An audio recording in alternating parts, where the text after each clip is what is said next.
Yesterday's rollercoaster game was filled with ups and downs. Ding managed to level the score by winning what must be one of the most exciting games of the match thus far. Both Jan and Ding went into round 13 with 6 points. It's difficult to predict how players will bounce back after a loss or maintain momentum after a win. Each decisive result shifts the dynamic ever so slightly. Jan sported a different coloured shirt for a change. Pink must be a thing of the past. The ceremonial move was made by Zenis Kasimbek, the Akim of Astana. The players repeated the Rylo pairs with d3, which worked well for Jan in the previous games. The opening was a Rylo Pez, so the players are going kind of along their main pass. Nepo deviated a little bit on move 10 with a bishop development. So far, it's nothing too surprising. I think we've analyzed the position quite in depth, and Ding went for a suggestion that Bishi made of trading on d4 and then going knight c4, forcing a knight trade, and now Nepo is in for his long think. And after a long think, Jan played f3, giving Ding some attacking chances. It has really heated up, Daniil, as it looked like white was having a bad position, then black made some inaccuracies, and now it's getting just really sharp on the board. Yeah, let's go through what happened quickly. So f3 was the first mistake of the game. Furry was, I think, knight f5 or small, that's okay. So after f3, bishop f8 followed by d5, black is much better. And Ding played d5, e takes d5, knight takes d5. And Jan reacted with bishop e4, which we thought is very natural. And this was quite a crossroad for black, where he had many options. We were talking about knight f4, which was a very fancy way to play this. But it seems that, I mean, despite black having very strong initiative, white is okay with the best play. There were also moves like the subtle rook b8, and like what's more natural to me, queen g5. That would give black a very big advantage. Ding played rook e5 though, which surprised pretty much everybody, I guess. And after rook c1, rook c8, Jan played this natural move knight e2. That seems to be a very big mistake because of queen e8, trying to exploit the pressure over e-file. And yeah, there is this idea of rook to d8 in some of the lines. Ding played queen e7 instead, which I still have like problems trying to explain that. How can you prefer this to queen 8? Anyway, queen e7, queen d4 happened. Ding played f5, which is the best move. And after bishop g3, f takes e4 was the best move. With the lines I was actually ready to show. But he played rook takes e4 instantly. F takes e4, queen takes e4. Ding sacrificed the exchange, and queens were traded. Although the ending was rich and full of potential, players were not convinced there was anything tangible for either side. I'm not sure it was a lot. So I had some idea like to play maybe knight e4, knight g6 or knight e4, knight e6, but I couldn't see how the things work. And then I'm not so sure. Yes, so I thought like it's very very healthy just to trade away a pair of rooks. But I don't know. I didn't see anything like I didn't see how to prevent this knight d3. So in tactical things, everything works for black, it seems. So well, I really wasn't sure. So obviously the play could be improved, but I mean I didn't see like why am I better. So I mean my rook is passive, and the problem that he always has the counterplay against the b pawn, so he's not obliged to protect on e4. Actually, he could play king e6, let's say, instead of knight c1. Like black seems to be queening first, to be honest. It's funny. Okay, he went for knight c1. He didn't want to give this a try. Yeah. Okay. It is fascinating. Yeah, no, I mean, like looking, of course, at Nepo's expression, I think, you know, this is how you usually look when you're like, okay, we're repeating and this game is going to end. Yeah, exactly. Okay. I think this is 3 times that they've had this position. Yeah, after rook e2 it will be, I guess. That's it. Yeah, they agreed. Okay. Yes. Well, look, it's just a very understandable outcome, I think, you know, just because of the psychological factors. Like, I mean, I get that Ding could have played this move, but it's pretty hard to push yourself from what you've had, right? No, of course. No, there's no doubt about it. I mean, he knows he was probably much better. And then, I mean, he finally, he went through some problems too, it feels. And then, I mean, okay, I mean, you have this draw. And are you really supposed to gamble again? He decided that the answer is no. Well, I think I have the repetition on hand. I also considering king e6 to play for a win, but I saw knight e4, take, king d5, rook e8. If I take on b2, he can check on d8, king e4, and check on e8. And maybe it's also perpetual because if I go king d7, maybe he check on d8. Then he can play bishop e5. It's also a draw position, I think. So in the end, I decided just to repeat moves. Tomorrow is a rest day, and then the much anticipated final classical round of the match. Who will become the 17th world champion? If Jan and Ding draw in round 14, they'll be heading into tiebreaks on Sunday. Don't miss the final round at 3 p.m. tomorrow. Catch Irina, Krush and Daniil Dubov on all of the FIDE broadcasting channels. I too have my popcorn ready. It's crunch time.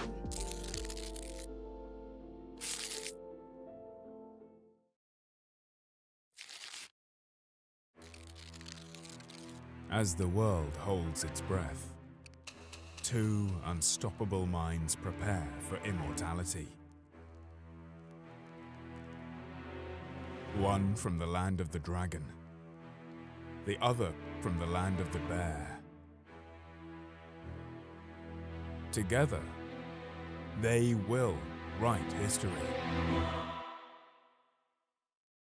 The patient and precise Ding, carefully calculating every move to gain a strategic advantage, facing the aggressive Nepomniachtchi, who is always looking to take risks and never afraid to make bold moves to pressure his opponents. Their eyes might be fixed on the board, but their minds will be focused on victory. These two titans of the chessboard have fought their way through the ranks, demonstrating skill, strategy, and a fierce competitive spirit. Now they will go head to head and fight for the ultimate title, the FIDE World Championship crown.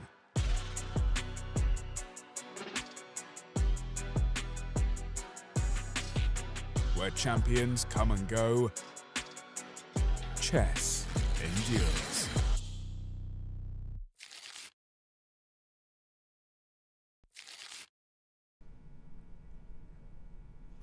Hello everyone, we've reached the final classical 14th match game of this 2023 World Chess Championship match. After a long journey, we've come to the end, Daniil, and the score is still tied at 6.5, 6.5. And I guess we have various, very different scenarios for how this can play out today. Are we going to have a decisive game and the end of the match, crowning a new world champion, or is there going to be another day of tiebreak games tomorrow? Yeah, so what is your favorite last round of the World Championships, by the way? Oh, my favorite last round of the World Championships. Well, I think the Kramnik-Liko match ended nicely for Vladimir. Oh, it did? Yes, okay. So that's what else? Certainly one of my favorites. Let's see. Well, I do have a game here that is actually Vishy's last round win over Veselin Topalov. I just like one of the most recent World Championship matches, which was tied right before the final game, which was actually decided at the final game. So I kind of wanted to bring up that game so you guys can get reminded that the final game of the match can be decisive. Maybe we can show a couple of final moments from Anand's game. He was black here, and this is their match in 2010 in Sofia. Yeah, let's have a look. So as far as I remember, it all started with some king h3, right? So it was some Queen's Gambit decline, some quiet game. And White was pressing a little bit, but not much. And then after rook d7, g3, rook d8, king g2, bishop d3. Oh, Vishy certainly had some pressure, maybe. I mean, this d file is a bit annoying. Still, White was completely fine, so queen c2 was a repetition, and yeah, Veselin opted for rook a3 followed by knight b3 instead.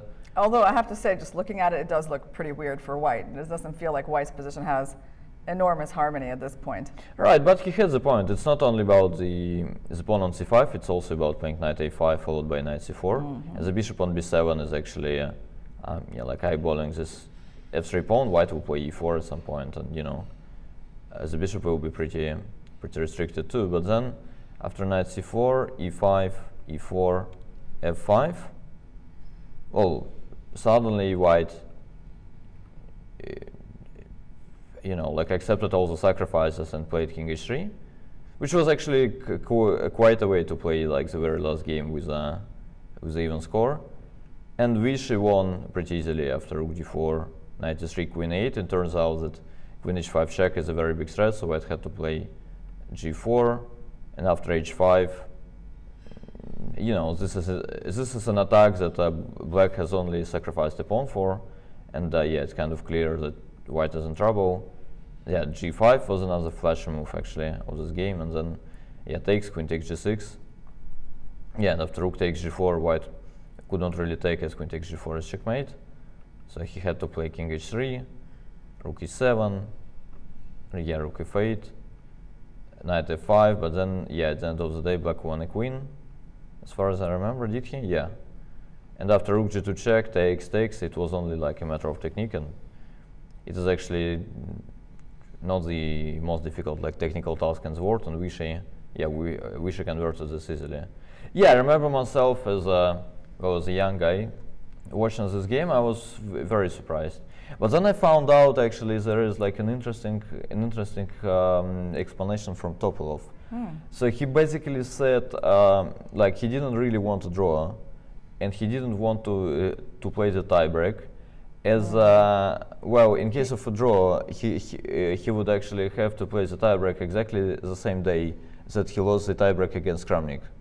Oh wow! And like he saw some, you know. So it's not just because he felt that Anand was just better in rapid chess.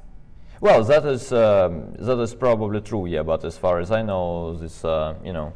So from what you know, like Anand was considered like a much better rapid player than Topolov, right? Yeah, of course. I mean, everybody knows it, right? I mean, we have ratings, we have the results and stuff. But it's interesting that for Veselin, this well, a little superstitious thing was even more important. He basically didn't feel like playing, you know, exactly the same unlucky day, and he thought it's basically a must-win. As yeah, there is no way he's winning on, you know, this unlucky day.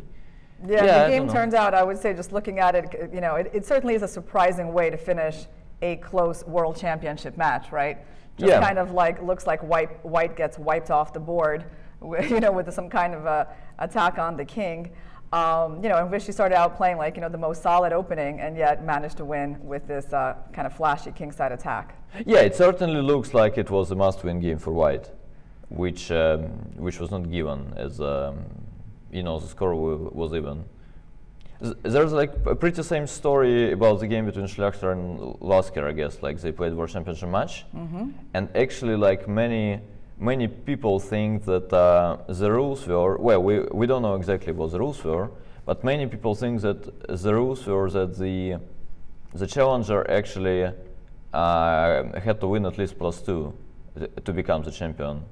As well, Schlechter was like up 1 point before the last game, and yeah, he played it basically the same way that yeah, Veselin played.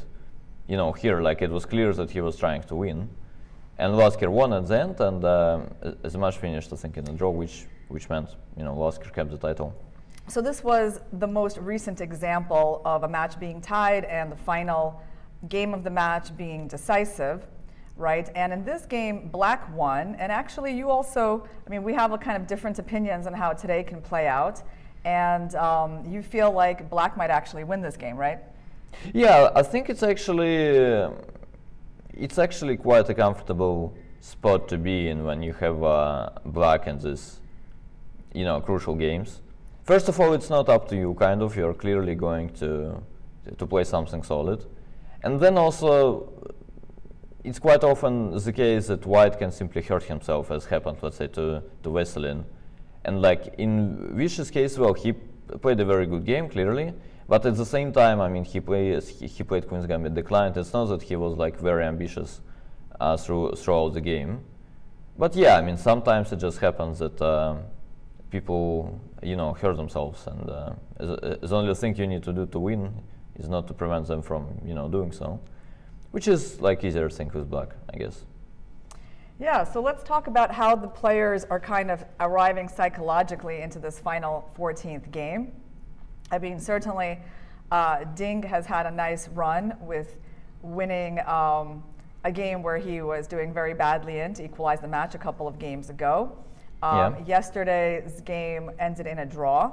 So, I mean, okay, in one hand, it's not so bad for Ding, although yesterday he certainly didn't make the most of his chance, or the day before yesterday, he didn't make the most of his chances when he had them as black. And Nepo, on the other hand, managed to, he played a very bad game, but at least managed not to lose the next day, right? Which in a way is a little victory for him.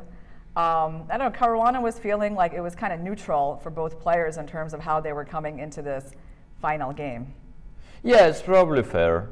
Also, well, it was quite nerve-taking for me to even watch this, and they actually played this.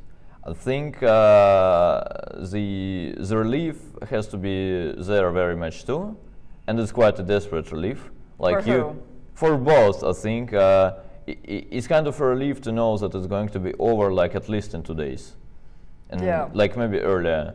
And you're like, I mean, okay, they went through so many things in this match, and I mean, there were so many ups and downs, and I think it must actually help to know that. Well, the match, like at the end of the day, like even if someone wins today, it was like pretty much an equal match, right? I mean, no one was leading with like +2, and Ding was always striking back, and so many decisive games were played. And I mean, clearly it's kind of safe to say that I mean, both kind of failed to like prove some, complete domination or something. Like it's not like +4 even if someone wins today. And then you're like, okay, I mean, I failed to win the match convincingly, but like I'm not losing it convincingly either. And then it's actually one more classical game to go, and probably the tiebreak if it happens, and then I'm done. And it's actually quite a tricky thing to kind of realize, I think, during the match that like it was actually pretty historical. Like they had this free day, which is like a good time to think over, things. And when the match is closer to its end, I think you start having this thought that, like analyzing it, like almost like if it was over. And you go like, okay, this was actually a historical match, so many decisive games. And I was very much part of it. Speaking of Jan or Ding, right? And I'm not sure. I think it will be easier for them actually to play this game than, let's say, game, I don't know, 11 or 12. Because you feel like they're really close to the end, and they've kind of at least both made it so that the match is very close, right? So exactly. There's not going to be a dismal failure, I mean, for any of them, I mean, if the match finishes somehow in the 14th game, right? Yeah, exactly. It's like in running. I guess they say that like the last, let's say, like 100 meters are not the toughest part of the marathon, right? I mean, you see the line and you're almost there, and you actually understand you're going to make it, kind of. And it kind of gives you some additional strength.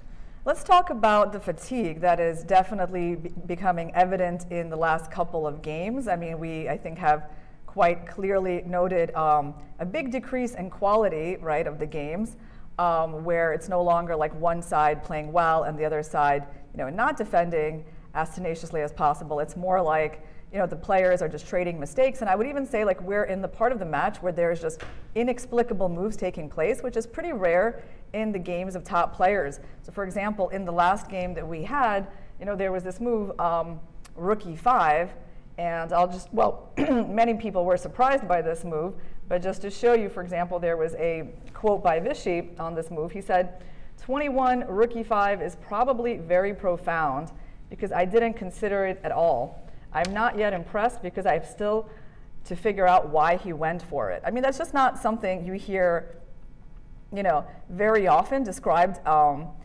describing a move of like one of the top players in the world that people just cannot even understand where they're coming from, right? And I think that shows you like what a unique phase of the match that we're in. Yeah, let me show this rook e5 once we start talking about it. And by the way, Fabi, like when he started doing his recap of this round 13, he said, I don't know how to describe the game today. Okay. Okay, so that's also an unusual way to start your description of the game. Yeah.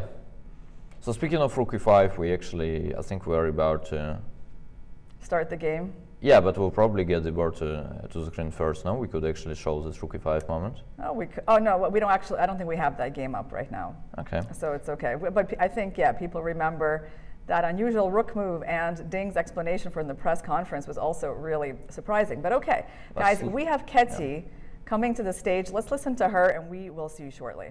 All round, and we have very special guest to open the game. I would like to invite on this stage Alana Berizicki, the champion of FIDE World Championship among the school, and Mr. Maulin Ashimbayev, the chairperson of the Senate of the Parliament of Kazakhstan.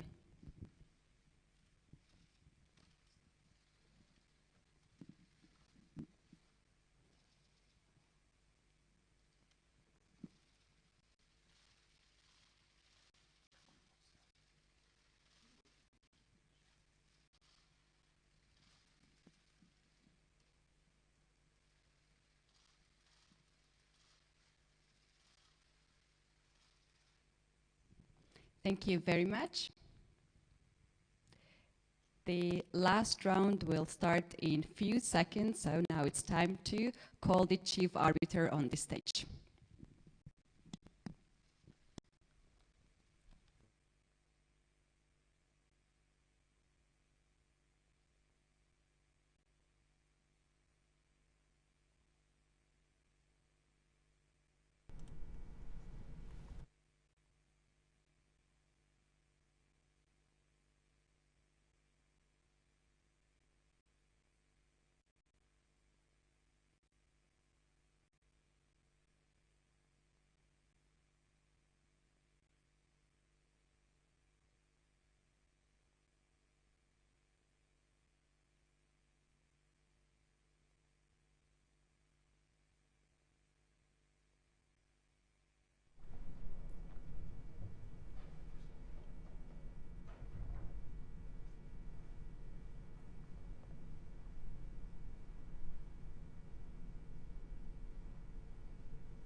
Okay, guys, we have the first few moves of the game, and we have a Nimzo Indian defense on the board. This is an opening that has been seen once before in this match in the famous Game 8.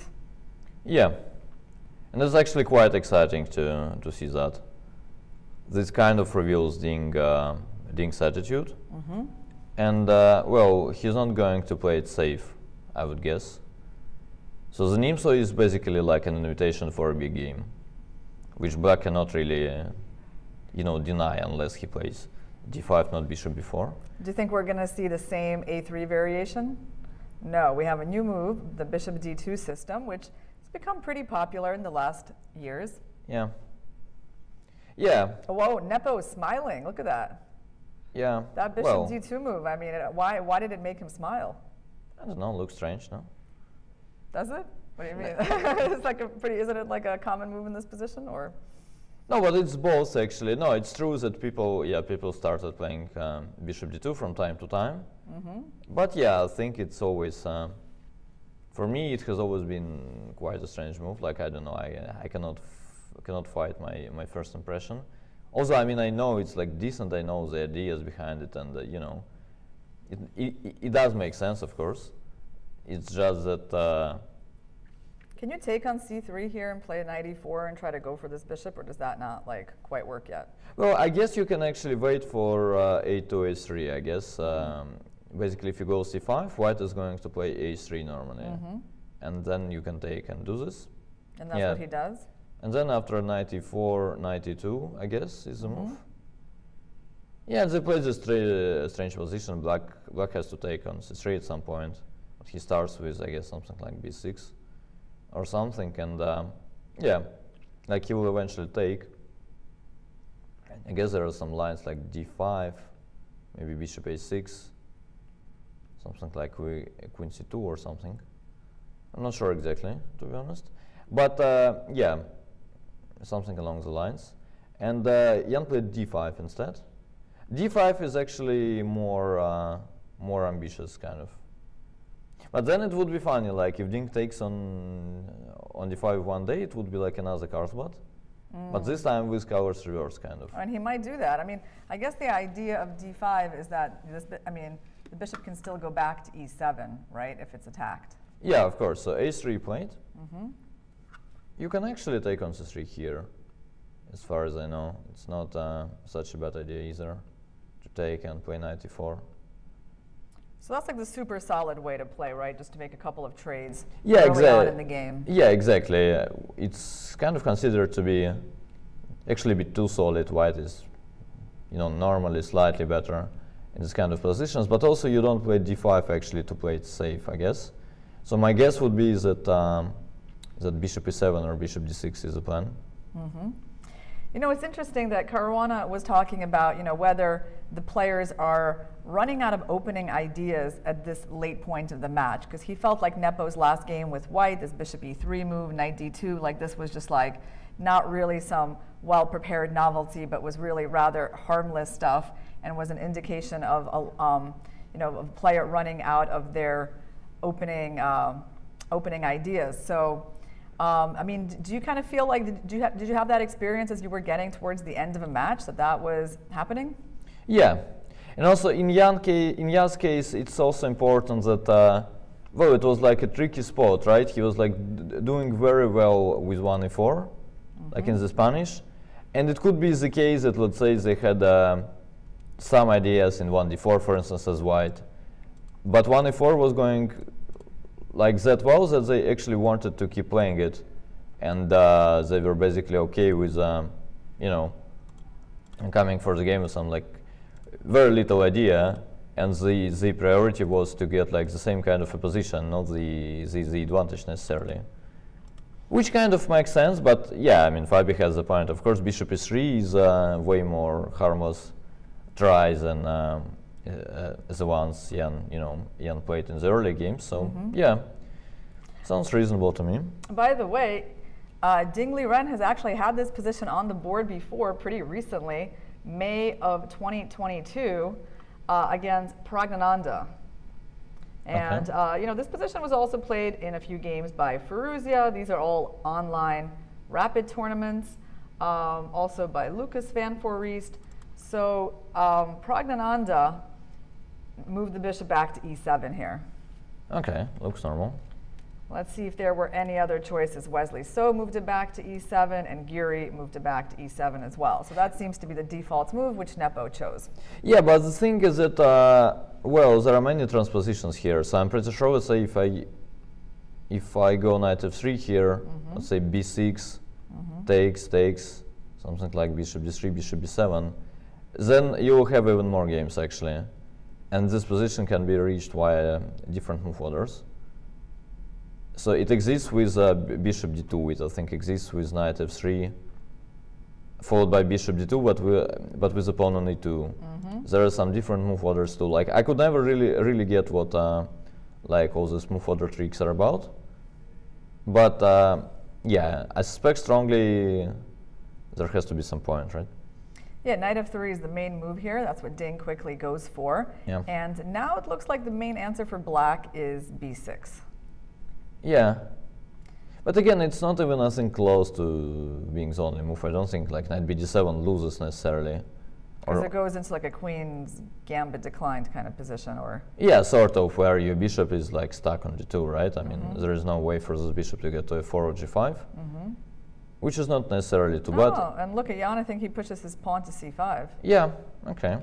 All right, that's interesting. It's a logical move. And are we going to get like isolated pawn positions out of this? Well, we probably will, as I don't see any like reasonable alternative to taking on d5 and taking on c5. At some point, I don't know, let's say we take on d5, he takes d5.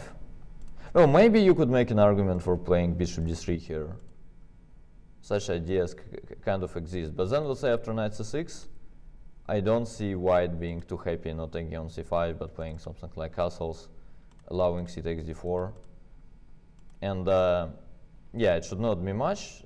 And like frankly speaking, it should be just pretty equal. Okay. But c5 is not as most popular move though, so there has to be a reason for it.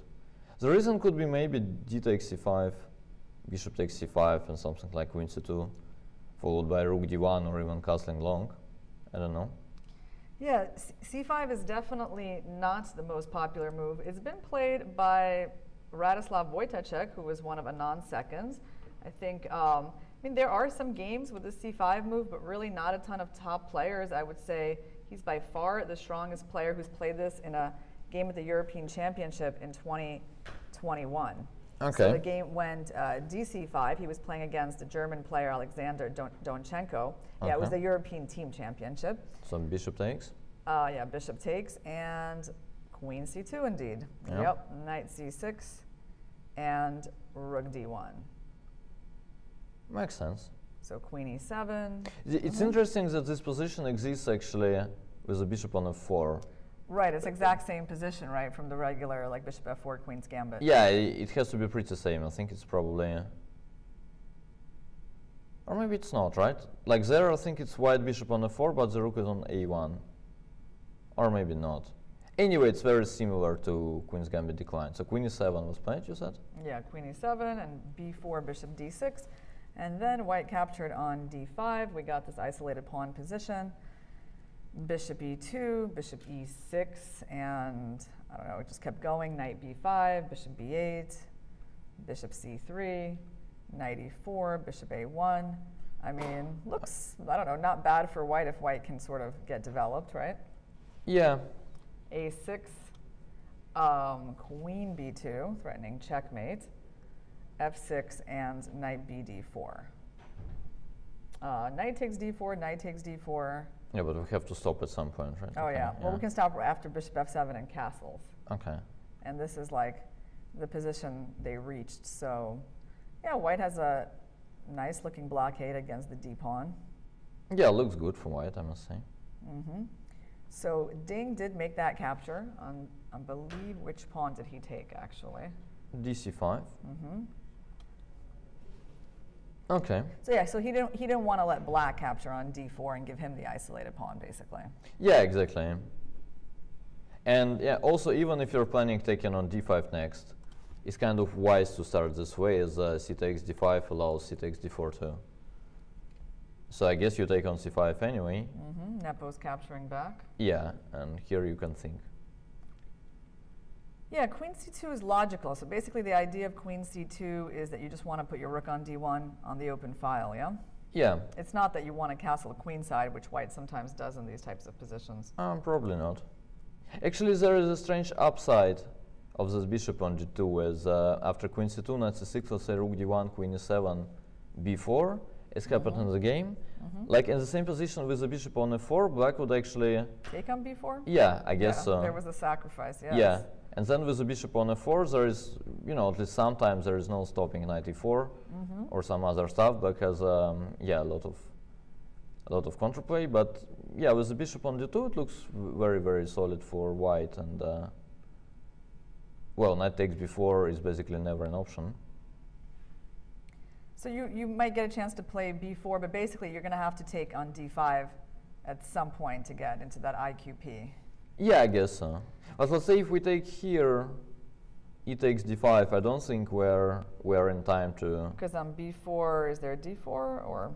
Yeah, but even let's say bishop b6, I just don't think we're in time to stop d5, d4. And if black gets it, then the isolated pawn goes away. And I honestly don't see what could be wrong with his position then. Something like bishop e2, d4. Yeah, white didn't even get a chance to castle. Yeah. Like if anyone is better, it's actually black. So given that, we should probably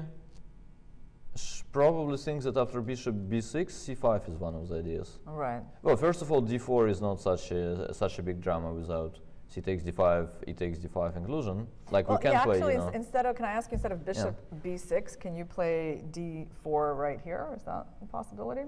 Yeah, I thought about it too. Who knows? Could be. Well, I guess at very least as white we can take d takes c3, bishop takes c3. And queen c5? Because Nepo loves those double pawns in front of the king, right? So Yeah, maybe we can try that. Yeah, maybe even e5, I don't know. But let's say queen takes c5, yeah, it kind of looks, you know, reasonable.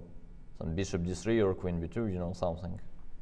But yeah, I mean, indeed, it's. Yeah, e5 might be, of course, you know, even better. Well, e5 does not create like a real threat. Let's say I go bishop e2, queen takes c5, I just castle. Yeah, it Position seems okay for black, no? Bishop, I don't know, even bishop e6 or. Yeah, some queen b2. But in general, I agree. No, I mean, it has to be playable, and it has to be like within the reasonable margin for black for sure. Like if it's just equal or white has this little pressure that that black will have to neutralize. Okay, this much I don't know. But yeah. d4 is actually, like, it's always my first intention to, like, I want to, you know, like after b4, bishop d6 or b6, you feel like you were pushed away. And if I trade with you and try like knight b5 in the end, because my rook's not on a1 anymore. Like this. Yeah. Yeah, but then I guess we'll run into e5 and I can't take your bishop. Yeah. Oh, you can try. It's just that you don't want to. Right. Can't take this guy with my king in the center. Yeah. Okay, so on e5, if I can't take you, but maybe I can take you later. Can I go here or even here? Here? I don't know, I'm walking into e4, aren't I? All right, let's go bishop e2. Yeah, but it starts to look scary, no? Some knight g4 or bishop g4. I don't know, say bishop g4. All right, so you're trying to stop me from castling. Yeah. Basically. Well, I guess I'm pinning my hopes on this eventual trade, but I see your point. You're basically saying, like, you can't castle. Yeah. Because everyone piles up on these pawns. Yeah. Okay, bishop g4, and I guess, yeah, it would indeed be pretty hard to get myself developed here in, like, an optimal way. You know what's an interesting move? Well, yeah, I don't know, interesting. I was just thinking about maybe bishop c1 and using the queen to kind of. Yeah, but you got to protect. develop, right? I mean, Yeah. this is not the way chess works. Probably. I mean, I get the point of bishop c1 and all that stuff, but also it's like certainly not the way you play in the World Championship game with the like even score, right? You know. It's, no, I guess b takes c5, or maybe I mean, if you want to play it sharp. Maybe after d4 you can actually consider moves right here. Let's say something like knight e4 or knight b5 is not necessarily bad. Like I would still be kind of worried playing knight b5, but yeah, let's say knight b5. Well, black will probably take. F takes c3. Then I don't know, if you play bishop d6, I probably have c5. Then at least I have this knight d6 jump, I'll go bishop d3. Yeah, it actually looks pretty good for white. Yeah, it kind of looks reasonable, but if we meet something, then some e5 here or something. So basically, in this position in the Danchenko-Wojtaszek game, after b4, so Wojtaszek just kind of went away with the bishop.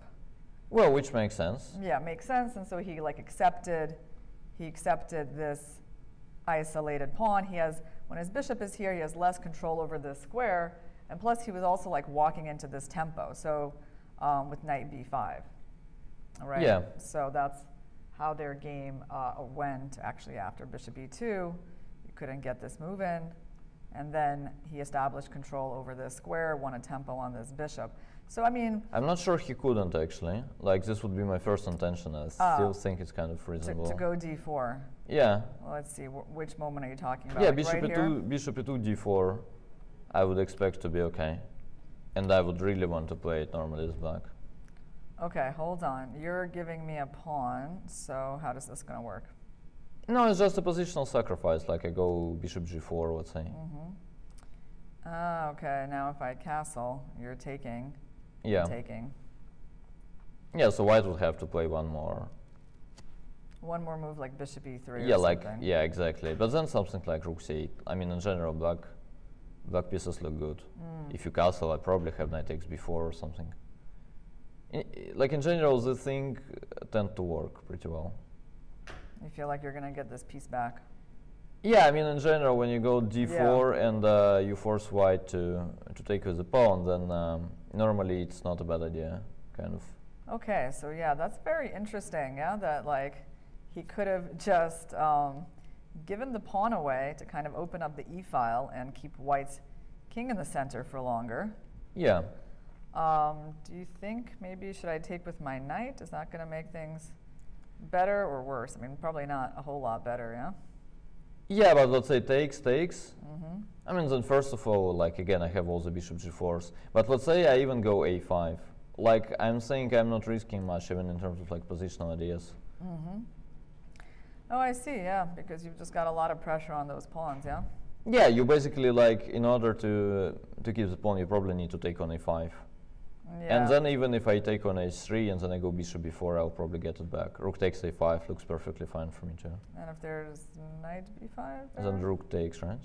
I think rook takes exists. Yeah. Thanks. Yeah. All right.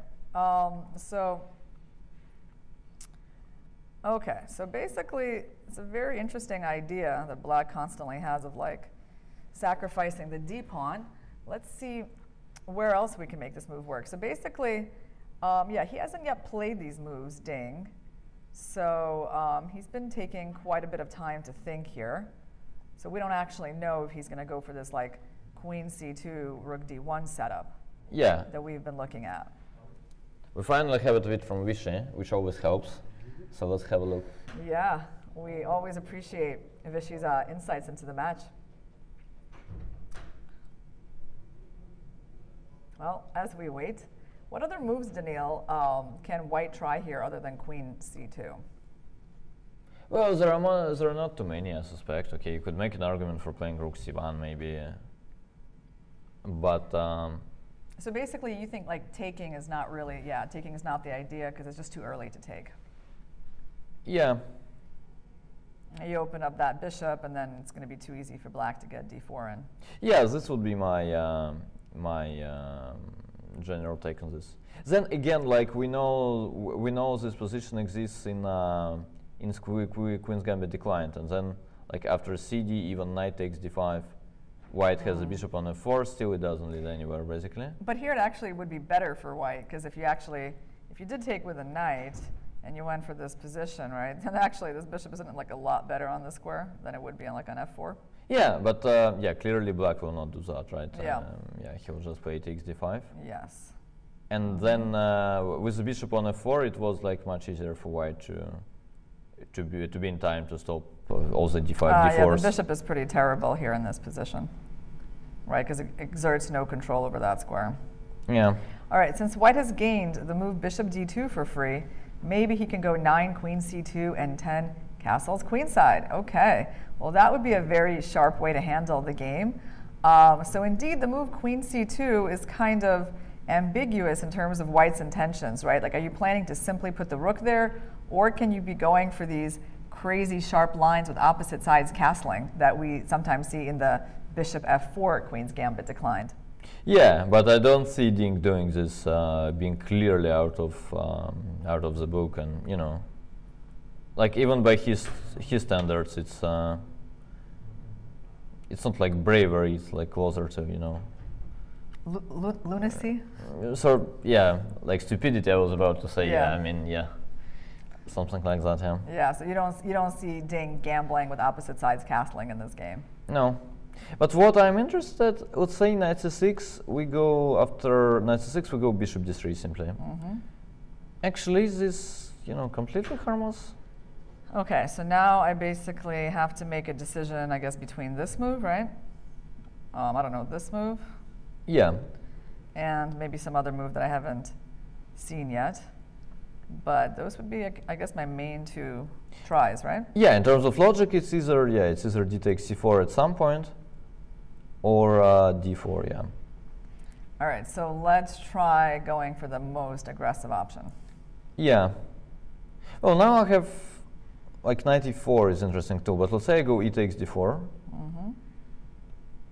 and I take, and here, yeah, here I'm kind of looks good. I'm Castles? yeah, long probably even. Wow. You said Ding wasn't going to castle queenside in this game.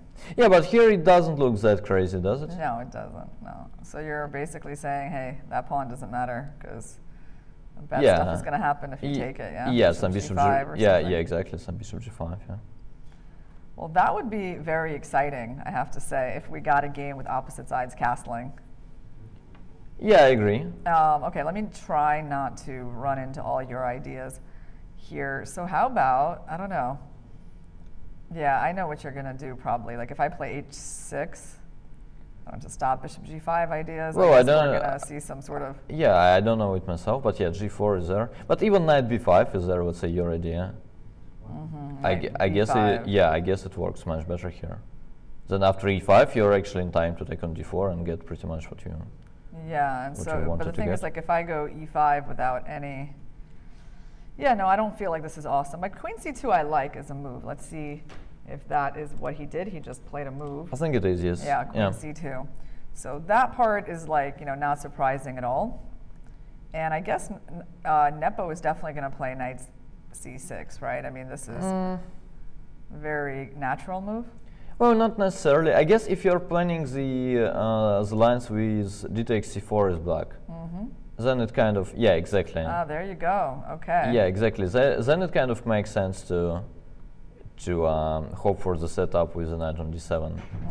Because the knight here would just be kind of like blocking a potential bishop that could go there, and the knight from here himself doesn't really do much, right? Yeah, and also like potentially with knight on d7, black will play at some point rook c8, and he holds this pressure with the c file, which is not the case with the knight on c6. Yeah, well, Nepo, I mean, he played this move so quickly that it's quite clear that he's still in his preparation, right? Yeah, of course. Yeah, it's interesting. I mean, basically, this game is developing along the scenario that we could expect, right? Like Ding playing d4, we have a Nimzo again, he's trying a new line, he's trying to surprise Nepo a bit, right? Just kind of trying to get some playable game. And, Nepo reacting, I think, he's not actually surprised by this bishop d2 idea, and he goes for kind of a rare continuation. Yeah, well, bishop d2 is not, is not a groundbreaking concept at all. Like it was played at the highest level many times. Moreover, like as we checked, it was even played by Ding. So clearly, there is no way you miss it if if you're in Jan's shoes. And yeah, the reaction looks smart, kind of. I mean, he didn't go for the very main lines. Ding is clearly out of the book, and yeah, it's kind of solid for white. I mean, I don't see Ding being in trouble after the opening, let's say. I mean, at least within a few next moves. It's kind of, could happen. It's just that I don't see it.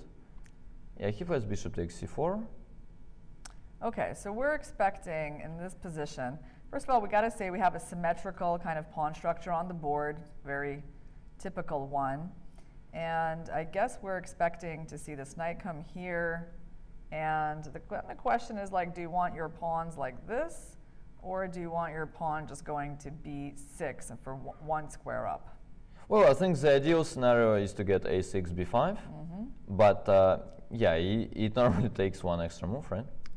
But you know what's a little, yeah, he did go knight d7, yeah, exactly. Okay. As you said, so this knight not going to its more usual square, because on c6 it's actually kind of restricted, and on d7 it's more harmoniously developed. So Yeah. you're saying they want to go a6 and b5, yeah? Well, black will probably act accordingly, sort of, but yeah, the ideal scenario is to get, let's say you castle here as white, short preferably. I go a6. Like the ideal scenario is that you skip the move, like you go, I don't know, h3, b5, and then after bishop d3, bishop b7, or bishop e2, bishop b7, black is actually in a great shape. He has all the good pieces. Yeah, this is, I would say this placement of the pieces is one of the most harmonious ones for these positions, right? You can go here, you can put your queen here. So you have like squares for all your pieces. You got some space on the queen side with those pawns. You got the nice diagonal. And I guess in this position, okay, this bishop looks a little bit passive, yeah, for the moment. And I guess that white needs to perhaps think about these kinds of ideas, or I just don't see what else they can really do for a game. No, I guess you normally, like in these positions, like after e3, e4, I suspect strongly that black is just much better. So I guess that opens up the bishop. Yeah, and also like e5, like playing e4, e5 is a healthy positional idea for white, but the problem is that it normally just doesn't work tactically. So something like rook c8 or queen c7, normally e5 will just run into something. And even, like, doesn't this look kind of just like a simple answer too? I mean, now the bishop is just blocked, you can't really use that square. Yeah, you can do it too. No, I think the way to go for white is, like, in terms of ideas, you normally play, let's say, knight c3 to e4. Trade everything here? Yeah, then you kind of develop your bishop to c3. And then if things will go, you know, really well, then you will sometimes have the pressure, like with the c5 and the c6 square. Yeah, exactly. The c6 square is there, and you know, but it's, I mean, it's a long way to lose such a position as black, I must say. So you, long way, you mean like for white to manage to really exert pressure? Well, kind of, yeah. Like. So like you think black, I mean, should be able to somehow neutralize this with precise play? Well, I don't think black is even worse, to be honest. It's just that, yes, you need to cover this like square on c6, yeah, but you don't want to let like a knight in there by accident. Yeah, but it's quite a manageable task, you know. And also after knight e4, I guess rook c8 was a much better move. Okay, so on this move, just if hypothetically speaking, if we ever get this position, obviously we played h3 to kind of waste a move for white to get here. But yeah, rook c8, and you're not afraid of this, yeah, at all, right? For many, many reasons. Yeah. Including that, one. And then maybe even possibly taking on f3 and doubling the pawns in front of the king. Okay. Yeah.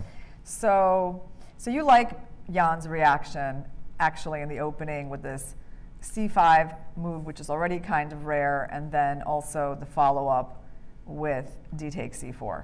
Yeah, but you know what? It looks familiar, and I actually realized why, kind of.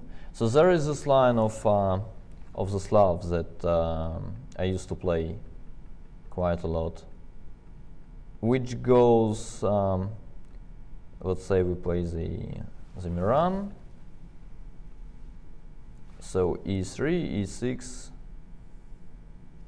yeah, knight d7, queen c2, bishop d6, bishop d3, castles, d takes. Yeah, so here, like, black has a very big number of moves, but I kind of liked d takes c4, bishop takes c4, and like, it's either you go c5 immediately, or you do something like a6, rook d1, c5, which is pretty similar. So let's say you go c5, and then something like d takes c5, bishop takes c5 happens.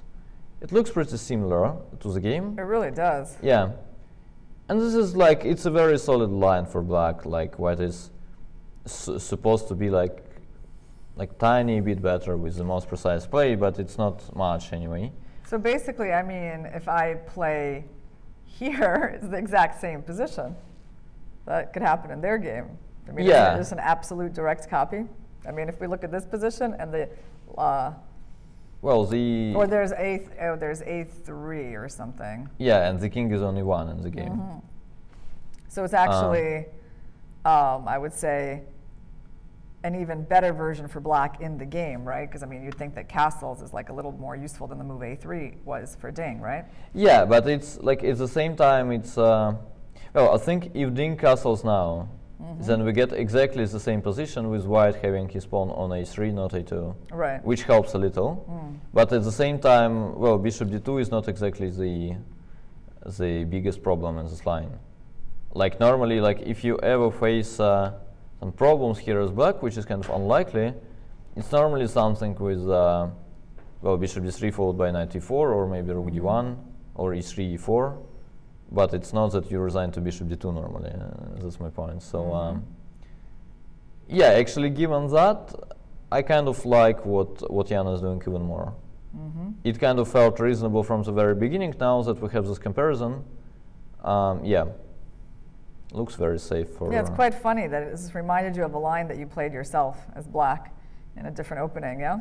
Yeah, but it's like everybody played everything. Actually, we got to the point where there are no like pet openings or like favorite openings. You don't have a pet opening?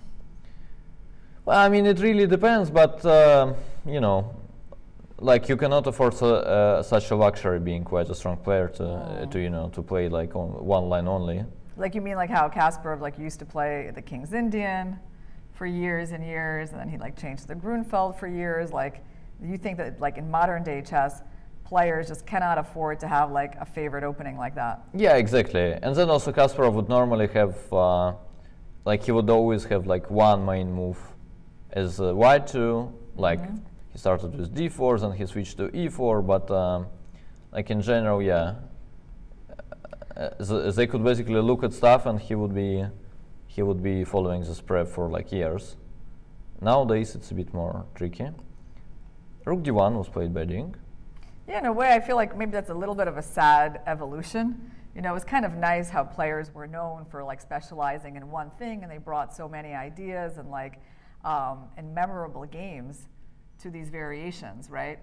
Yeah, also even the styles, like back then it was like much easier to guess the game, sort of. Like, say, like if you know that, I don't know, Kasparov is playing in the tournament, or Morozevich is playing, or I don't know, Kramnik or Svidler, like even given the opening, your odds are actually very good, like with your guesses, and then like you could guess that, you know, there could be, I don't know, I guess some sort of, I guess Morozevich liked to play like different Slavs, right? Yeah, yeah, that was his specialty. Yeah, yeah, some weird Slav would normally be Sasha. Yeah, I mean, the Grunfeld is always like Svidler.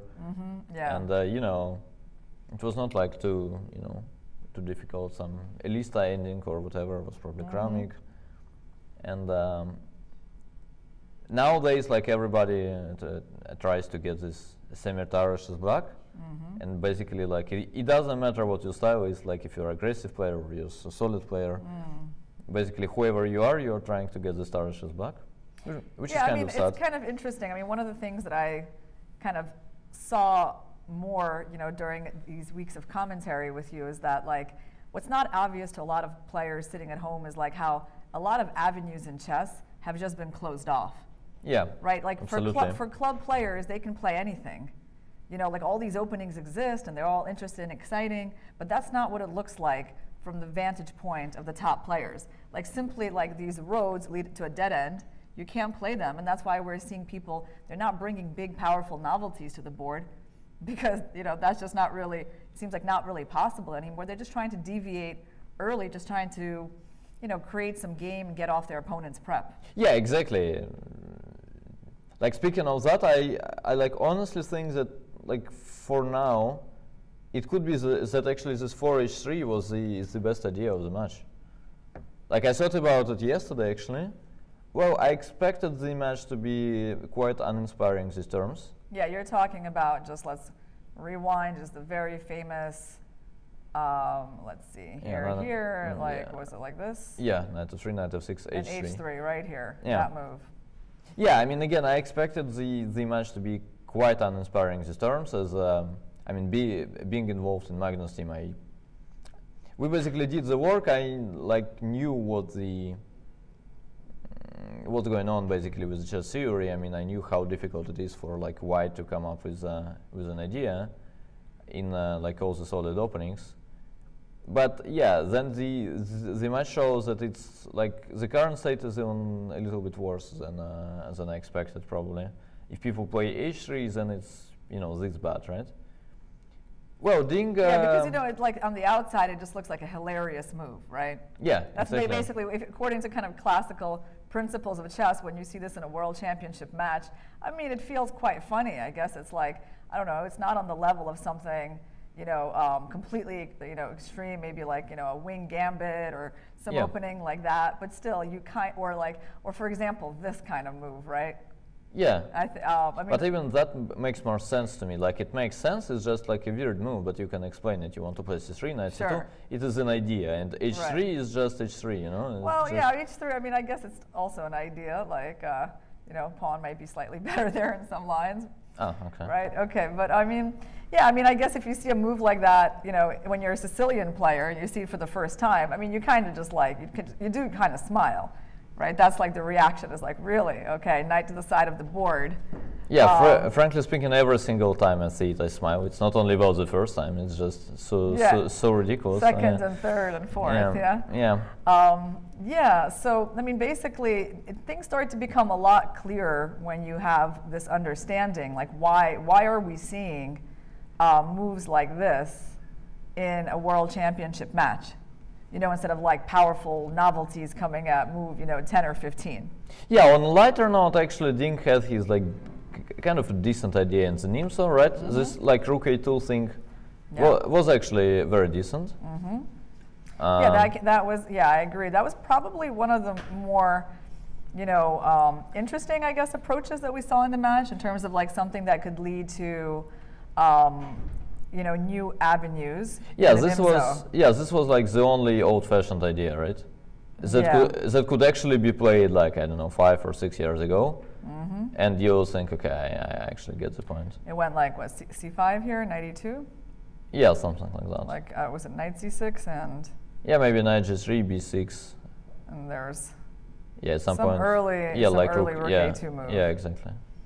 Yeah, exactly. So that could, I mean, that's the kind of thing when you see it, you're like, yeah, that really could be something that players are going to study and we're going to see more of. Yeah. Yeah, it's going to open up some new things to explore.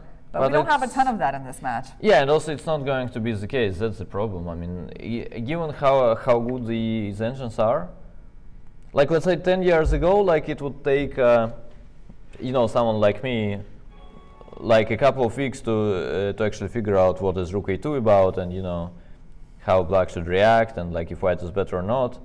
It was not like that easy to get the like final result.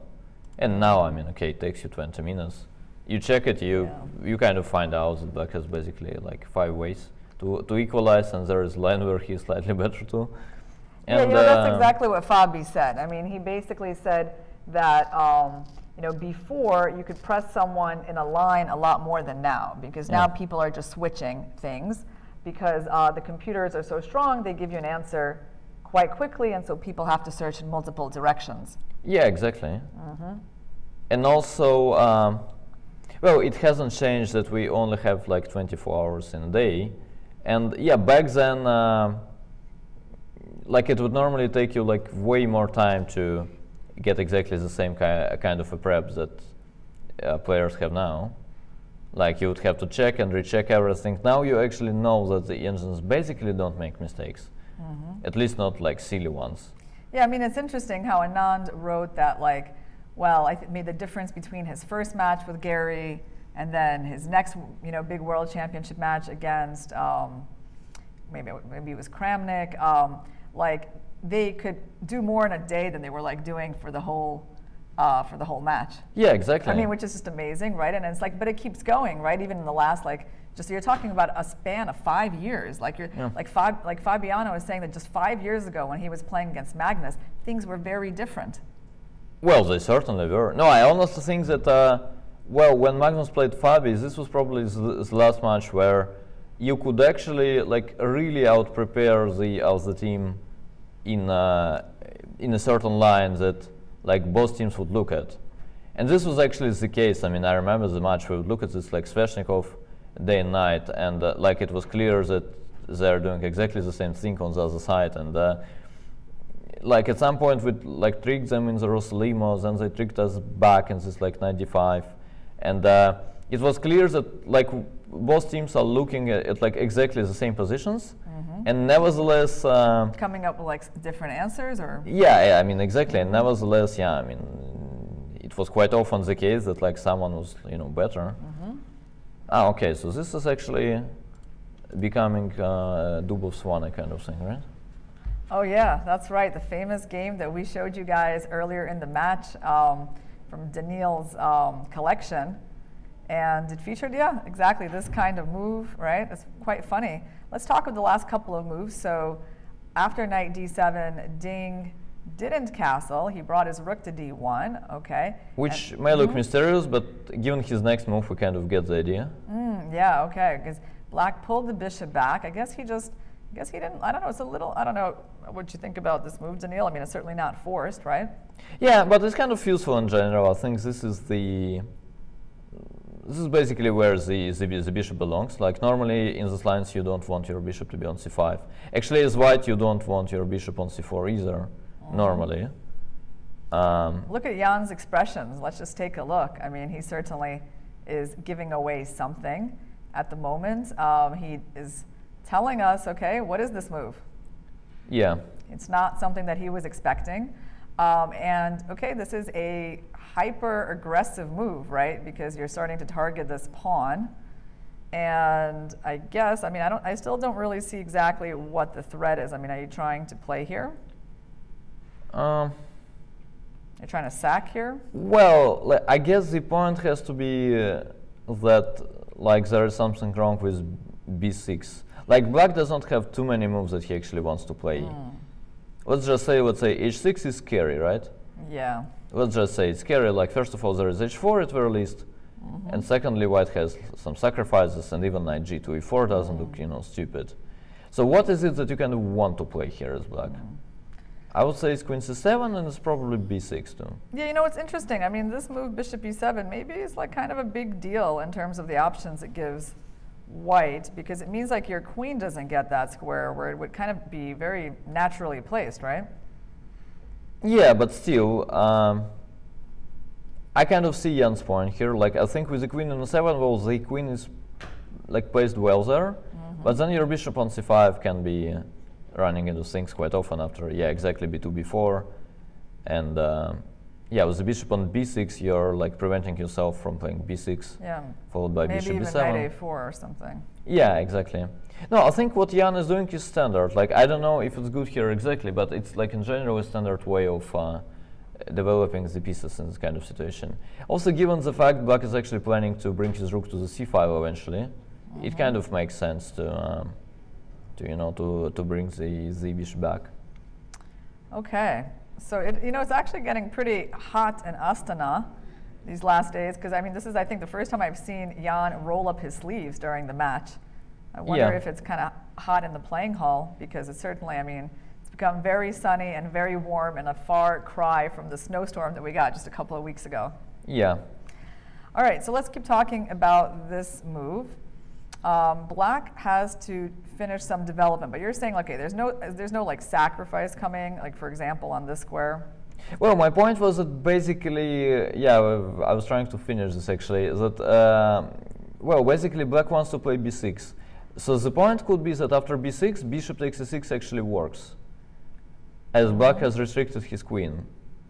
And then I don't really see what the critical line is. Like, we probably take on e6, knight takes e6, queen e8, knight c7.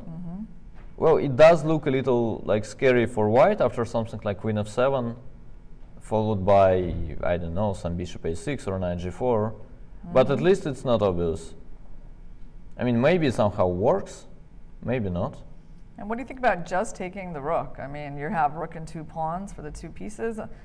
I mean, normally these positions should be better for white, no? I don't think so, honestly. I think it really... Take the knight, or? I'm not sure. I think it really depends on the details. I think it really depends on white actually getting to play f3 followed by e4 or not. I think if you stabilize this way and you don't, blunder things, then you start pressing eventually. Yeah. But yeah, who But knows? it would be quite dependent on the exact couple of moves coming here, right? Yeah. So okay. So he has to be careful on this square. He has to be kind of careful on that square. But it does seem like for the moment this is well guarded by the knight. Yeah. So this is the big issue. Yeah, but things could escalate quickly. I think I came up with a losing line for black, for instance. Go ahead. So let's say we go queen c7. Well, now I must warn you, I'm actually cooperating. I think the normal move is bishop d3. But I thought, let's say bishop b3, and then something like h6, knight d5 works. As knight takes d5 runs into checkmate. Oh, that's nice. And Very famous kind of checkmate. Let's just show people a little slower this whole concept. Yeah, you're trying to like deflect this knight to get in with the queen, and if they take your queen, then we get a free bishop, and then we can capture back here. yeah, and we're much better slash winning in the ending. Yeah, even if they take our knight. Yeah, so the concept is that basically like if I get to play the moves for black and I'm rooting for white, then white will eventually win. Yeah, we'll eventually win with this very famous kind of tactical idea. Yeah, but the normal move here, I guess, is bishop d3 after queen c7. And I kind of like it too. So let's say the line that is less absurd is, let's say, h6, knight h7.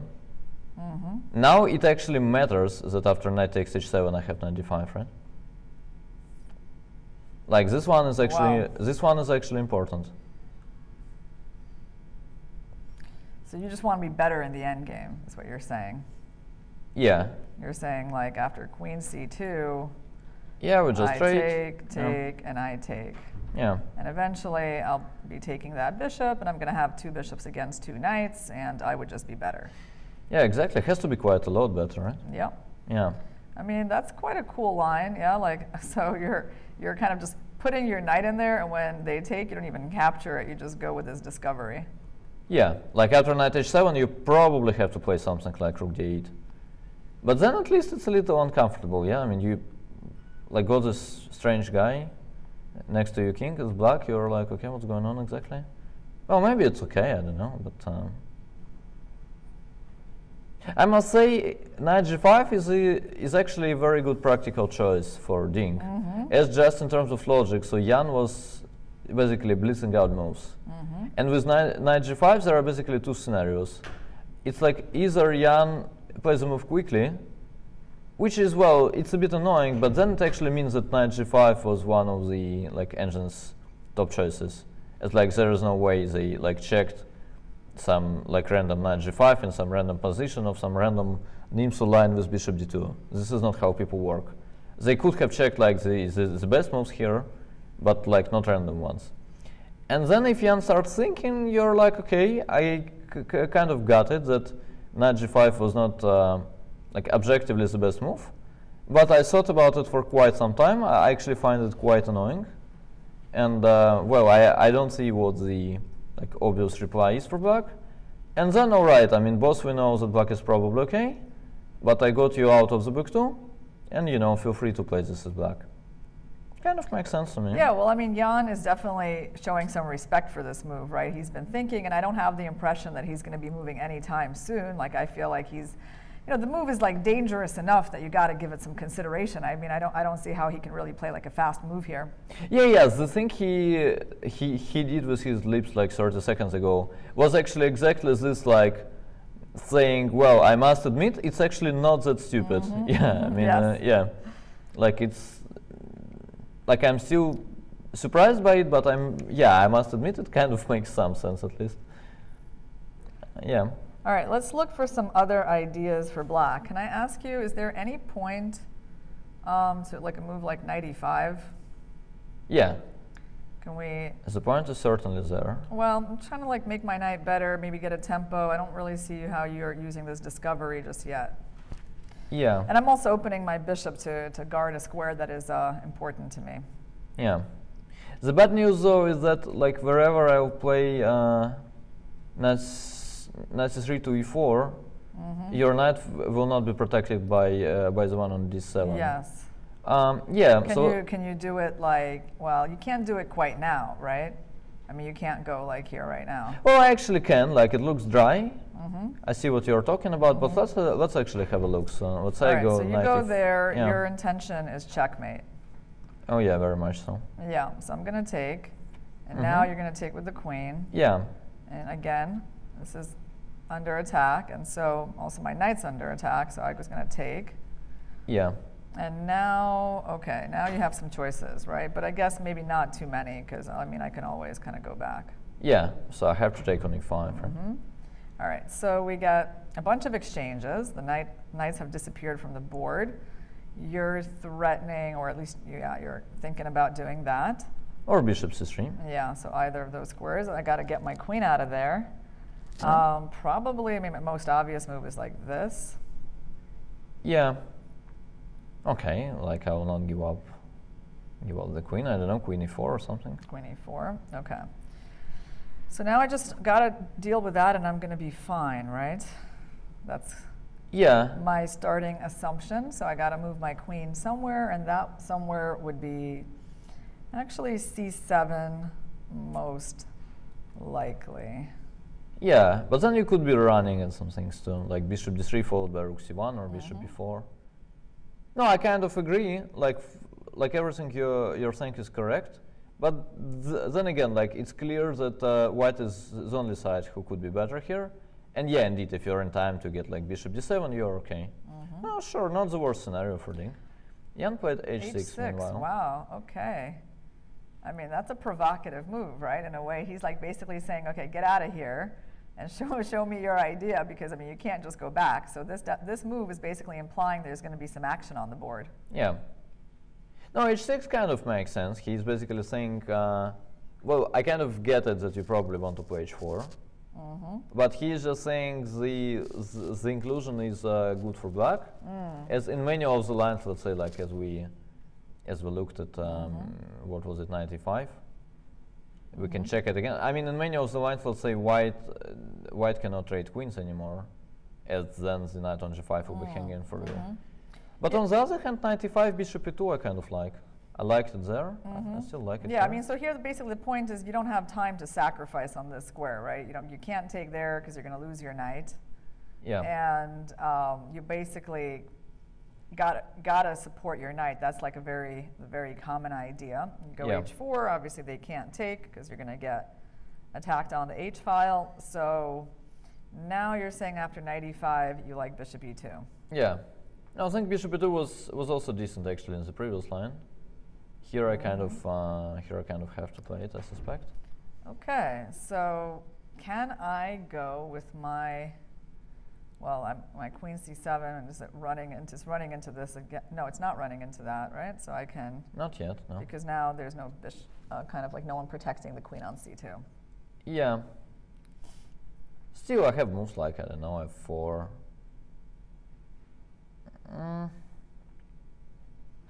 Yeah, I'm not sure, but let's say as white, I would be pretty satisfied. All right, f4 looks like an aggressive move. You're definitely kicking my knight somewhere. And then you want to go with your like knight e4 ideas. Well, I mean, it really depends on where your knight is going. Also, like knight c3 to e4 is not an option unless you go to the c file, right? As otherwise, the queen on c2 would be hanging. Yeah. I don't know, something like knight g6 maybe. Okay.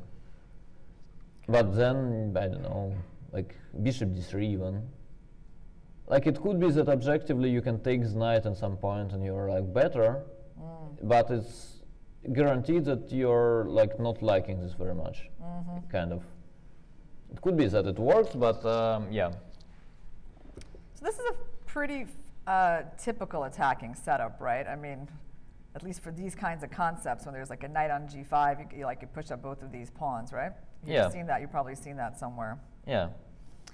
Yeah, interesting. So, well, first of all, what can we conclude from the opening play? I guess we're getting into the middle game now, right? It's been, I would say, it's setting us up for a very interesting and eventful game. Yeah, I would think so too, actually. So both are clearly out of the book. The position looks like pretty tense, despite being symmetrical. Yeah, it's interesting. And I just realized, by the way, I wanted to mention this. So basically, their first Nimso, Ding went bishop g5, h6, h4, right? And this time it can be knight g5, h6, h4. It's kind of funny that those matches sometimes have this, you know, like strange coincidences kind of in the opening phase. Yeah, I mean, but definitely knight g5 is like a very aggressive move by Ding that tells us a lot, like that this, you know, that gives us a big clue about the fact that this game is going to be very exciting.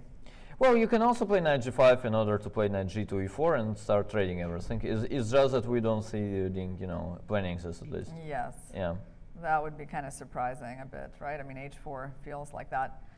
That should be the idea, keeping the knight in an aggressive position. Okay, guys, we're going to take our first break and stay tuned for the next part of the game, which is bound to be exciting.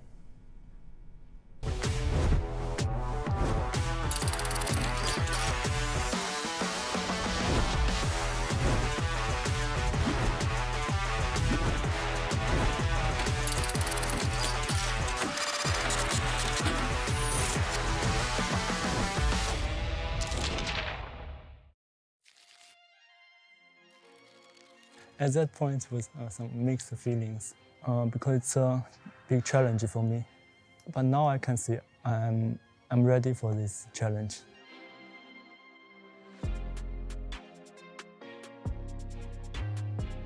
I'm confident about my preparation. Also, I think I grew up a little bit. I'm more mature, so I can handle the pressure. I don't feel any nervous right now.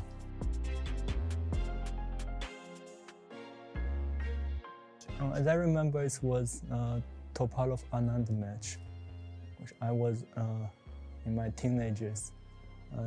Topalov's attacking play inspired me a lot. Because he had higher ratings, also my recent play in White Kanze was a disaster, so maybe that's why he's a favorite to this match. But I think we have equal chance. It's not a friend, but a good and friendly chess player. Well, he can play very fast and very strong if he's in very good shape. Also, he has the experience of the World Championship, but as I said, maybe he's a little bit emotional. Sometimes he played too fast, he forgot his preparation. Yeah, if he made mistakes, I will try to explore it.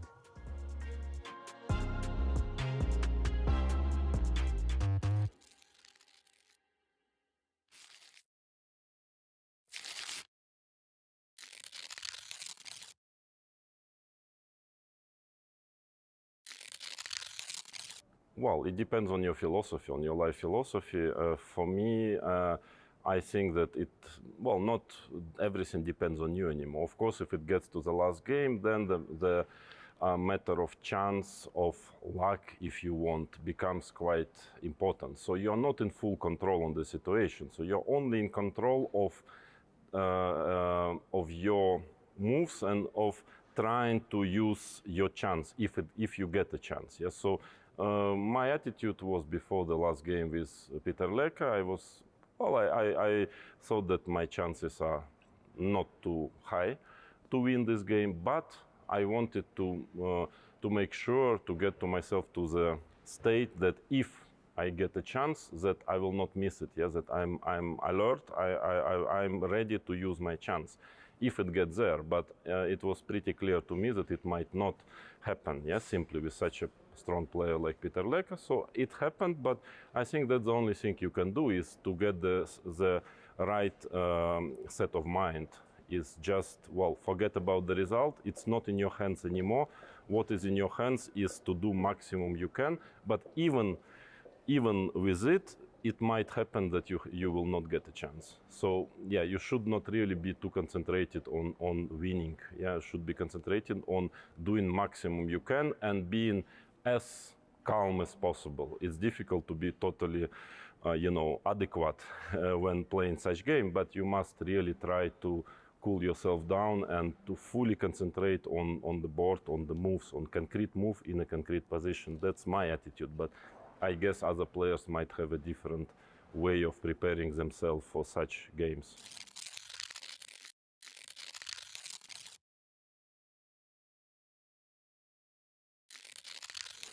Again, it very much depends on the day. Yeah, it's your objective strengths playing rapid chess is less important because it's quite a big difference. You're playing, let's say, World Cup, Rapid World Cup. There are 15 games, and in general, it pretty much depends on what is your strengths. How strong you are playing rapid chess. In this format, 4 games can be even less. Then it's actually depends on on a certain circumstances, like how well did you sleep, how lucky you are, maybe in a drawing position, you suddenly get a chance to win. In the first game, it changes completely the whole setup, in this tiebreak. So I would say that to prognose, it's very difficult. Yeah, if it gets to tiebreak. So still, I would assess in this match, I would assess the chances of Nepomniachtchi higher in the tiebreak, but not much. Because I believe that whoever, let's say, if you're talking about top 10 players, whoever playing with each other, let's say a very strong rapid player with somebody who is more, a classical chess player, it's still chances are close to 50-50 because it's only 4 games. Yeah, it's a very short match. So again, but my advice, I would use the same attitude as I've mentioned. Okay, when I remember when I played my tiebreak against Topalov, I didn't think about the result, about the importance of this tiebreak. I just was, once the game would start, I would just be concentrated on the game, on moves. Yeah, and I think the one who will manage to be concentrated on the position on the board, but not on the final outcome of the match, I think he would prevail.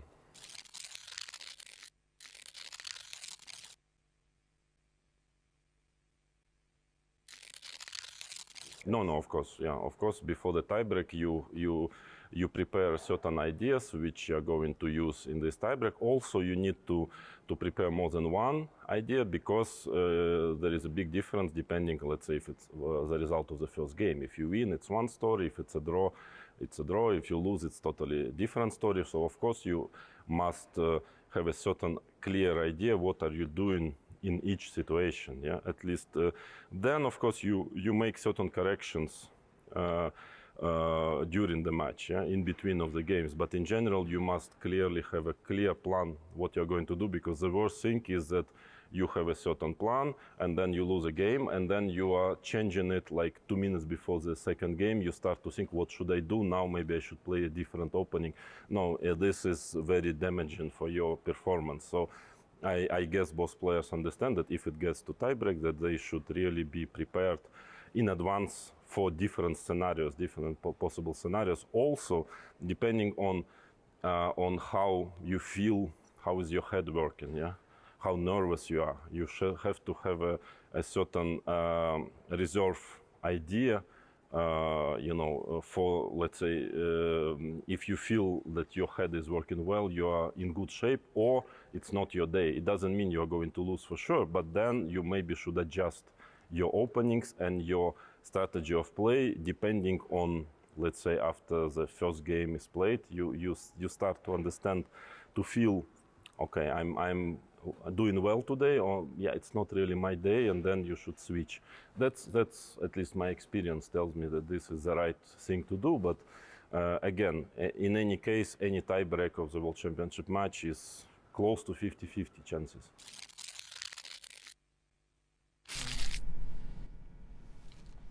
Hey guys, we're back and the game is developing in the most exciting way. Ding has played h4, supporting the aggressively placed knight on g5. Daniil, why don't you show us some of the lines that you've been looking at during the break? Well, because I don't remember them anymore. Mm-hmm. Well, first of all, Jan actually got his chance. The engine seems to think black is a bit better. Mm-hmm. Like, it's not much, mm-hmm. but it's like just like in Wish's case, right? I mean, playing the most solid way actually sometimes creates some chances for you mm-hmm. that you did not even, see coming, sort of. So, yeah, the line I kind of liked was... I gotta say that, Jan also, just a couple of moments ago, he again started smiling. I mean, Yeah. he seems to be smiling a lot during this game. Yeah. No, well, well, I kind of get it, right? It's, I mean, they're both exhausted, and you're like, okay, so like He just looked up at Ding. He was like looking at him. It's also something you don't do. He's like, all right, you know, I mean, you're going to be that aggressive against me, huh? No, I think Jan goes like, okay, I mean, they're both exhausted. They played this like a difficult match, and Jan came up there like very well prepared with the solid openings. And I mean, he runs into knight g5, h6, h4, and he's like, all right, this nonsense again, like of some kind.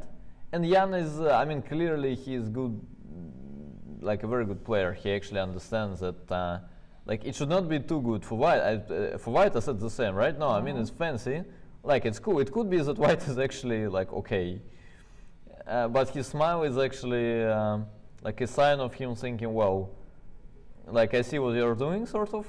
It's kind of funny that you have the guts to do it like in the crucial game, but you know,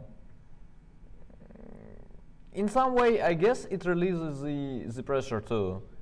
Actually, in such a situation, in my opinion, my experience has been that it's actually much easier to play some like really sharp position with a lot of tactics.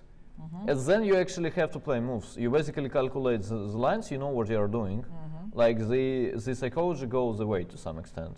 You basically need to play pretty much the only moves. And it's sharp, like this psychological problems, they normally get to you when, you know, when the position is like equal or almost equal, and you are not sure if you like need to be, you know, playing for a draw or not, and you know, when you're not sure what you're doing in terms of like your match strategy. And here exactly, I mean, come on, you like face some crazy guy who played knight g5, h6, h4, and he's trying to checkmate you, right? It's not about psychology anymore. You're like, all right, let me So you think figure out. he's definitely appreciating Ding's courage in this last round game? Yeah, I mean, I don't know if he's appreciating, but He's acknowledging it. yeah, I think in a way, actually, this knight g5, h6, h4 is also like a sign of Ding being so exhausted psychologically, right? He is a bit like saying, all right, I'm going to gamble this way, and you know, whatever, sort of. Queen c7 played by Jan is, by the way, I think it was like the best move according to some weak engine. I checked the b7, b5, which I thought was natural too, but queen c7 was, I think, the best.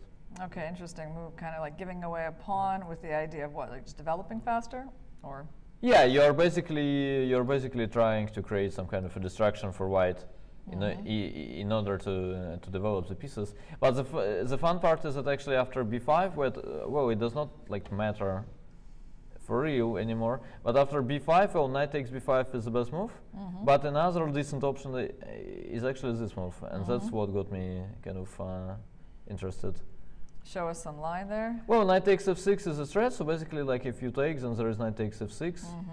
Got to take with the knight to cover h7, then there's bishop c3, then white takes. One of the moves here is, I think, queen d3. For some reason, the lines were pretty crazy. Yeah, if black plays queen c7, then I guess there is bishop c3 too. And well, it's not that white is winning or something, but the lines make sense. So white's next move is, I think, rook takes d7 in most of the lines. And yeah, anyway, with the best play, black is supposed to be a little bit better. While after knight takes b5, white is actually okay. Queen c7 is the best move.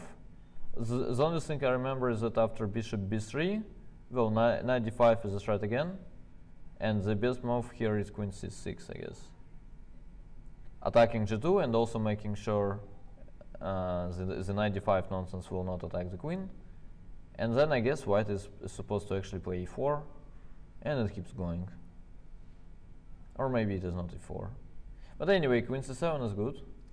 And yeah, it's actually surprising. I found, yeah, I found out recently I started playing Queen's Gambit declined as black.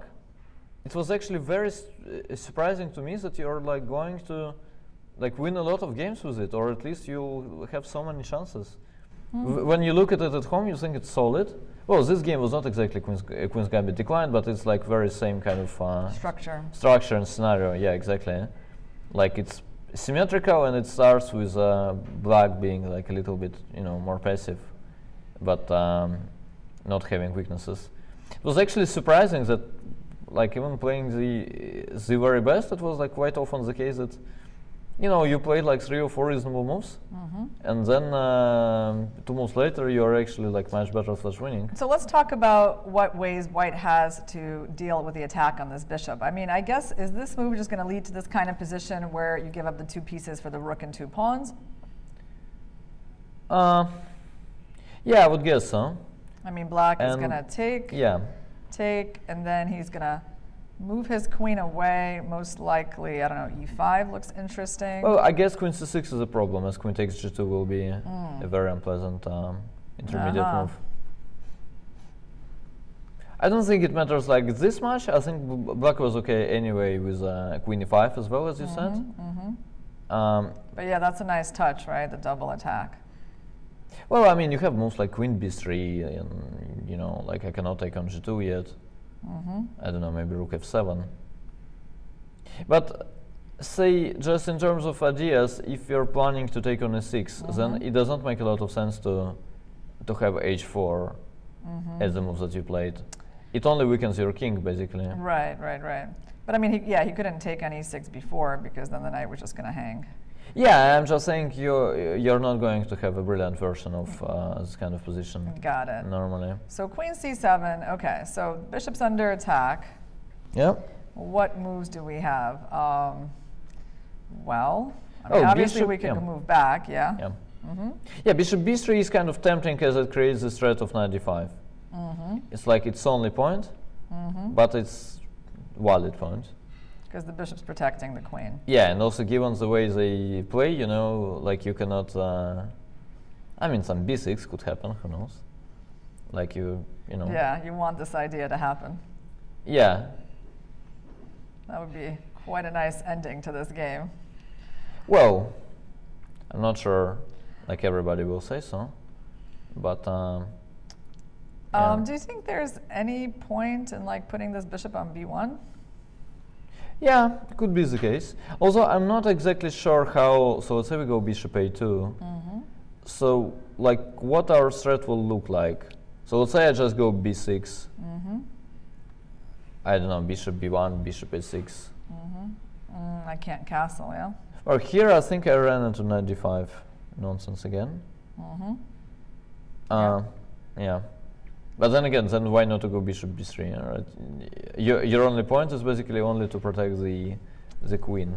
Oh, all right. I'm saying, let's say b6, bishop b1, and I do something else, like. I feel like you're about to trick me again somehow, and this is annoying. I don't know. Let's say I go queen c6. So where is the checkmate exactly? I'm not sure. So basically, you're just making sure that when I go there, you can take it. Yeah. That's the whole idea of that queen move, plus you're also attacking the g2 pawn.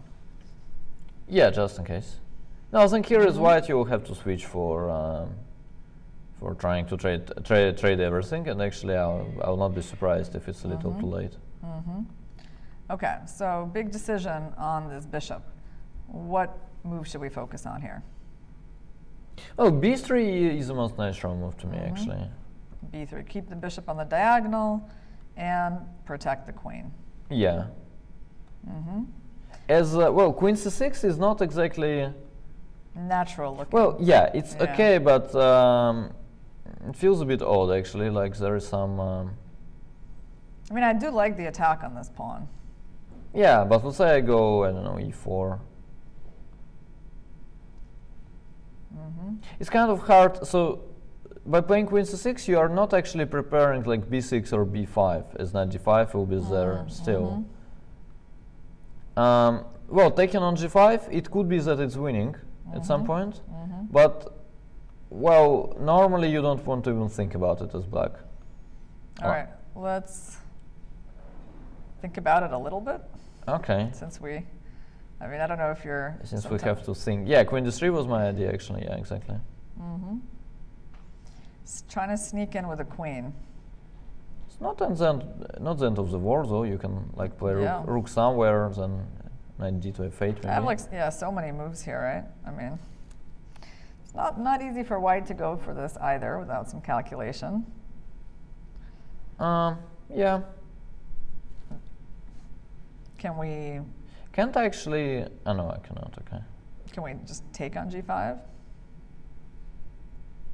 Okay, this is quite ambitious, but probably, I don't know. I'm trying to like stop your queen from going here. Yeah, okay, I'll go queen g3, I suspect. All right, so basically taking this pawn, I guess you're trying to tell me that it's absolutely insane and I'm not going to survive this, huh? Yeah, this would be my hope at least. Yeah, I mean, just to point out the Some line, queen, guys, is that, you know, this is definitely a very powerful attack coming on the h file. Yeah. And you can't even try to run with your king, because then there's also that problem.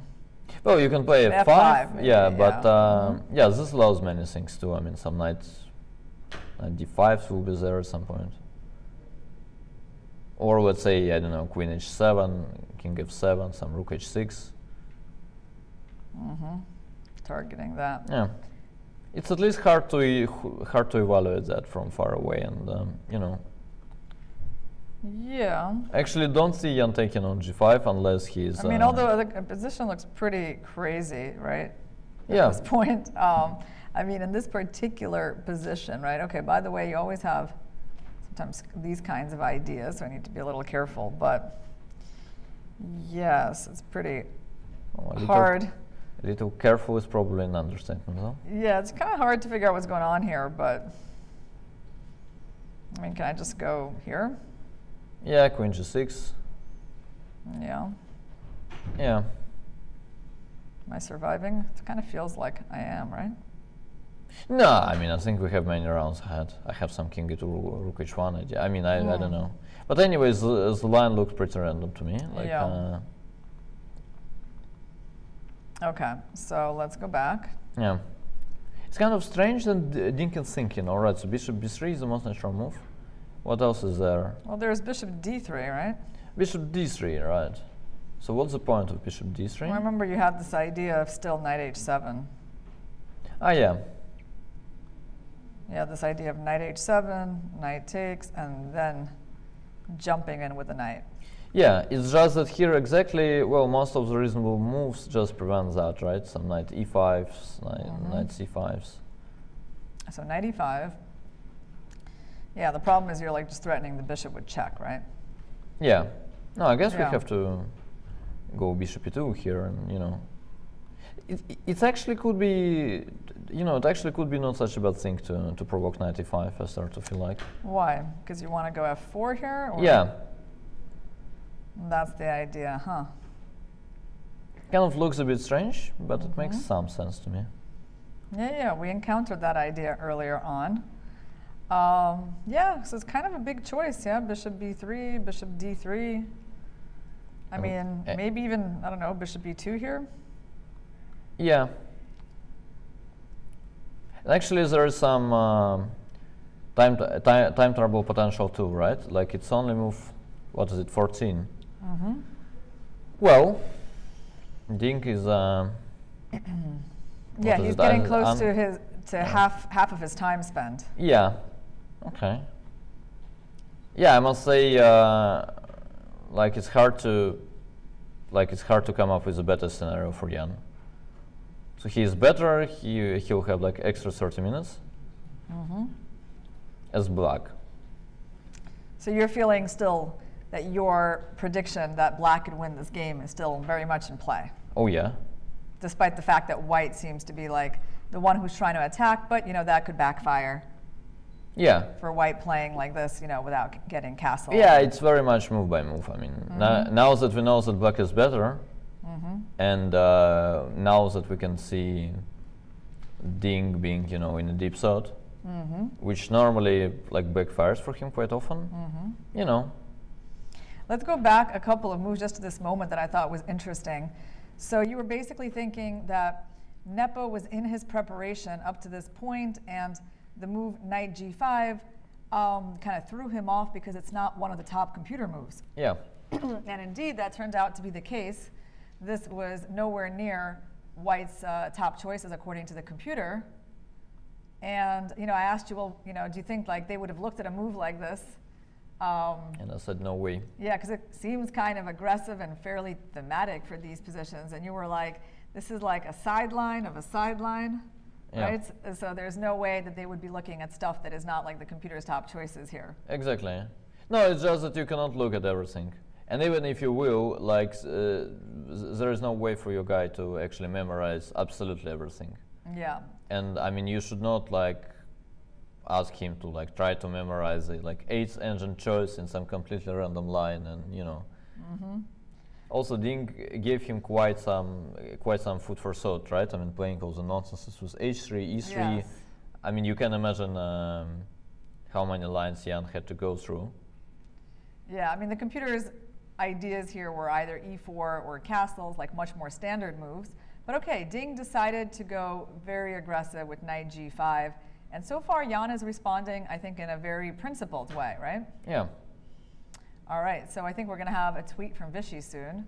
Interesting to see what he thinks about, Ding's aggressive approach in this final game, final classical game. I have a feeling it will be... Just what I said? Yeah, okay. Exactly. Could be. Just the final game. Yeah. All right. I mean, I have to say, in terms of what I can sort of tell from the players' faces, I mean, I feel like Jan has kind of adjusted himself. Yeah. I feel not enormous amount of sort of tension written on his face. Like he just looks kind of like in decent psychological shape after, I think, what were a very couple of difficult days for him. Yeah. So seeing him like this is quite nice. I mean, I know this kind of like been sort of a running joke in the match, the color of his shirt. He's decided, okay, he took off that, unlucky pink color, didn't go back to the white. He went for a new color today, right? So he's in this blue colored shirt. Ding actually kind of seemed tired to me, when I saw him arrive at the board. So well, it's my impression. Could be the case. Yeah, but we'll see. I mean, okay, so if you're tired and yet you're playing this very aggressive way, it certainly is a dangerous approach. Yeah, and also for Jan, once again, I want to mention is that it's actually like in his shoes, it's actually much like easier to be like sort of defending. Right, this like strange guy, he's trying to attack you. You basically have to like prevent the checkmate. There is no psychology there.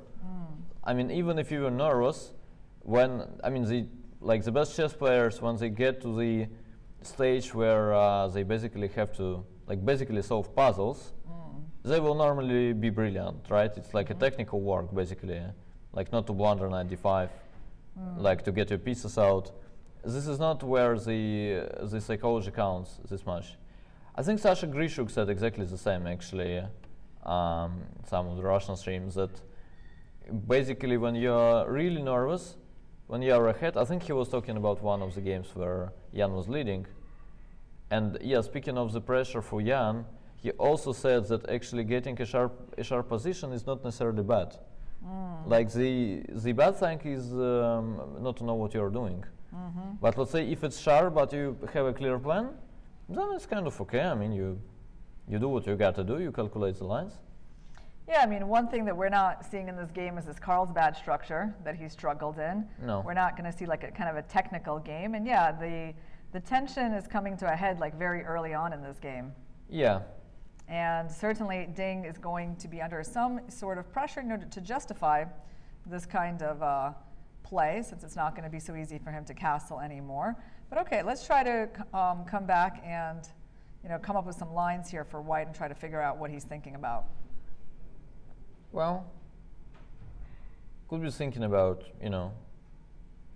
today being a bad day or something like that. Who knows what could, cross his mind. No, I think in terms of logic, bishop b3 is quite an obvious choice, actually. Okay, and we looked at queen c6 here, right? Yeah, with the bishop on d3, I just don't see like a single way to basically create a threat. And let's say bishop d3, b6. Like, I'm not even sure what the next move is. Like, it's not that we castle. Well, playing knight g to e4 is a bit pathetic. That doesn't make any threats. Yeah, and we're clearly worse with the pawn on h4 and the king in the middle. So I'm not even sure what's... were we looking at this move where you're just like... Yeah, but rook d8 rook and d8, yeah. You don't even like take the knight because there's no need to go into this trick. No. Yeah, that's kind of like the scenario that white wants. Yeah. But you would just go with the calm rook d8. Okay. And now the problem is none of these tricks work because there's still a knight here that could capture, protect the queen. And even if you take, well, I just take with the knight and you still don't have that move. Yeah, exactly. So basically, we just traded off your aggressive knight and you got absolutely, no ideas on this diagonal. Yeah. And also, well, like, there's no clear way for white to equalize. I mean, mildly put. Because this kind of pawn move is very committal. And let's read Vishy's tweet. He says, in this position, black doesn't want to capture on g5, but the threat is more unpleasant than the execution. White must be careful on every move that it isn't suddenly possible. Okay, that's certainly very important, yeah.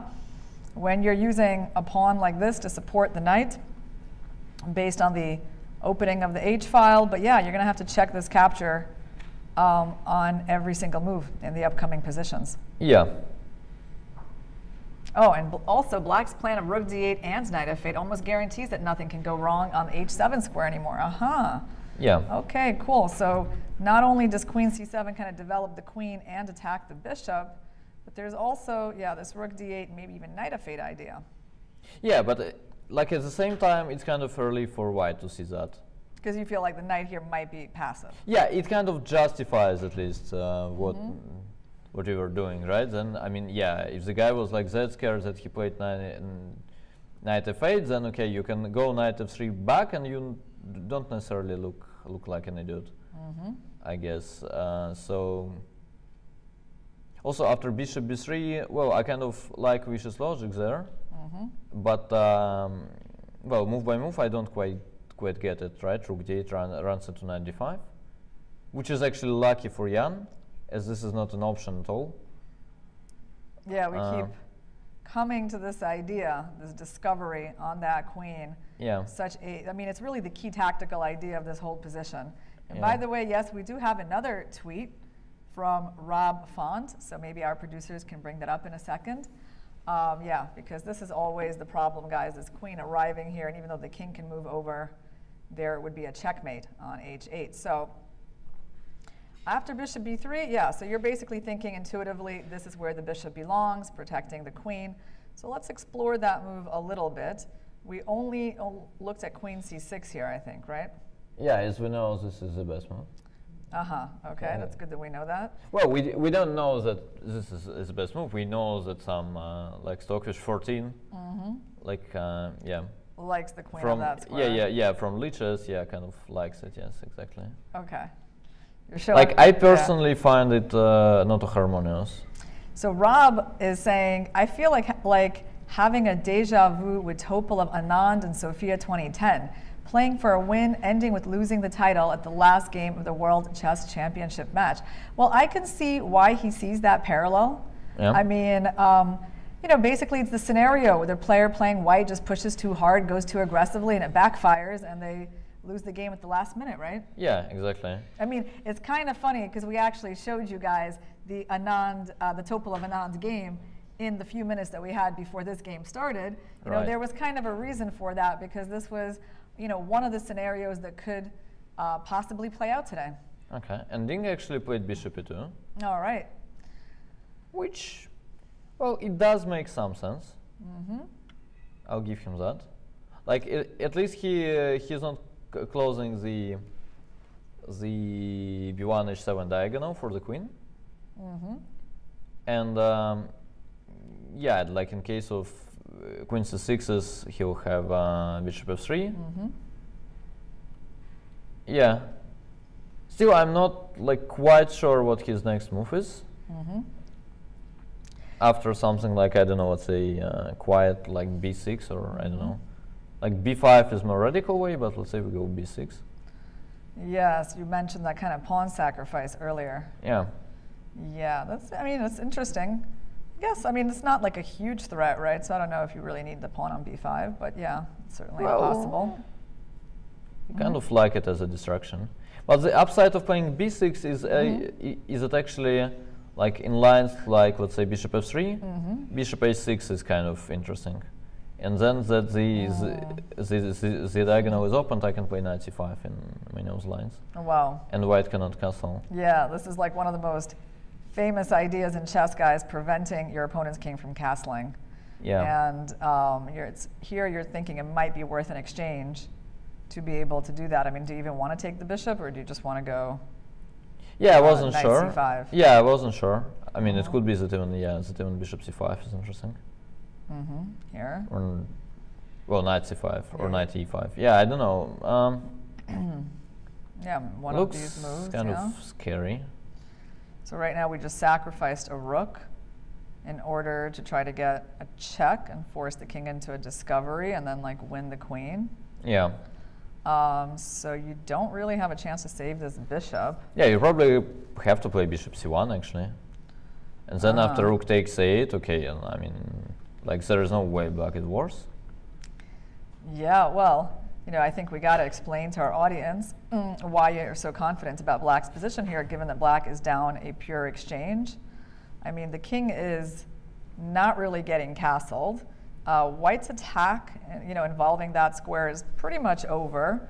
You know, white's got some pieces that are not necessarily taking part in the game, but you feel like all of this is worth the exchange. Yeah, let's try to make a few moves for white, just because I think, I don't know, I feel like this is kind of a relevant concept in this position, right? I mean, at least if this move happens, then I think black for sure will need to examine that, right? Yeah, there is nothing wrong with playing something simple either, or even rook b8, and you know. The problem for white is that I don't quite get like where the king is going. Like we can basically never castle, as then h takes g5 will become a problem. And then I'm not quite sure what the plan is, kind of. So basically, what black needs to do in this position is, you know, complete development, the basic things in chess. Yeah, exactly. And so that's what you're trying to do with this b6 move. Yeah. And yeah, well, I mean, basically, when you have a knight here and a pawn here, a queen here, you got to try to make something happen, right? So what can we? Is there anything we can do tactically? Well, we could try rook c1. Yeah, this was my. I mean, you could basically see that I'm just a trickster. I'm just trying to get this knight d5. Yep. So one idea that's going to keep coming up again and again. Yeah, but well, here exactly. Well, first of all, you don't need to run into it. Secondly, even let's say bishop b7, knight d5, queen d8. Yeah, I mean, I don't see where this is going exactly. Well, we can take the bishop, but well, I mean, given how much better developed black is, somehow I don't see white doing well here. Yeah, I mean, I guess the problem is like, okay, on moves like that, you just go knight c5, and you know, that's basically the issue is kind of like what Vichy was saying, that, you know, at the end of the day, you know, you might win a pawn, that's all very nice, okay, forget that guy, but like once you trade the queens, your knight just gets captured, and then, well, you don't have an attack anymore. So basically there's a lot of things that you can't do because that knight eventually hangs in the end. Yeah, I mean, that's certainly kind of like developing pretty nicely for Nepo, as long as he just doesn't blunder this knight d5. Yeah. Well, still the game is very much on. I mean, given the way they like played throughout the match, you know, anything could happen. Yeah, especially in the last couple of games, I would say. Which was just like a seesaw of mistakes. Well, not couple, no? It's like, I don't know, last 5, 4. The nerves were pretty much there. And given that, just in terms of logic, the pressure must have increased. So yeah, I don't know. I kind of fail to believe that like it will be like a flawless game from one of them, and this will be it. Kind of, I don't know. We haven't seen it for like, I don't know, like 2 weeks maybe or something. So why would it happen, you know, here Well, exactly? maybe one of them really wants to win today. No, I mean someone might win. I'm just saying it's kind of unlikely that, let's say now that Ding is worse, he will basically never get back to the game because of that. I don't know. Well, you know, in terms of the match, I think if Nepo were to win this game, I would certainly find it a very logical result, because he has had the match initiative right throughout this whole match. He's the only one who's ever been leading. Every time he's been leading, Ding has only been able to catch up and equalize the score, so he's always been in the chasing position. And yeah, I mean, okay, Ding has certainly thrown away some things, but Jan threw away a very big game a couple of games ago where he was just like -4, which is an absolutely huge evaluation. Yeah, that you never see top players like lose -4, right? Like a stable -4 that is not even just like based on one move, right? Well, you see them. But it's rare. It's rare, I agree. Yeah. Well, at the same time, well, Ding was like much better / winning with the even score in this game in French. Well, it really depends. It's hard to, like. Well, his advantage in the French was like nowhere near as big as like Jan's advantage. Yeah. No, I kind of agree that we like start counting all the like missed opportunities. Then indeed, like for the moment, Jan has probably missed more of them, starting from game 1 actually.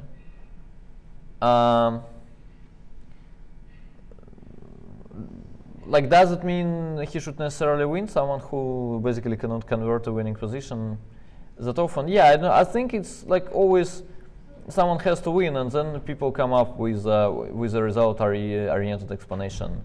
Say if Jan wins, we'll say yes, it's well deserved. He was like leading many times, and even the last game, well, Ding basically couldn't really handle the pressure. Yeah, exactly. And then if Ding wins, we'll also say, well, it's fair.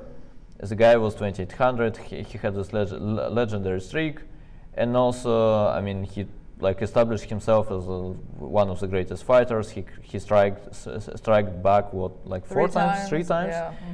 And you know, 4 if he wins today. Yeah.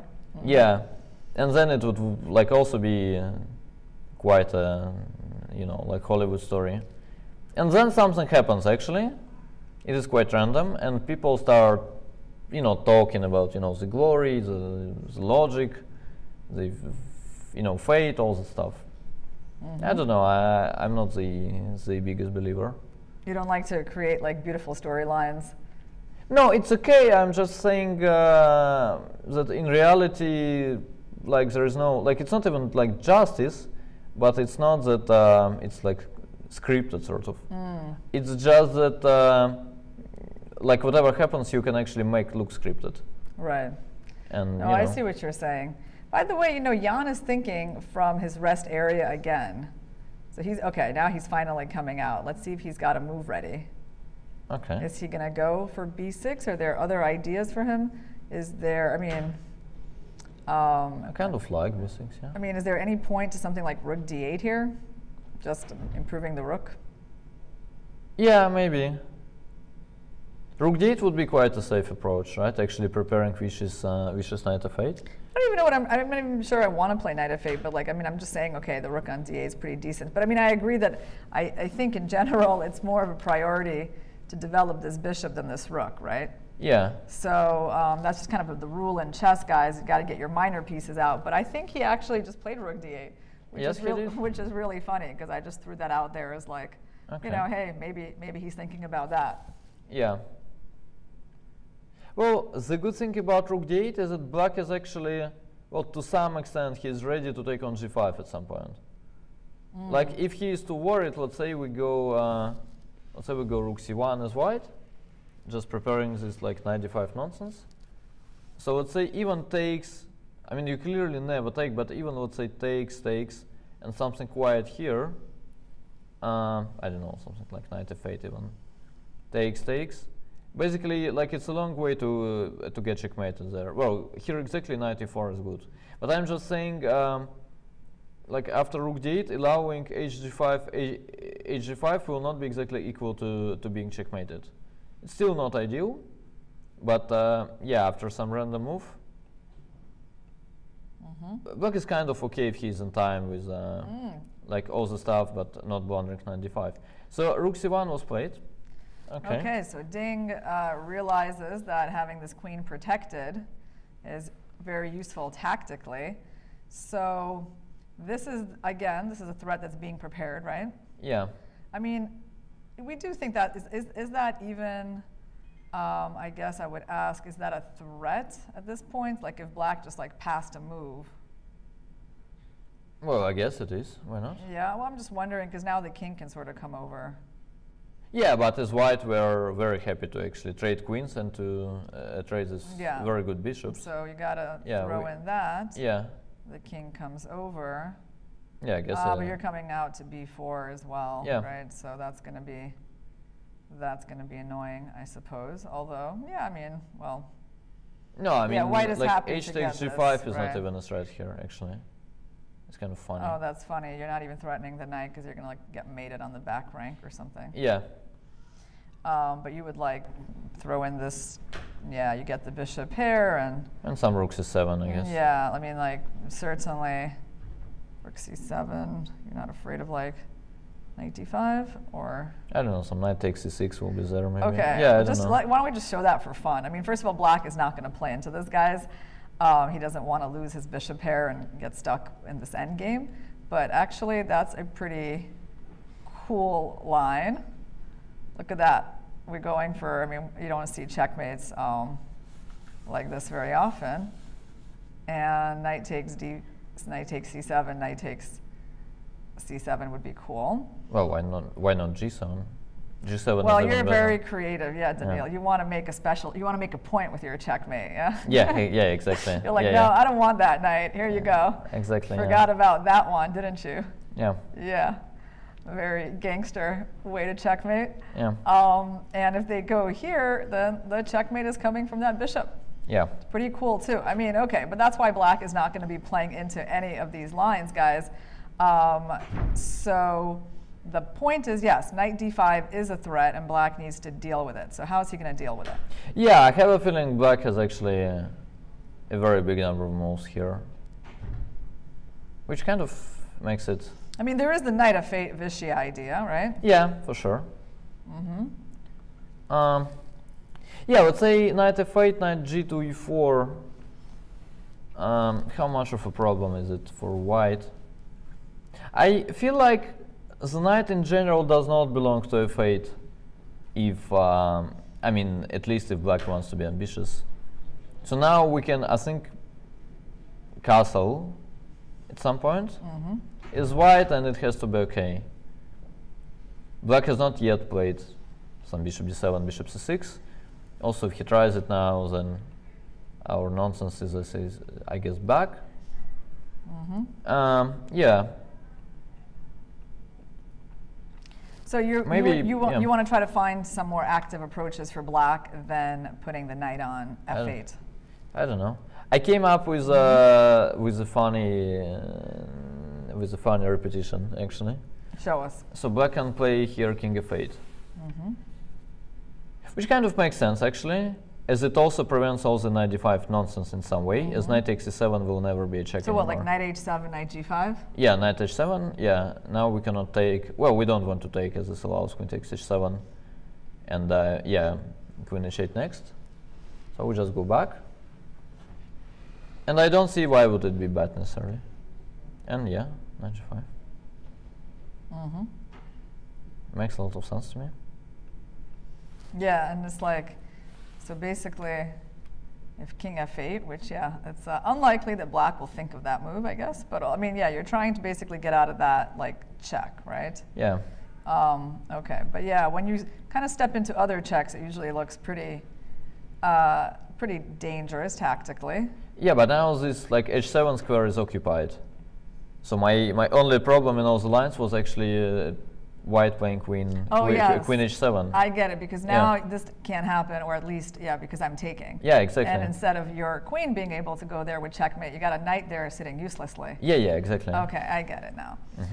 All right, so, well, okay, let's try to find some realistic ideas for black. Okay. What do we got against this? Where is our queen going, or how is it going to get protected? Oh, I must say it's kind of strange to play rook d8 without a clear plan against rook c1. Probably has one. Yeah. I don't know. The engine seems to want queen b8. Oh, we got the empty chair situation again. Yeah. No one's around to play the match. Okay. Yeah. Jan, I guess, back to thinking in his rest area. Yeah, I would guess so. It's a scenario that we have seen before in the early parts of the match. All right. So let's think a little bit for him. And where can this queen go? Oh, b8, right? But that's what the engine wants. Really? But, yeah, but I would, first of all, like, you have to check it deeper normally. Yeah. Secondly, I mean, over the board, I would kind of like hate the idea of playing queen b8. Like, you are getting a bit too far from your king. And I mean, if you will like end up being checkmated in some thematic ways, then you know. No, I have to say this move is not humanly intuitive at all. I mean, you don't just like put your queen in the corner. No, I think it is actually a very logical move. I can like perfectly picture decent players playing it. It's just that the stakes are high. No, but the logic is very simple. You actually want to develop your pieces. You actually want to play b6 at some point, which now runs into knight d5. Then you need to move your queen somewhere, and you need to like move it the way that is not like preventing you from playing b6, right? Here, I do think this move is kind of simple and not bad looking, though. This second way of dealing with things. So I mean, I guess the idea is that if you go knight d5, now I can take with this knight and protect the queen. Yeah. So you're also in some situations, I think, like letting the bishop out, not bad. So yeah, why not this move? I feel like this kind of seems like quite okay from the human point of view. Well, I think as plan A, you would very much prefer the setup with the pawn on b6 and the bishop on b7. No, I kind of agree knight b6 is safe. I'm just saying, yeah. I'm just saying it's actually time for a break. That's what I'm saying. Yeah, you're saying that because we got that message 10 times from our producer? Yes, yes, exactly. All right, guys. Look, you don't want to miss the rest of this game because it is, first of all, so crucial to how this match is going to wind up. And obviously, the game itself is developing in a very interesting way. So stay tuned, and we're going to be back in a few minutes.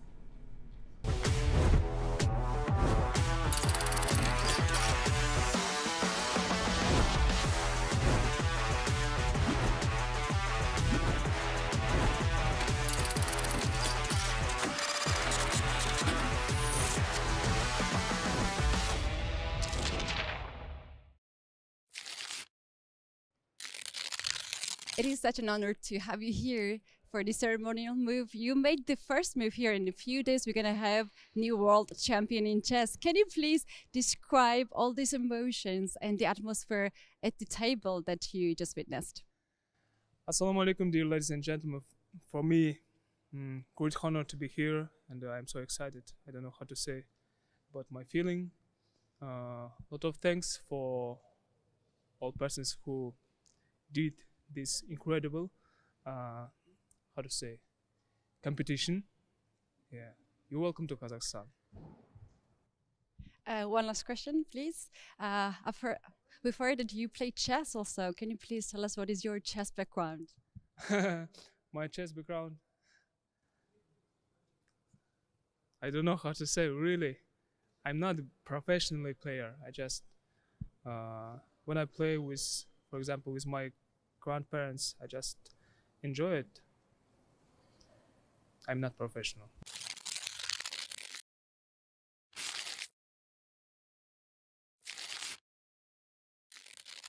Hello everyone, welcome in Astana. This is the playing venue of the FIDE World Championship match 2023. I'm Katie, and in this video, I'm going to take you to the players area as well as spectators area. Follow me.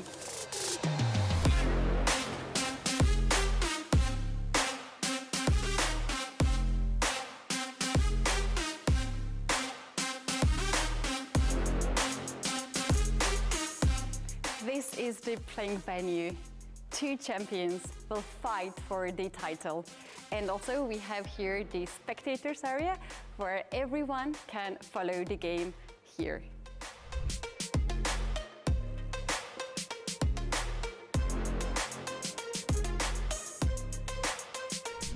In the first round, Jan takes white pieces and he will move the first. Ding will take black pieces. Also, the chair that Jan Nepomniachtchi chose is the similar design from the World Championship match from Spassky and Fischer in Reykjavik.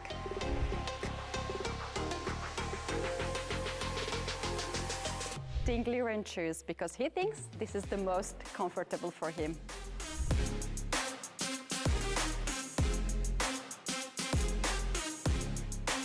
Compared to the previous World Championship matches, here the players will have more space during the game.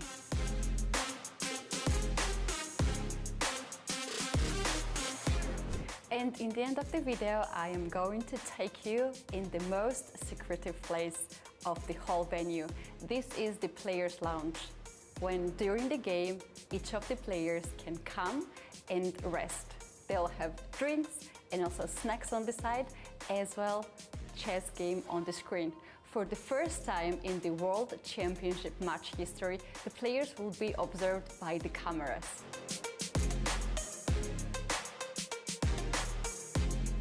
We are inviting you to join our expert commentary every day at 3 p.m. local time.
Hey guys, we're back, and Nepo has actually played the maneuver that Vishy was suggesting a little while back. He played rook d8 and knight f8. He put that knight on the back rank, slightly passive, and Ding is now initiating a series of trades in the center. Yeah, Ding played knight e4, which is I think a bit of a concession, but at the same time I would like as white I would be feeling some kind of relief already. So once again, as we said before, knight f8 kind of justifies everything white was doing. Knight f8 is solid, but at least as white we know that we are not going to be punished, it seems. So after knight e4, Jan took on e4 instantly, and now Ding has to choose between playing knight takes e4, trading the queens. Which actually seems fairly likely, no? Yeah, no, I think it's okay for both, right? You go, I don't know, bishop d7, bishop c6. There is also rook c8. I mean, still I would say, like, if anyone is better, it's black. Like, it's not much. But still white has this little issue, like, you don't want to castle as h4 is hanging. You can sacrifice it sometimes, but that requires some kind of calculation. And otherwise, you know, rook c8 is kind of unpleasant to face. Bishop c6 is annoying. I don't know. I think it's quite likely that he will take with the queen, actually. Staying in the middle game, and for the moment, okay, does he have some sort of discoveries against this queen? Not, I don't know. Well, as always, you can play knight d5 if you're allowed to. Yeah, but I guess something like queen d6 is the point, as otherwise I just don't get it. You're attacking the bishop. Yeah. And also, well, yeah, it's a little tricky. How do I guard him, like rook d1? Yeah, why not? Yeah, but then bishop d7. Yeah, rook d1, the bishop comes out and goes here. Yeah. Yeah, let's go back and actually just try to explain to people what has actually happened, the key moments in this game. Because after bishop e2, actually black was having an advantage here with the precise move b6, right? Which we talked about, and it's nothing special about it. We're just trying to get all of our pieces out, right? Right. And there wasn't anything like here that white could really do to like exert some big pressure. So that on rook c1, basically the queen was moving back to b8, right? Yeah, well, queen b8 is something you probably don't want to play. I mean, I can kind of get this. This is like the last round of the World Championship match. You want your queen to be like closer to the king. But let's say even bishop b7 that we discussed. Was it here? I think it actually no. Here it wasn't here. Yeah. It wasn't. No, here we were running into. No, it was here. Knight d5, queen d8. Yeah, it was exactly here. Yes, here. Yeah. Yeah, and then takes. I mean, again, if I'm to choose, I certainly take back here. Like, I'm not sure what this pawn on h4 is doing. After bishop b4, we have knight c5. I mean, white has to prove that he's okay. The engine seems to think white is actually okay there. Like, black is only a bit better, but it's much easier to play for black at the same time. While in the game, well, I'm not sure. So he played rook d8, which, you know, is certainly a possibility, but it's not helping this bishop develop. Yeah. And after rook c1, and by the way, he took with the knight. Okay. He's offering the queen trade. Rook c1, and now there was this threat. So here, you know, queen b8 was again a possibility, right? I think we looked at queen b8 and also knight b6. Yeah, queen b8 is reasonable. Once again, this is basically the only way to get the setup with the pawn on b6, right? But yeah, I kind of understand why you don't want to play like this. And yeah, so he wound up going knight f8 to just kind of overprotect that square, make sure he doesn't get checkmated so that on this move his knight could move. And then Ding was like, all right, I give up on the idea of that. Let me finally move this knight out of attack. Yeah. And he starts to offer these trades. And after Nepo takes, he actually just goes for the queen trade, which I have to say, this is what I would consider a tacit draw offer, right? Like, I mean, you kind of acknowledge, like, look, my opening attack here didn't work out. Now we're trading the queens. We're in some endgame. I mean, I don't know. It's hard to really imagine white being a lot better. So most likely, this game is now going to go on to a very peaceful course. Not necessarily. Yeah. Okay. You think, like, well, who do you think has chances here? Well, I think it's like sharper than one might think. And well, I mean, okay, let's say I just go h5, right? Because the pawn here okay. is generally not bad. Let's see if I have time for that. Let's see what you want. Yeah, let's say I go bishop c6. Right. So now my knight's under attack, and I was planning the ugly bishop f3. No, it's not ugly. It's like really. Is it? That's a little, I don't know. But okay, yeah, that's what I was planning. Yeah. I mean, I was thinking like it could, it could run into like things like that. It's a little awkward having these pieces, but okay. Yeah, but this was my point. No, I think you're very likely to run into like something. You have to calculate actually. Like I don't think you will just equalize by playing random moves. So say yeah, I mean I probably will play 97. You have to calculate your like bishop c3 or whatever it is. Yeah, so you want to go here. Yeah. Oh, is there anywhere I can move my knight? I mean, unfortunately, this knight doesn't really have great squares to go to. I mean, this is starting to look a bit passive. You could do that. You could, yeah. You can, yeah. But then again, takes 95. Okay, it's clear that it's black who is like trying to do something, right? Yeah, I mean, okay, white can probably. I would say, yeah, white's position has not, I don't think, gotten so bad that this position should be an issue, but. Yeah, no, I kind of agree, yeah. The pawn on h5 is actually very nice. Yeah, very nice asset for white, yeah. Because it fixes these two pawns, makes it harder for them to move. Yeah. Okay, so there's that.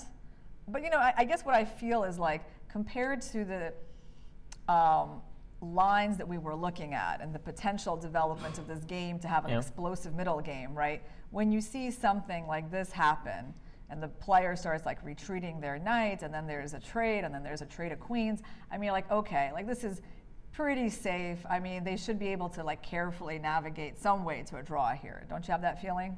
No. Okay. No, I mean, given the way they played the match. You've only got 35 more times to disagree today, Daniil. Okay, sure. Makes sense. No, but honestly, let's say like if you look at the position after rook d1, bishop e7, before Ding played knight g5. Before, okay, yeah. Let's look at that. Like rook d1 right here. Yeah, so rook d1, bishop e7. And you are told like white will actually be like much better in two moves. It's kind of hard to imagine too, right? I'm kind of simply getting used to it. And well, the ending, I mean, okay, there are many pieces on the board and, on the board, and I don't know, things could happen. All right. Well, let's see. Bishop d7. Oh, so he has not played that move yet, has he? Bishop d7 is on the board. No, it's on the board. Yeah, he just played it. Okay. Yeah. Yeah. So we need to figure out how we're dealing with that move. Well, I don't think we have like too many ways. Yeah. So. Well, but it could be subtle. Like, should we start with bishop f3 or not, for instance? If we start with bishop f3, it kind of allows bishop b5 then. Because you're thinking maybe like on bishop c6 you could do something else with this knight, or even. Yeah, like I just thought. Somewhere. Yeah, just thought maybe like h5 we can play later, right? Yeah. Although, yeah. So bishop f3, and then you have a choice of moves. Yeah, here I didn't like knight g6 at first. Yes, this was my problem. Now I realized what was the problem. And then after h5, knight h4 is a very nice thing. Well, knight e5 is unpleasant to me. Yeah, and the bishop arrived here a little too early. Yeah. Okay. Well, positionally I do like this move, and I don't think he did that. What did he play? He played bishop b4. Okay. Very interesting. Yeah, very straightforward way of doing this. So he's basically saying, like, I want to trade your bishop that's attacking my pawn. I also want to get these dark squares, and I don't really care about these double pawns. Like, somehow they're not going to be a problem.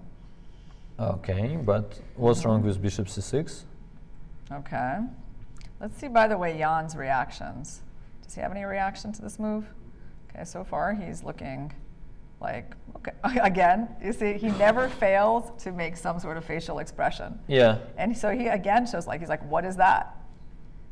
So I mean, this move bishop b4 is like, I mean, surprising to him. It's not the most obvious move, right, for us either. It's a very strange move. And, yes, it's not the first thing you think about because it implies a change of pawn structure, and you're getting these double pawns. So I mean, yeah, it could be fine or it could be just weird. Yeah. Well, but like even if it's fine, it's not what you like play normally. Yeah, and he answered very quickly with that trade. Okay. Well, clearly he didn't have too many moves. Yeah, there wasn't. We have many places for this bishop to go, so he doesn't ponder this. He just takes. Okay. And now let's think about the options here for black. I mean, I feel like black has so many possibilities in general, right? Oh yeah. I mean, okay, this one is like really the most natural. Yeah, I mean, I would say that's the most natural. I mean, other than that, I suppose you could look at all kinds of like other moves as well. Yeah. But let's start with bishop c6. Attacking a piece in chess is often a good idea. Yeah. Yeah, I don't know. Well, I suspect the point could be knight c5, but then it's very strange. And if you play bishop f3, then, well, then why to do it? Simply, okay, knight g6. I think black is actually better, simply. Okay, well, let's just see. Maybe he just thinks this position, I was going to say, you know, maybe he wants to move the bishop and the knight and somehow make a draw, but it's kind of funny because, like just as an example, I wouldn't really like to allow this move. Well, you'll probably have to. But, you know, I really, really don't want to let you have a pawn, like let myself have a weak pawn like that on h4. Is there any way I could avoid that? Let's try. So there's not tons of ways for this knight to be guarded. No. Because you also have a pawn problem. No. No, it's a really strange decision. I don't know what to say. Well, you know, the players have shown themselves very capable of making surprising decisions. Yeah, but bishop b4 is a different kind of. Yeah. Well, I don't know. Like maybe I'm overestimating the drama. Maybe it's just a decent move. But let's say in my opinion, you just don't play it quickly. It like obviously ruins your structure, and it's kind of obvious that it's not even close to be the only move, kind of. And I mean, okay, you could actually invest some time. Like in the ending, you're not likely to lose because of the like really bad time trouble in some equal position. Maybe you don't think there's any way that maybe he can go like knight c5 and. Yeah, this would be my guess. Yeah, that's what I thought. And then some sort of like play against the bishop. Yeah, but it's kind of strange. Well, first of all, I can just play rook a to c8, where white kind of looks strange. I mean, you probably just castle, and yeah, I don't know, something like b6, let's say. Here's the white is probably kind of okay. Knight e6. Yeah, even here I actually prefer black. Okay, so Nepo played bishop c6 very quickly. I mean, Okay. it is that natural of a move that he just doesn't even have to take much time to play it. Yeah. Okay, so I'm very curious to actually find out what the point was. Okay. Oh yeah, look at that line. We actually just talked about it. And he plays knight c5. Okay. Knight c5. Which is, like, according to the engine, just bad. Wow. I mean, if he manages to lose this game, quite frankly, I'm just going to be so... No, but I told you. I mean, it's like, it's, you know, it's not going to be... Yeah, I mean, I just feel like, you know, if you're going for all these trades, at least, you know, you got to be kind of careful to navigate your way to equality. Yeah, but once again, it's just insane, right? They like traded queens literally 3 moves ago. Yeah. It takes the guy like 3 moves to be like close to lost probably from this position. No, it's like honestly, you know I try to prevent myself from like sharing how surprised I am, but you know. No, it's not working, Daniil. Yeah. You're still managing to convey that. Yeah. No, honestly, like like you can blunder a rook, I can get it, right? You can like blunder things, but playing bishop b4 is just strange, and in general you're completely fine. You're clearly ruining your structure. You have all the time in the world. Why not to think at least? No, I kind of get his point. All right. I mean, once again, he wants to be very concrete, and basically the problem is probably bishop takes g2 exactly, and this is where he kind of missed something. And I don't know what the something is. I'm just saying it's a little weird to like even think about it. To kind as of like white. just give up a pawn like this, right? Quite quickly. Well, I guess he's going to like to attack the bishop and to win the pawn on b7 eventually. So let's say. So how's that going to work? Let's look at that line. So yeah, bishop like bishop. c6. Yeah, I guess d5. it kind of. Yeah, you go bishop e8. Bishop. Well, why can't you go bishop d5? Is it? Oh, e4 then. Okay, let's just look at that. Maybe there's some tricks here. Like b6, right? Yeah. Is that a trick that will? I mean, you're gonna at some point start missing pawns on this side of the board. Yeah. So I mean, your knight can't even move because then you lose that pawn. Yeah. Well, it's not that I resign. I take on d5, I take on c5 maybe, or I take on e6, I don't know. But maybe I do it like this. But this is just quite surprising. Is it? I mean, it Okay. really is. Oh, okay. No, I thought it's what we expected. Yes, that's what one of us expected. Yeah. Yes. But I was just thinking this endgame would not get quite so dangerous for white so quickly. All right. So Well, this one is actually okay, I guess. After king d2 followed by rook a1, I don't think white is in a lot white's of gonna trouble. lose. Yeah, but e takes d5 instead of rook takes d5, followed by knight e6. I don't know. because you're getting Yeah. the tempo. Yeah. Yeah, here I'm pretty worried. I don't know. And I can't go like bishop f3 or something to. Well, you probably have to, but it doesn't look too convincing either. I don't know. Your king is somewhat stuck too, right? I mean, you're not in time to castle even. I'll say I go knight e6. Yeah, Nepo is pursing his lips, Okay. kind of just showing his utter surprise with how things are going here. Yeah. I mean, I feel like he has kind of brought a really good demeanor to this game. He just like has felt kind of relaxed and smiling at various points, like seeing the sort of the humor Yeah. in the tension that they're experiencing, what they're going through. Yeah. Which is not something you kind of like, you don't expect this reaction necessarily from everyone, right? To be like, hey, this is kind of funny actually, like how this game is developing and what's kind of going on in this match, right? Right. No, I think Jan is capable of using this, philosophical approach, kind of. Like he knows that it's like arguably the most important classical game in his life for the moment. And he seems like that's what I mean. Like he seems kind of bemused by the whole situation. And I think, in a way, I think it makes him more relaxed and could be helping him play better. Yeah, and he's like, I mean, he clearly understands what's going on. Yeah. So he thinks like, it's funny that like it's my most important game, and this nonsense keeps going and going from that side. And he probably knows, he probably understands that he played some mistakes too. But no, I mean, I can get this feeling. It's actually very natural to have one. Yeah, and I mean, where, Ding looks a lot more tense. I mean, Yeah. and he has kind of come to the game, from the very beginning looking quite tense. Yeah, I agree. Yeah, no, I mean, it'll be quite interesting if Jan, because just like having the right, more relaxed mindset towards such a crucial game is actually going to really be the decisive factor here. Yeah, it could be. It could very well be. No, but also, once again, given the way the match was going, actually having black was not too bad.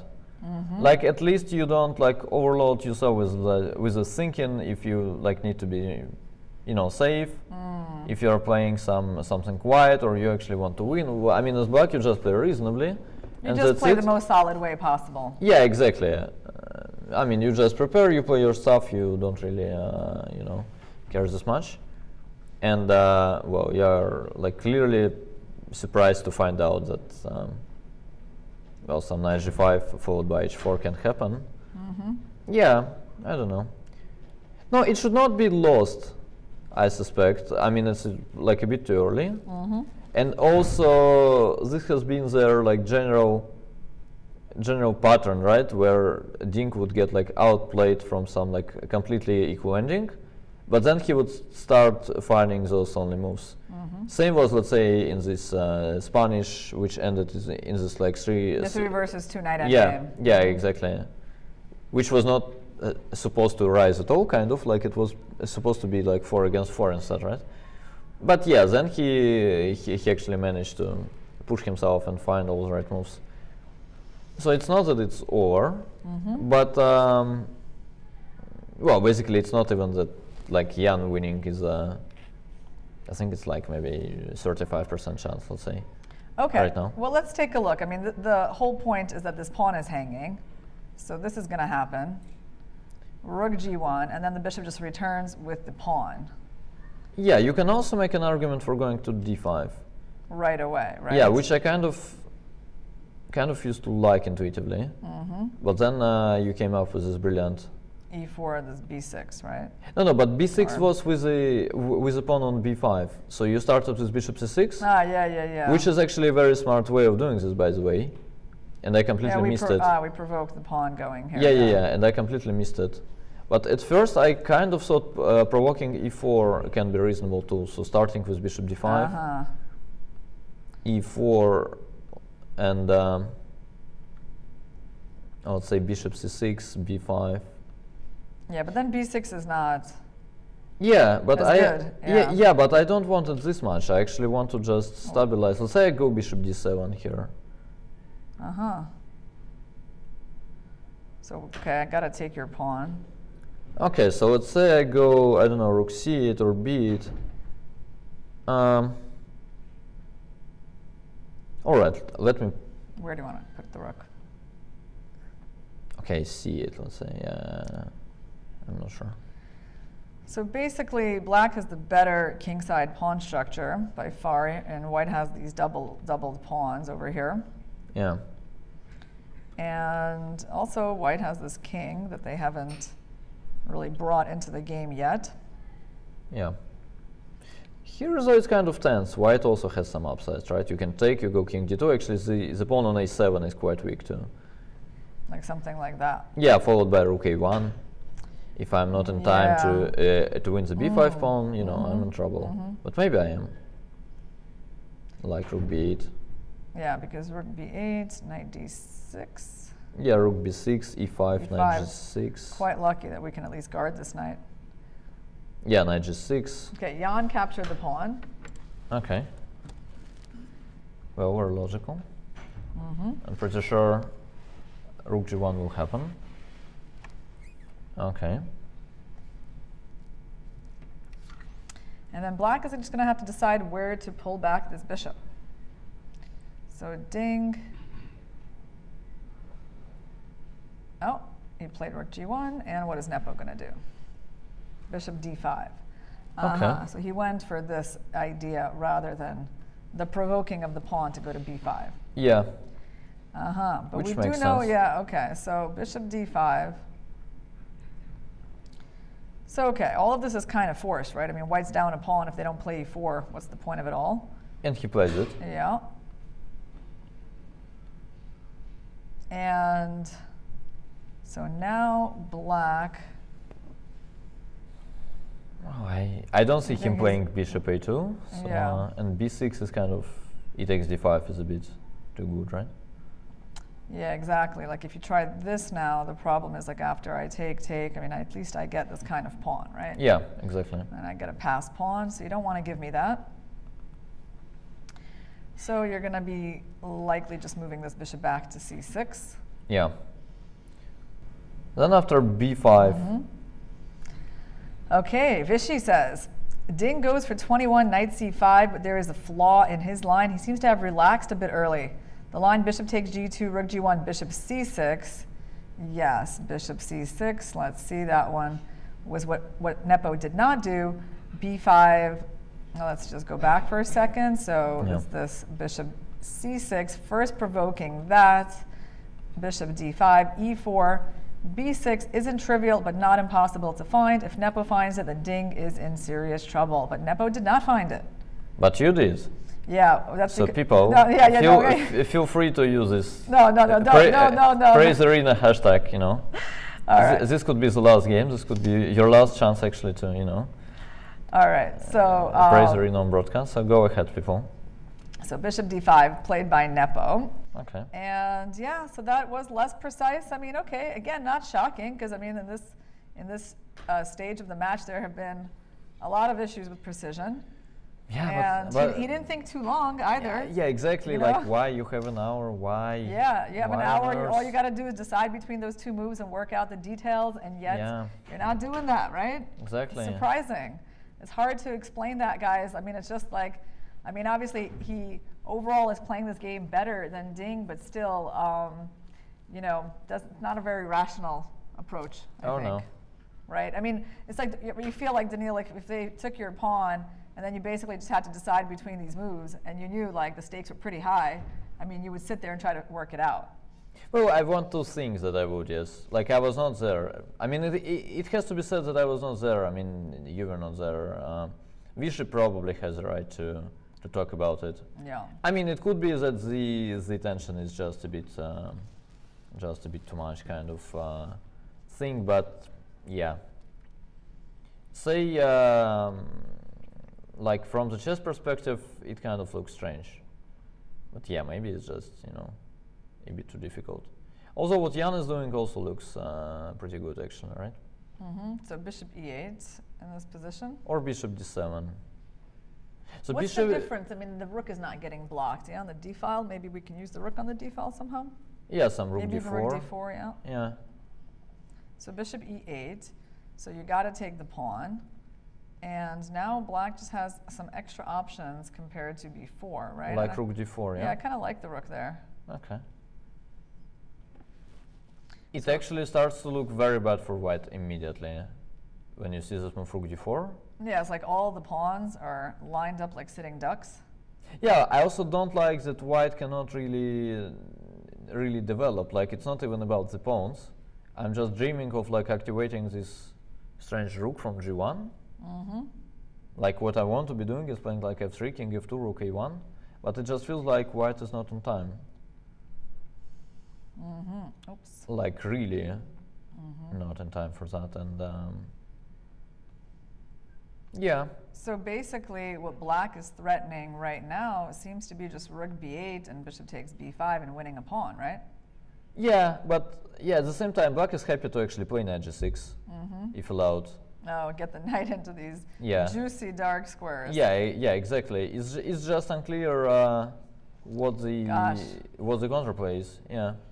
I mean, yeah, it's like what we're seeing is like some shocking things, isn't it? Yeah. I mean, like the thing is like bishop b4 is not even a tactical mistake.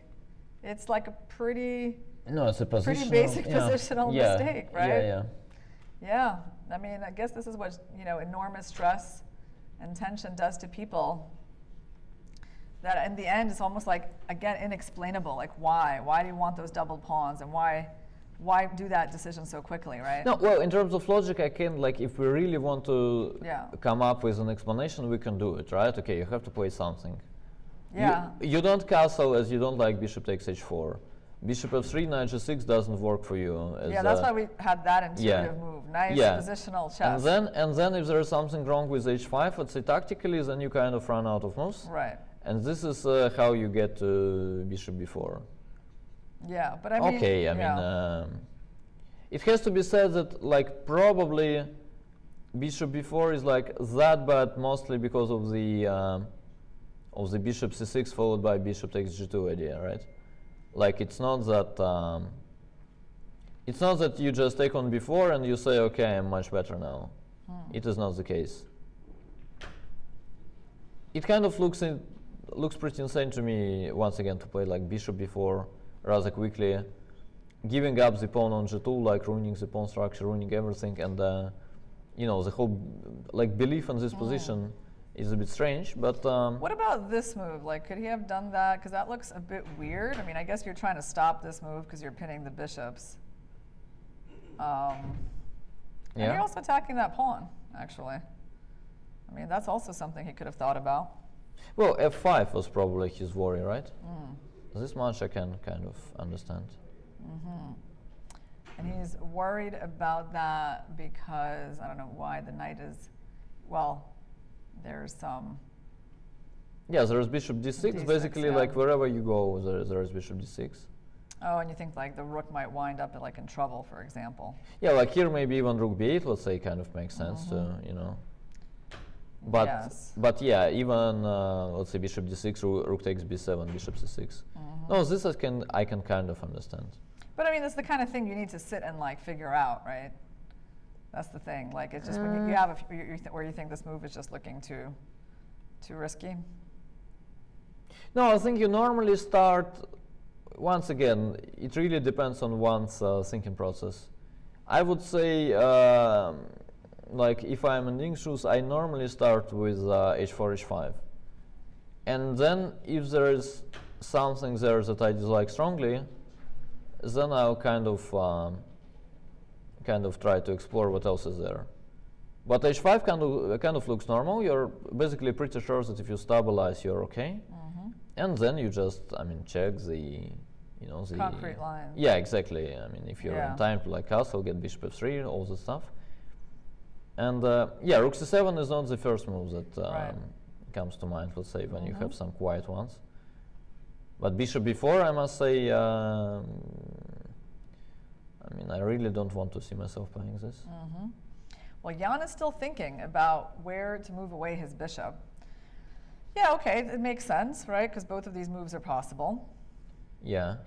But I think ultimately, I mean, I do think he will figure this one out. I mean, just like move the bishop back and keep this file open for the rook. Yeah, Let's actually I look agree. at that position. It's not, thankfully for him, this really doesn't require a whole lot of calculation, right? Yeah. It's like natural and it's simple to calculate, which makes it quite likely that he will go for this. And let's see how we can hold this position together for white. Yeah. Well, Is there It's some kind of- sort of like knight c5 move or? I don't know. Let's try to think a little. I don't know. I would normally think that well, white is in quite a trouble, and he probably needs some like emergency kind of thing. Measures. Yeah. I don't know. Maybe some rook c7. I would even be okay with sacrificing this pawn on e4. I just want to like activate my rook badly. Some rook g3, rook a3. We're not quite in time with that.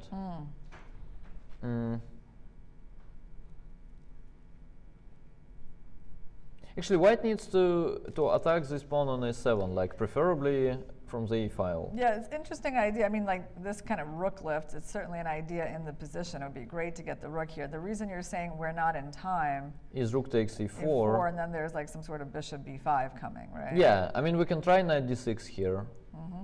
We give up all the pawns.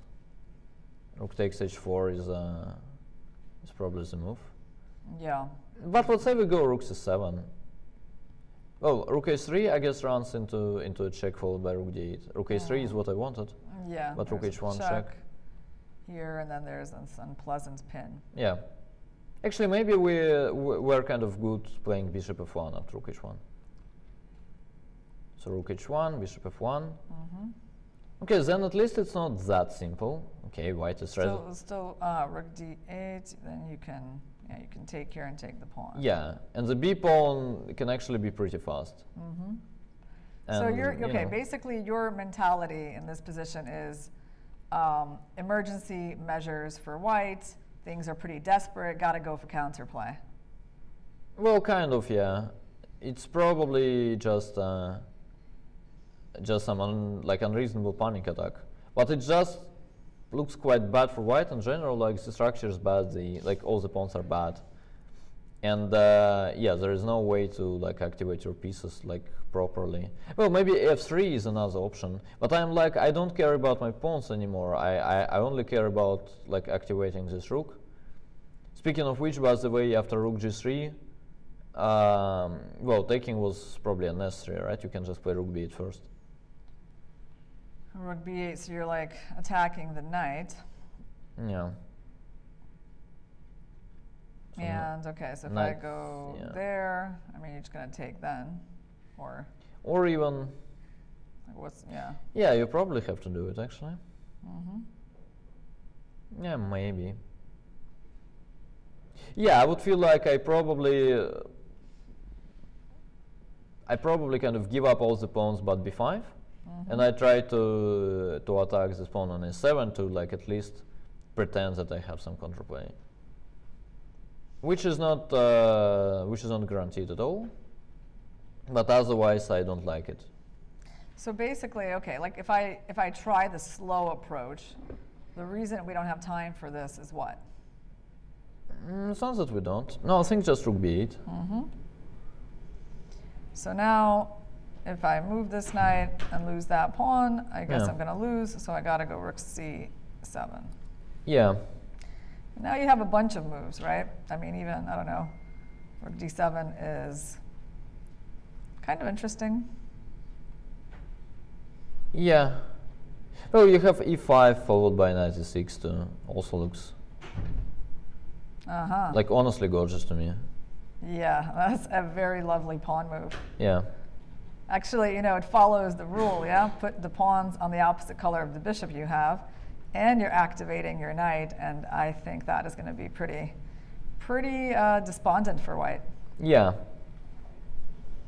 Yeah, this is why basically it kind of looks pretty desperate if we like allow all this.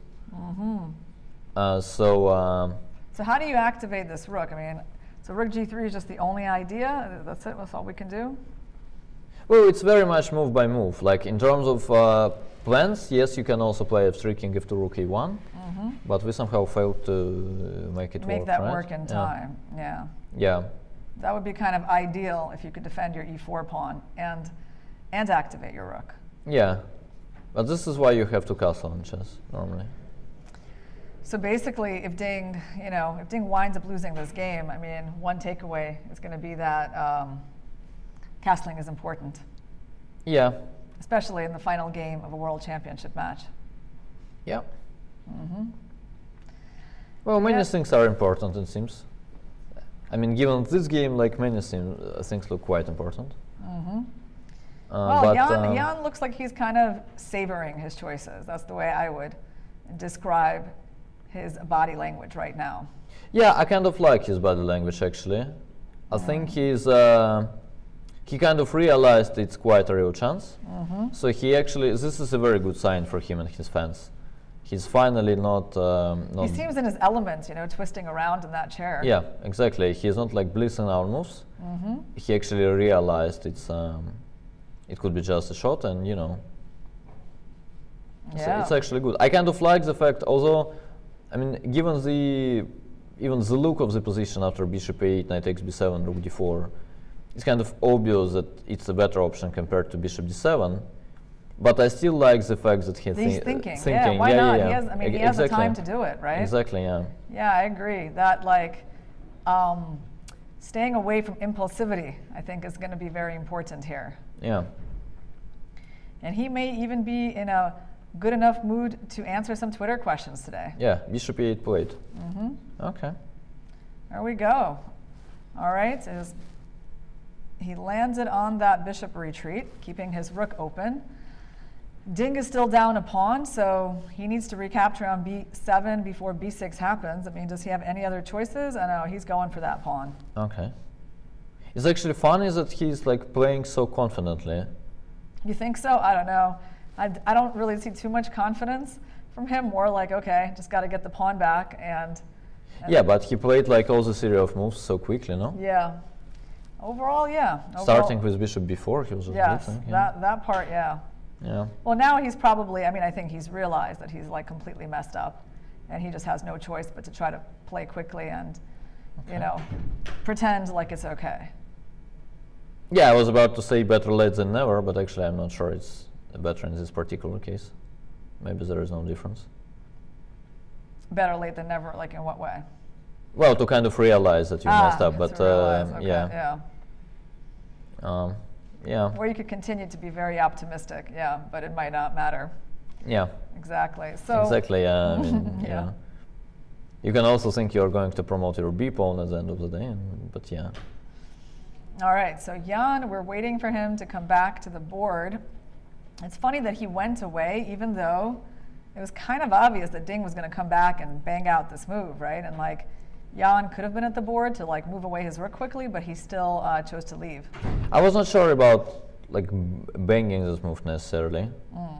I mean, even how bad it looks there for white. Well, you could like think a little, something like h5 you could consider. I mean, trying to at least prevent knight g6. Yeah, just kind of settling for being down a pawn. Yeah, or maybe, I don't know, starting with rook g3. But yeah, Ding doesn't seem to see a problem, kind of. Yeah. Okay, I take a pawn, what's wrong with that? All right, so I mean, does Jan have any other options than this move? I mean, I guess he does. But this move is so attractive, isn't it? Yeah, I don't even know what the options are, to be honest. So rook d to c8 kind of allows taking followed by king d2. I mean, it allows many things, right? Yeah. White is basically in great shape immediately. I mean, compared to everything, and then the rook comes out. Yeah. So black is not interested in lines like that. Yeah. So rook d7. Like, looks weird. Yeah, just inviting knight c5, which white kind of wants to play himself, I guess. And or b8, I guess. Yeah. Just looks. But then, yeah, after something like rook c7, white could actually be better even at some point. Yeah. So yeah, I feel like Jan's answer here is going to be pretty obvious once he gets back to the board. Yeah.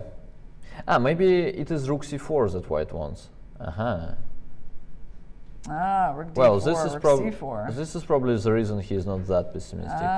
Okay. He's going to challenge this rook. Yeah. Using a little trick, like there's no time to take this pawn, right? Because the rook is hanging. Yeah. Okay, that's why Jan is thinking as well from the rest area. Well, then it kind of, it's like still bad, but it kind of makes some sense. I can even see, you know, someone being worried here as black, if you're paranoid enough. Like if you trade rooks and this rook will come to e1, like winning or not winning this pawn on h4 will not really matter, and you can start feeling these vibes that, you know, this b pawn can promote indeed at the end of the day. Okay, this is at least some kind of explanation. Rook d7 makes a lot of sense here to me. And so then a knight c5, what are we doing? It's kind of interesting because I also have this idea. Yeah, which I kind of like. Knight c5, I think we're just good with rook c7. Here, here I don't know. No, I can kind of feel that for someone looking at this knight getting here, this might actually feel like, hey, maybe I'm not better. Unless you can like challenge this pawn quickly. Yeah, but it's not that simple. Some knight g6, knight c6. Yeah, I mean, the engine is normally very optimistic, taking like all the king side and such in such positions, and then your b pawn will never promote against an engine. But against Jan, it might. So I don't know. So this is why. So basically, there's no like this doesn't really make that much sense, or maybe because of that, or yeah, I guess. How do you want to guard this pawn? Yeah, kind of like rook c5. Also, if it doesn't work for some reason, we'll have rook b4 too. Okay, so is there anything else black can do on rook c4? I mean, I was looking at this move, which doesn't, I don't know, it doesn't necessarily seem very impressive to me, but I was just kind of like... Yeah, but then it's at least a relief from white. Okay, yeah, we take it's kind this, of like a big battle drawing, kind of being drawn on the board, yeah? Yeah. Where we're gonna fight over that pawn. Yeah. Oh, it's kind of true that black does not even actually have a... Well, black is probably much better, as we know. But black does not have like an obvious solid way, right? It's not that even after rook d4, rook c4, I mean, okay, if you're paranoid enough, it can start... Like, as black, you really want to make sure you're winning the b5 pawn. Like, I feel it strongly. You don't want the one on h4. You don't want the one on e4. You actually want to win the one on b5, and then you'll be just better for the rest of the game. And it will be, you know, great fun playing it. So basically, but it's like I'm trying to attack this pawn. Yeah, you're knight going to d6. hold this together. Now I can't even move my rook anywhere because that bishop happens to hang. Yeah. So it's not obvious to me. And Jan does play the rook to d4. Yeah. And so I'm sure Ding will answer quite quickly with rook c4. There we Yeah, go. he does. He does. And let's see He what even- Jan has planned. He even kind of bangs the clock, actually. Yeah, rook c4 is an excellent resource that white badly needed in this position. Yeah. So what about this rook d7, knight a5 kind of position? Isn't that good? Like, the problem with bringing the knight to c6 could be that at some point black could play a6, the way that we don't really have b6 as an option. Let's say I go knight g6 here, Yeah, that's what I was just thinking, yeah. say knight c6, Knight c6. and let's say I go a6 here, simply. Like, it was not about like taking on h4, I didn't want you to, you know, give me the pawn, but yeah. I guess b takes is just bad. Yeah, and he pulled his rook back. Yeah. Exactly. So rook d7 is on the board, and Ding's got to figure out where to move this knight. So we're looking at knight a5, knight g6, knight c6, and you're saying a6. Yeah. So you're basically just trying to trade off the strong b pawn and open up your rook. That's your goal with that move. Yeah. Something like that. And your other point is that if I try to push my pawn, I'm going to run into a very unpleasant rook b7. Yes.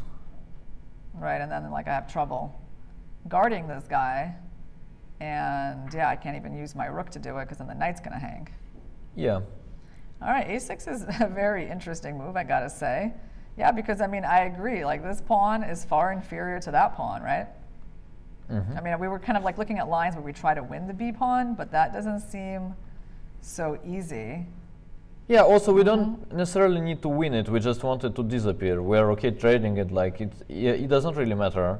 Like black has too many long-term upsides that if not for this pawn, he would be just much better. Like it's not about winning the h4 pawn now or winning it later.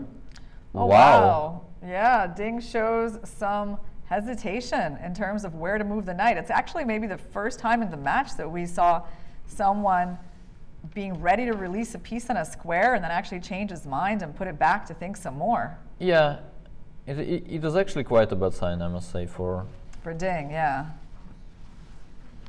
Well, for, you know, most of the things in general. Knight c5 that he wanted to play is actually, well, according to this weak engine, is the best move. Okay. And on knight a5, knight g6 was the best that we were looking at.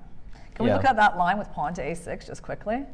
Was that indeed what the computer wanted to do? Knight g6 and knight c6? Yeah, a6 is basically winning, yeah. Yeah, nice idea. Yeah.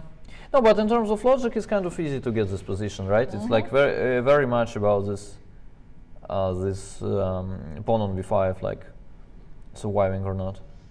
But let's give it to Ding that actually this, well, knight x b7 followed by rook c4 was a brilliant resource, after which the engine admits that, well, black is of course like better quite a lot, but not dramatically, it seems.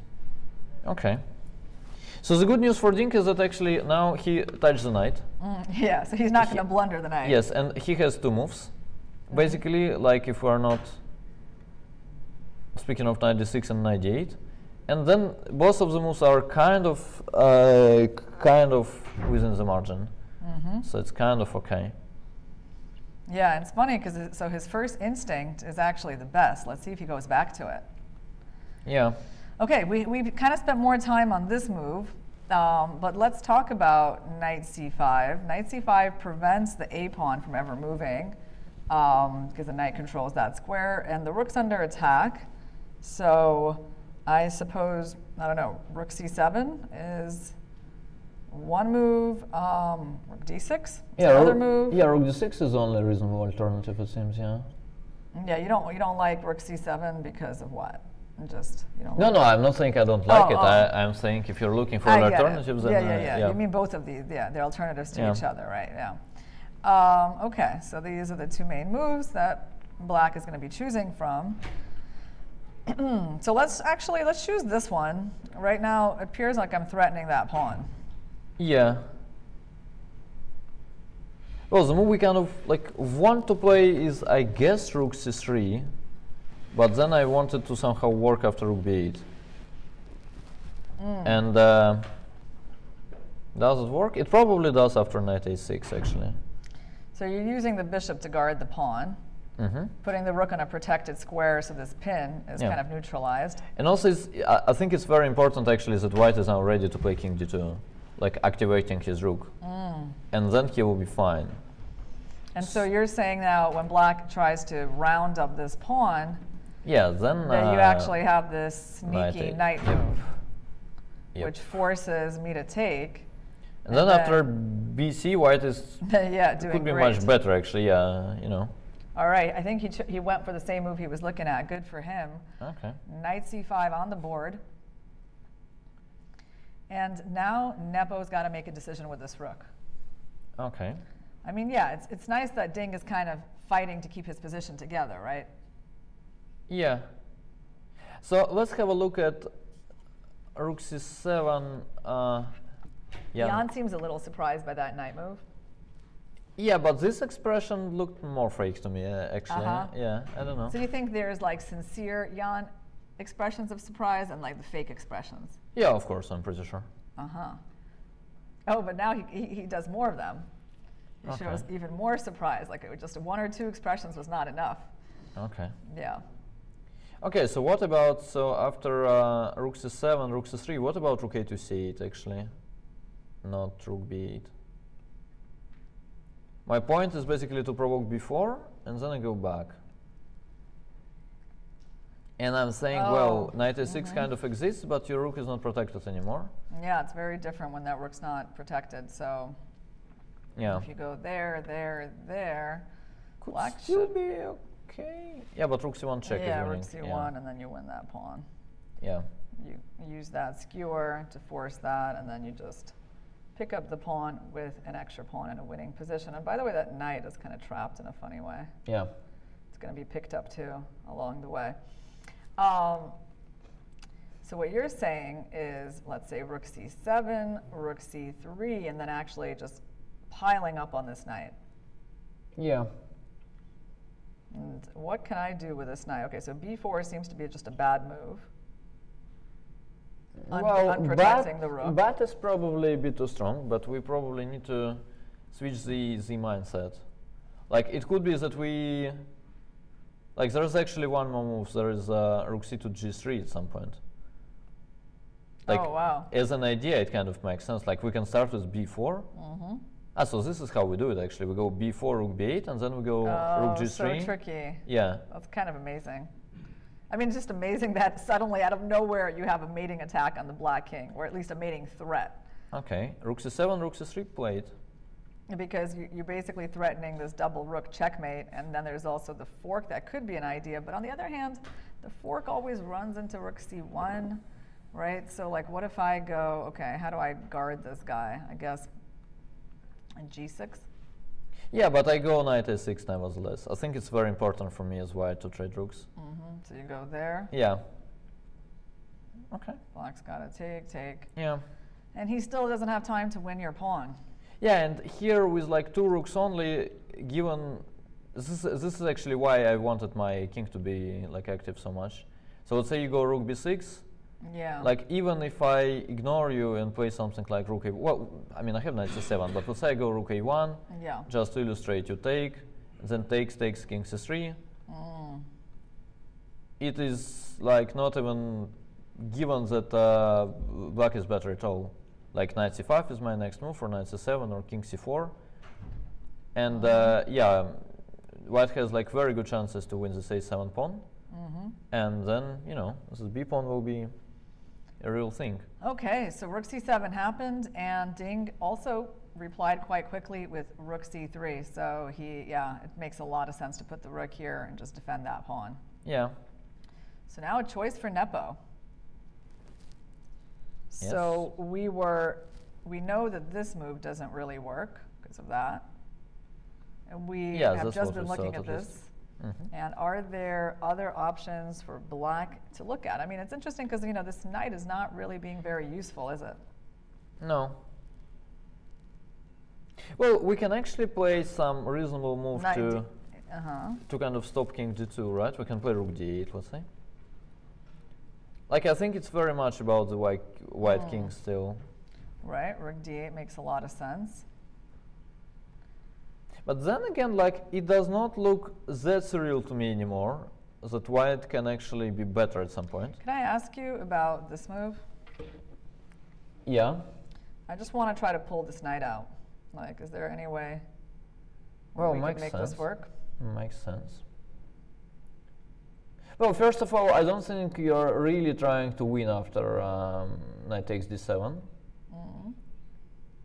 Yeah, and then, well, with the like equal number of pawns, and your knight is not like coming to f4 anymore. As it disappeared, I think has to be a draw. I don't know. Let's say I go rook g2, g3. I bring the rook there. Has to be okay. I don't know. Where are you bringing the rook? Yeah, like rook c5. Okay. So Nepo played rook c8. Okay. Are we going to see Ding use this escape Could square? be. But actually, if you want your knight d7, then you kind of like this inclusion too, right? You can actually wait for b4 and then you go knight d7. This is actually wise from Jan. Like that. And rook c to g3 is not exactly checkmate anymore, so you can just take on c5 and run with the king and say it is actually all right. Okay.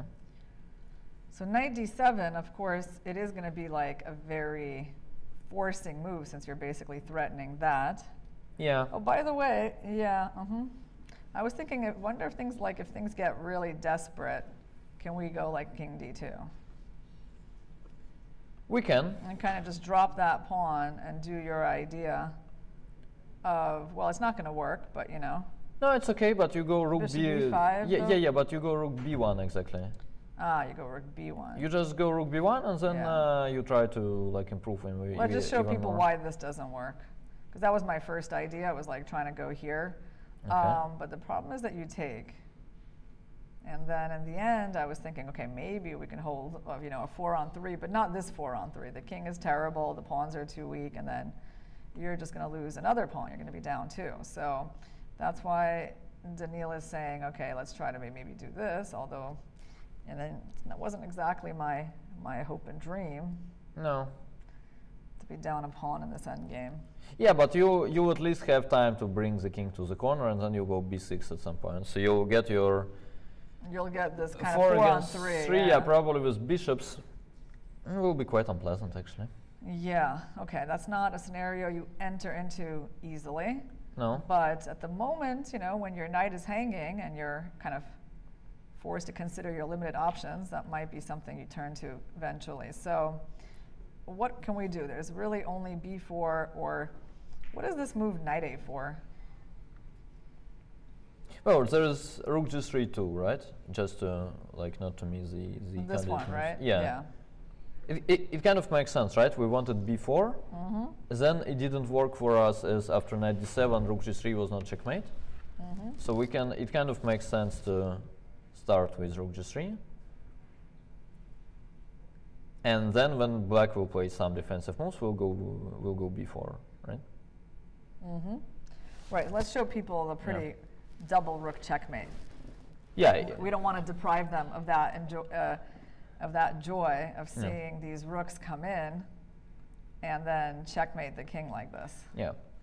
It's actually a very decent bridge to showing Chigorin Steinitz. Oh, yeah. Yeah. Okay, guys, maybe for 1 second we can show you something, from an old World Championship match, because one of the materials that I prepared today was to show you some famous blunders from World Championship matches akin to the one that Jan committed here in, what game was that? Was that game 12? With the move F5 when he blundered the E6 pawn. Okay. So yeah, this double rook checkmate idea actually featured in one of these games. Let me see, here it is. Yes. All right. Okay, I don't know what just happened because it all disappeared. Okay. Yeah, that happens, right? No, someone was probably just looking at Chigorin against Stanis. Anyway, people, yeah, if you want to know what we were talking about, you can actually find the game. Yeah, it's from the 19th century, right? Chigorin, Stanis, yeah. I think it has to be. So it's basically the first World Championship, kind of, and yeah, Chigorin was like on his way to win, but blundered badly in the very end into like the same. He was up a piece. Checkmate. And actually, yeah, he blundered into this double rook checkmate. Yeah. Yeah. So yeah, let's look at it. Rook ceded g3, and so g6 here. Yeah. G6 makes sense too. b4, and we can still go knight d7. We can still start pulling that knight out. So I guess the key, I mean, it kind of goes to a simple concept in chess, right? Like, improve your worst pieces and challenge your opponent's best pieces. And also, like, preferably trade your bad pieces for the good pieces of your opponent. Yeah. Which is exactly what Black is doing here, actually. This knight on f8 was not doing much. Okay, so Ding played b4. Okay. And the move knight d7 is the one that we're kind of worried about here for white. Yeah. And that's where actually, that line that I was showing. Yeah, but what? Yeah, yeah. Maybe what's going to happen. Yeah. So what's his point exactly? So king d2, you give this up, and then. The engine actually wants to trade all the rooks. All the rooks. Rook gc1. Okay, but well, okay. This is quite a statement actually. That. It's not the only way to play, but yeah, that's quite interesting. Yeah. I mean, I guess the point is that white's king here is a lot better than black's. Yeah, this is again, the idea remains basically is that if black trades, then, well, it's very, very important that white managed to keep this pawn on b5 alive, and he'll try to run with the king to a6, which kind of forces black to put his bishop to, c8 in order to prevent. Oh, I can see how this could end up in a draw, because actually now when you get to play this move f6 at e5, yeah, you're putting your pawns in the dark squares, and maybe black is not going to be able to find anything for his bishop to attack. Let's actually look at that, the trade, and the g5 line. This seems very relevant. Yeah. So takes, and now the question is if black has a plan or not. So his king is so passive, and white's king is constantly threatening to break through. Yeah, but it's kind of, so black has a plan in case of white playing it as a fortress, right? Like I'll bring the bishop to f5. But the thing is that once the bishop will leave the diagonal, white will have this king c6, king c7, and after bishop f5 there is always king b7. Yeah, I think that's a really cool, defensive idea for black. Basically, this concept, for white, the concept of sacrificing material, right, to neutralize your opponent's initiative. Yeah. Okay, let's go back. I mean, the line was reasonable, but we played too many good moves, I guess, which we should not expect. So the current position is this one, right? No. Not this one, but... it's knight d7. Knight d7's on the board. 29, knight d7 is the red one. Yeah, this one. Yeah. Okay. Yeah. So Ding doesn't have a whole lot of choices here, it must be said. Yeah. I mean, his knight's under attack, it's pinned, he can't really protect it. Yeah, also, I mean, the second engine's choice is rook g to g3, which is basically exactly the same idea to bring the rook to the a file as is king d2, but your king is just further from the game. So clearly king d2 is like the only reasonable move. And then this is just entering a forced line, and then he has to figure out, whether he is okay with his bishop endgame, or whether, you know, or whether he's afraid to enter it and wants to go and trade and go rook b1. Yeah, first of all, for some reason, we somehow, like in our line, we somehow like forced black into the bishop ending, right? After, yeah, the problem is it's hard to avoid it, right? Or have well, you can take and play rook b8. Yeah, exactly. Yeah. Play rook b8, and you're gonna try. Well, I get it. I mean, if I go there, you'll get me into like the rook endgame that I don't particularly want, with my pawns kind of extended. Yeah. So I'm thinking, like, does it have something to do maybe with like this king coming up? Is that? Yeah, it has to be. Yeah, has to be, I guess. Mm-hmm. Also, and maybe this pawn still goes there. Yeah, and the rook on b8 is pretty like passive, right? I mean, yes, you kind of force me to watch after the b5 pawn, but there is no real way for black to actually start pushing the king. Okay, but Ding did. I think he did something different. Yeah, yes. he played rook c to g3, which we actually wanted at first. Yes. And which is, I think, bad. Yeah. Oh, wow, it's kind of sad. And Jan again is like, whoa. He's like, what a gift. I mean, do you see his expression? Yeah. He just can't believe what he's seeing in this game. Okay. Wow. I mean, you know, I gotta say, the thing is, like, again, this move is, it is findable. It's possible to, you know, think of it, give up the pawn. No, but it's not about like Ding missing king d2. It's about him missing something after rook c to g3. Well, what is he missing, right? Are we playing g6, or are we just taking on c5? Well, here? we know that g6 is a transposition to a position where black is probably winning, and also knight takes c5 doesn't look bad either, I must say. But yeah, g6 is. Yeah. Yeah. So it's like, okay, so what could he be missing after g6? What tries does white even have here? I mean, his rooks are just staring into this pawn. They can't do anything to it. He's being challenged over here. Yeah, I suspect he simply kind of doesn't understand how bad it is, so he just wants to keep the pawn for the time being. Wow, but things can get really bad when your opponent controls an open file and your rooks don't. Oh yeah, that's one of those rules I learned in chess along the way. Yeah.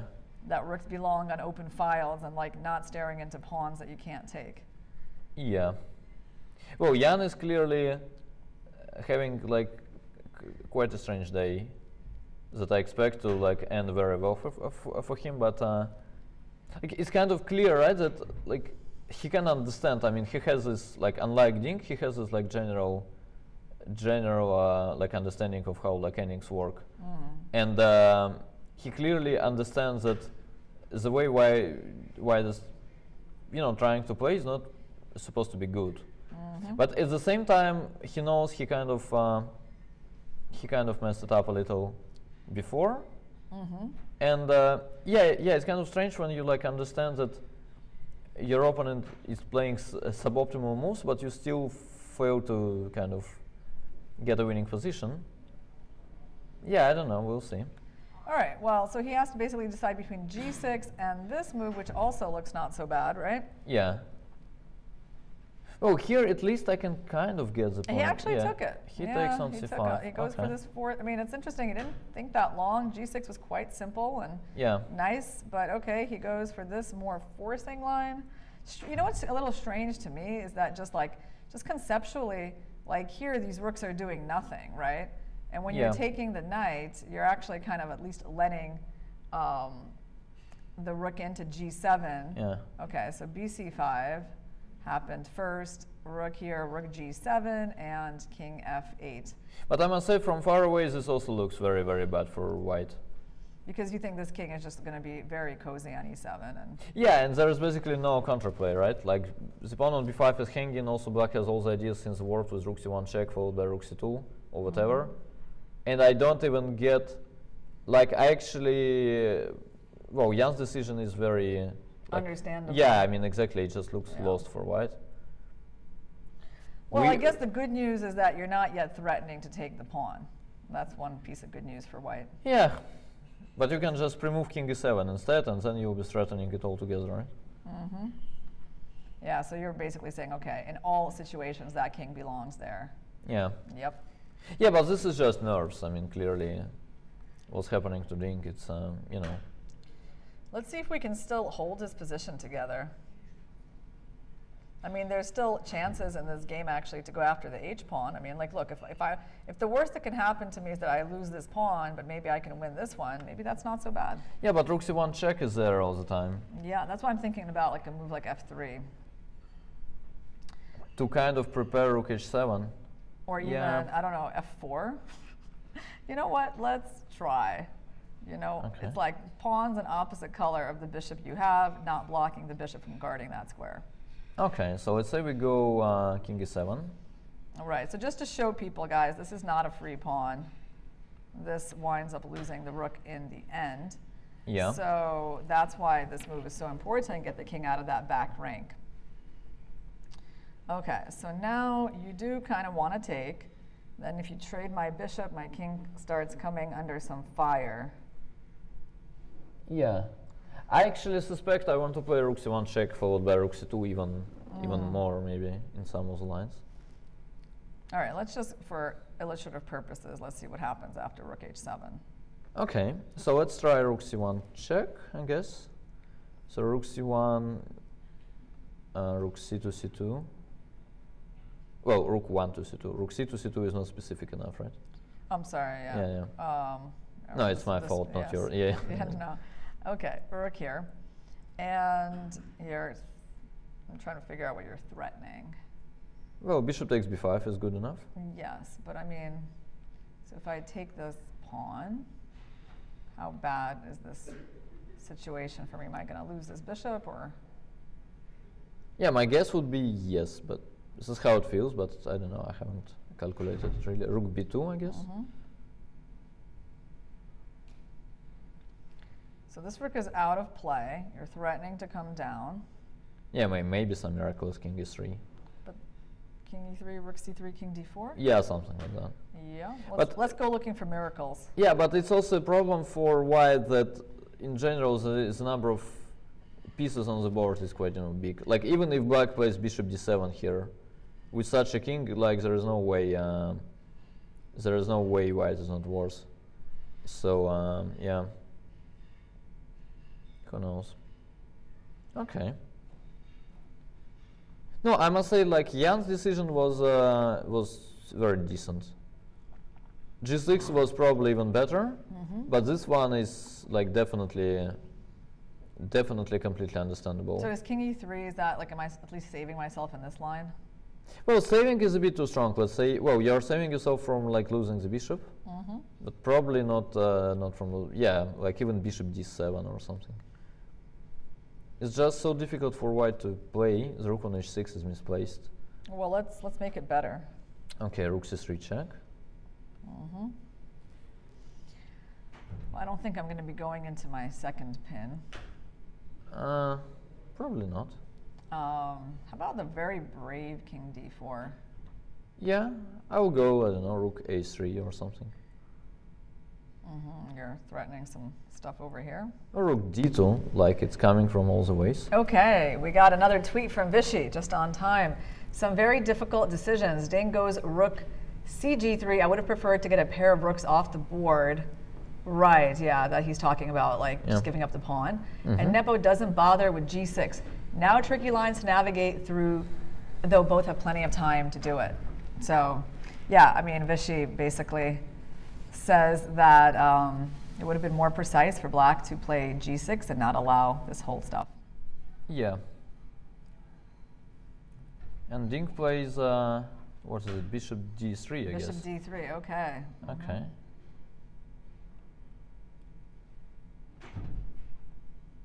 Yeah, speaking of plenty of time, what's plenty? So it's move 33, and well, they both have like more than 20 minutes. Ding actually has like 22, a bit less. Jan has 26. For not too many moves actually, for actually only 7 moves. So yeah. So Vishy has a point. 22 minutes for 7 moves. Yeah, that's okay. Should be not so bad. Yeah. All right, guys. So we're going to take a very, very quick break. And we're going to come back for the rest of this endgame to see if Nepo can convert this advantage.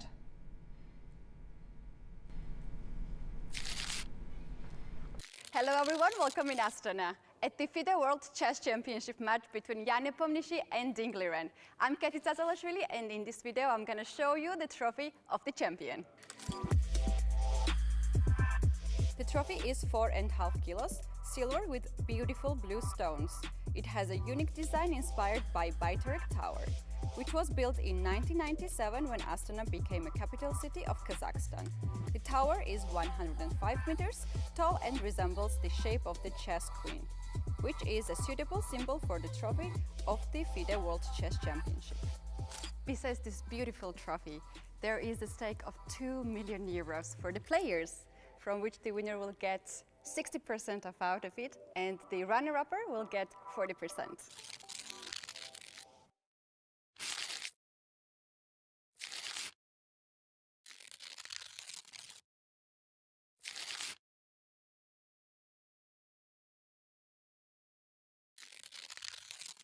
Bobby Fischer.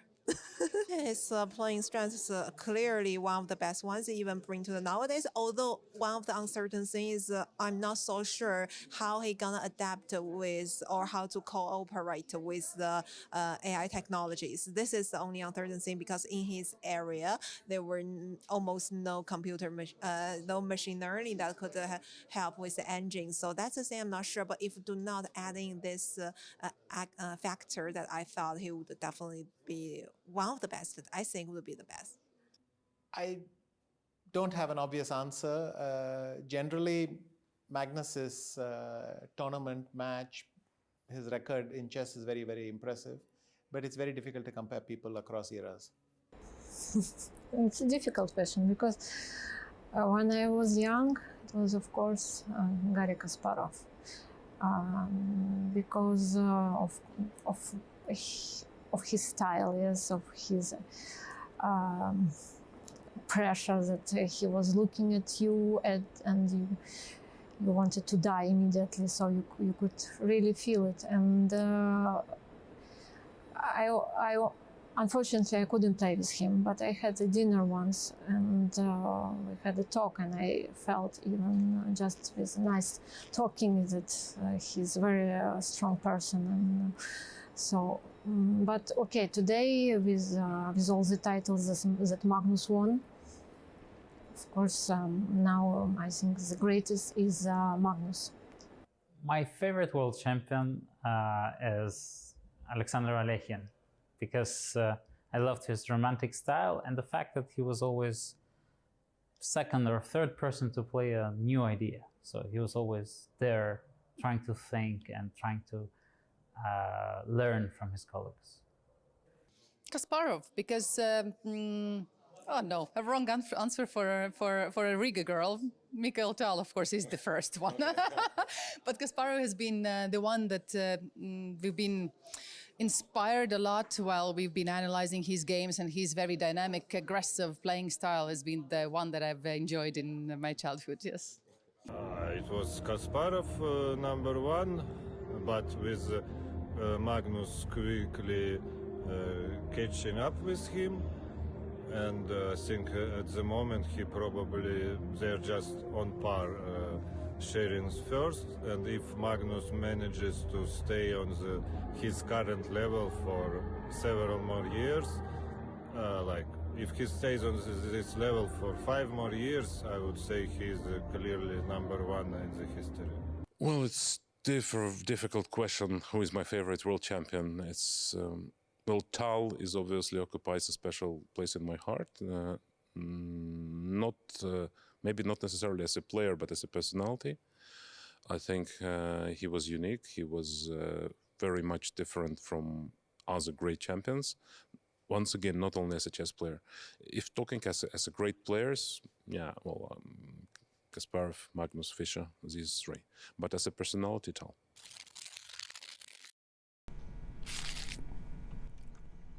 Hey guys, we're back, and Black has played one more move, rook to d8, attacking the bishop. So how does that move impact the position, Daniil? Well, I think Black had many options, and well, rook d8 is one of the most decent ones. It basically forces the rook ending with an extra pawn for black. So after, let's say, king g2, which Ding, by the way, I think has just... Oh, he went to e2. Mm-hmm.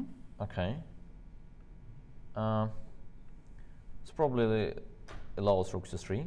But what I was about to say is that after bishop takes b5, let's say check, king e7, and taking, bishop takes b5, rook takes b5, this rook ending could arise, which would happen after the move king d2, which was much better.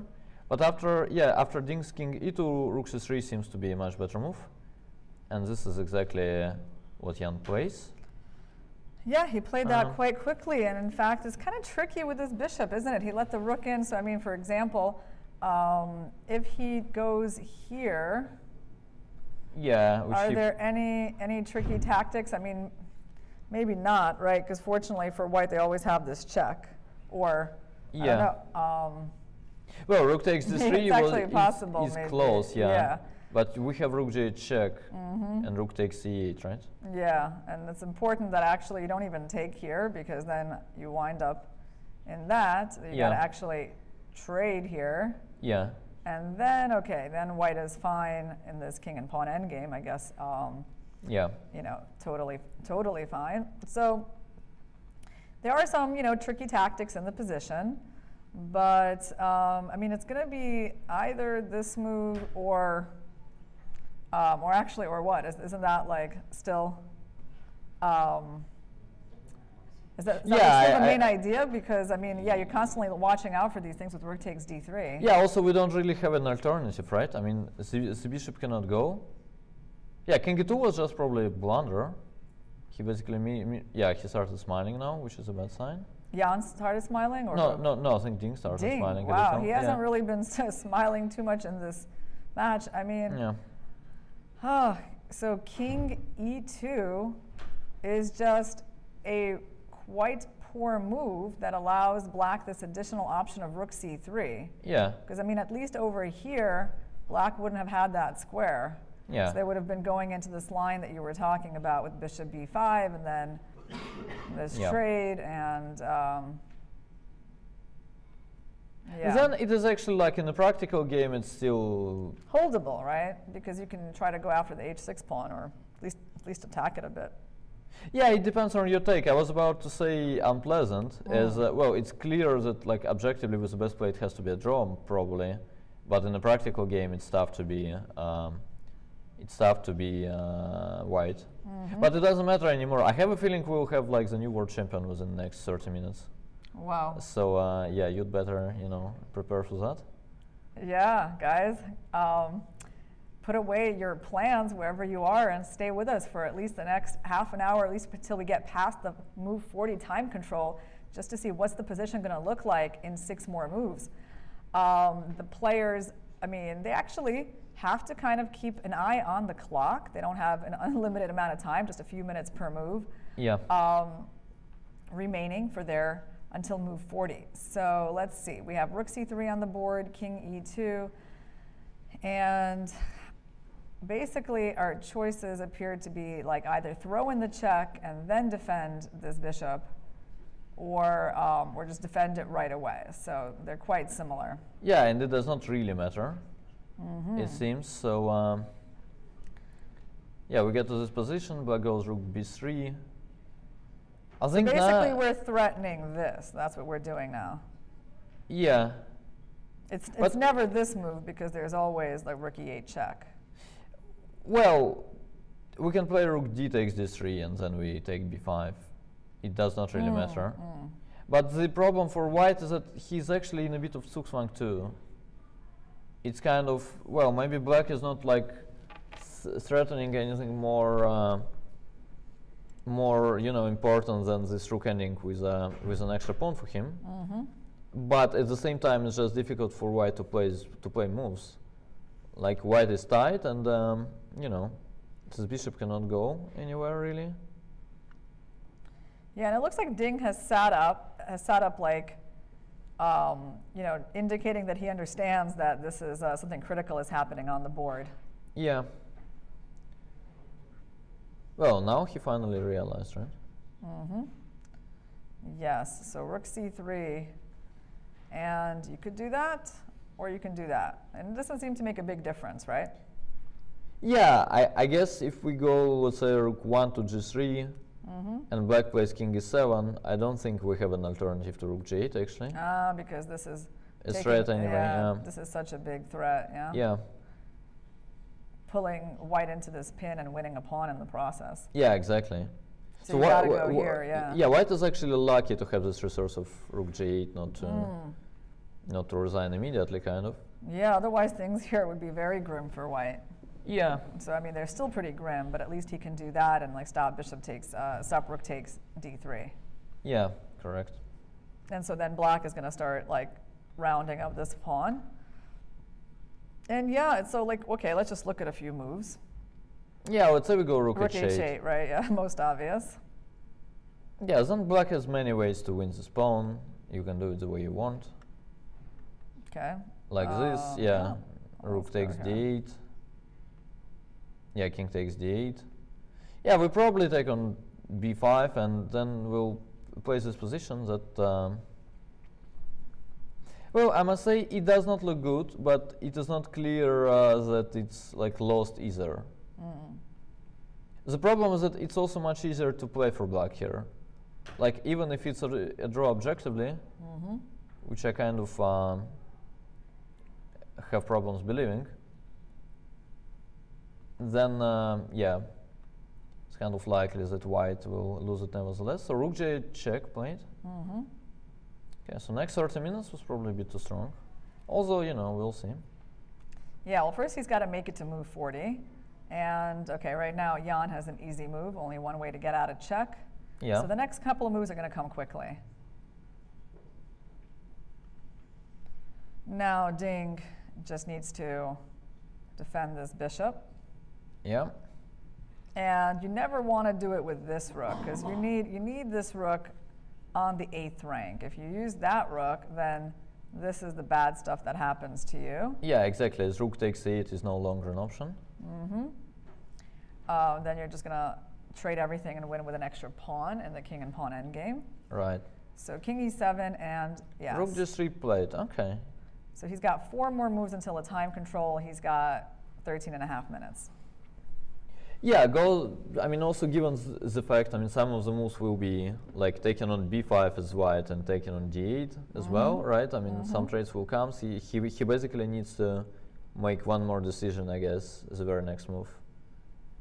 And then basically he'll have to play it only once. What do you think about the move instead of rook b3 here that we've been looking at? What do you think about rook to d4? I mean, actually, yeah, I don't know. What is it? How is that better? Well, I don't know. I have some ideas, maybe. No, it kind of makes sense. You're trying to avoid the rook trade, right? Yeah. I mean, white. But the funny thing is, yeah, I mean, like, the funny thing is though, is like I still can never like take there, right? So, I guess. No, you can play bishop d7 first, and then. Oh, like that. Okay. Yeah. There we go. So that's my idea. Yeah. Well, it looks good. What can I say? No, that's what I'm saying. It's not only about the position being bad for white. It's just also that, you know.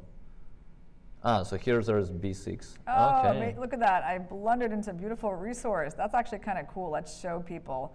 We just decided to check this move. This is actually a tactical blunder, guys. It's only bad for one reason, and that reason is b6, but it's still pretty cool. Yeah. Because now this rook is unprotected. And when you take my pawn, then I'm going to start the tactics and wind up with an extra bishop. So that's actually something that Jan would really want to avoid. And actually, he played the move e5 quite quickly upon returning to the board. Okay. So he just went with pawn e5, not a rook move, as we were considering. Kind of makes sense too. Well, I don't think white has like really the way to like avoid this rook ending pawn down eventually. So it's kind of hard to figure out the difference. And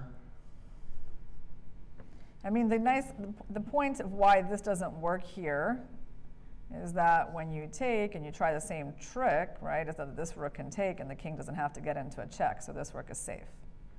Yeah, we were just told e5 was kind of a mistake, which I, for the moment, don't quite get. So what's wrong with it? Rook h8, I guess? Okay, it is b6 again. This is actually nice. Wow. So the point is that after rook h8, rook d6, black has this white has this brilliant resource of playing b6. And so if the rook takes, yeah, then we just take on a8 and this endgame, we're still down a pawn, but this one is somehow better than the other ones used to be. Yeah, but of course it is. This is kind of easy to explain. First of all, this pawn is bad here, or what? Well, first of all, the f7 pawn is kind of weaker. Yeah, rook f3 is there, but secondly, yeah, exactly, as you're showing. Maybe like more chances for this king to come in. Exactly. I mean, his chances are pretty good. Wow, that's crazy that this one innocuous-looking pawn move is actually possibly going to decide whether or not black wins this game or not. Well, you know, it's not yet. Once again, given the way they play, it's only move 36. Many things will happen till move 40. So you know. Yeah, it's still amazing because you know you can't look at that move and be like, oh, it's such a big blunder. I mean, it's just that it's funny because we found this, trying to do this move, we found this idea, and it turns out to be actually a pretty big tactical resource in the position for white. So let's take a look and see if Ding is going to find this because now he's got to go here, basically attacking the pawn, but also with the idea of rook g to g8, which is so tricky because now when you try to go after this, I don't know, the b pawn, then this is the point. Crazy, right? Well, this is kind of understandable, actually. Well, this is like let's show people why. It is a beautiful line, but actually it's not that difficult to find it. It's just that it's beautiful, right? Yeah. Basically, doubling on the 8th rank is not the most difficult thing. That it's just the tactics that white has suddenly been able to put on the board, right? Yeah. It seemed like they just weren't there. Exactly. And Ding now needs to seize his chance if we want to see tie breaks. Yeah, so rook h8 is, it's probably the only move to not even save the game yet, but to kind of get much closer to a draw, let's say. Yeah, all right. Okay. Ding fans got to root for that rook h8 move, setting up the invasion of the second rook on the 8th rank. Well, but you know what the good news for Ding, though, is that, I don't see... He did it. Exactly, wow. rook h8 played. I was about to say that I don't see, even if you don't see the idea of b6, you literally don't have reasonable moves. It was actually quite unlucky for Jan that he played e5, restricting white the way that rook h8 was the only, a little bit logical, possible even legal move. Yeah, close to that. You don't play h5. It only makes your position worse. You don't play. I mean, I don't know what you're supposed to play, but this couldn't really move. This didn't really have anywhere to go. So he basically moved the only piece that he could, and it turns out to be the best move. Yeah. Okay. So now, I mean, I think the thing, though, is that I feel like Ding will see these little tactics. When you're getting desperate, I feel like you look at captures. This is one of your only captures. You look at discovered attacks. And I don't know if Jan sees the nature of the problem yet. I don't know. He's still, at least he's not showing any obvious disappointment. Let's actually have a look at rook d4 here instead of rook d6. Rook d4, okay. Yeah, so b6 is even better then, right? So rook d4 and then b6, yeah, that looks good. Yeah, okay. Same concept. It could be a little bit weird if, Ding could have played rook h8 just out of, necessity to play something. Yeah. And then, imagine if you're Jan, you actually realize b6 exists. Right. And you're not sure if the guy saw it or not. And then you slowly but surely realize that you'll actually have to... You've given away your whole advantage? Well, not... I mean, okay, this rook ending black is pawn up, right? I mean, the engine will say it's almost equal, but it's just because the engine is crazy good. I mean, in fact, after rook d6, b6, I mean, you take, You can actually take it with either the pawn or the rook. I guess I don't know which one is better. You can turn this into a B pawn. You can leave it as an A pawn. Yeah. So like let's say like this, King E7. No, King E7. No, we need to save the rook. So yeah, Rook C6, I guess.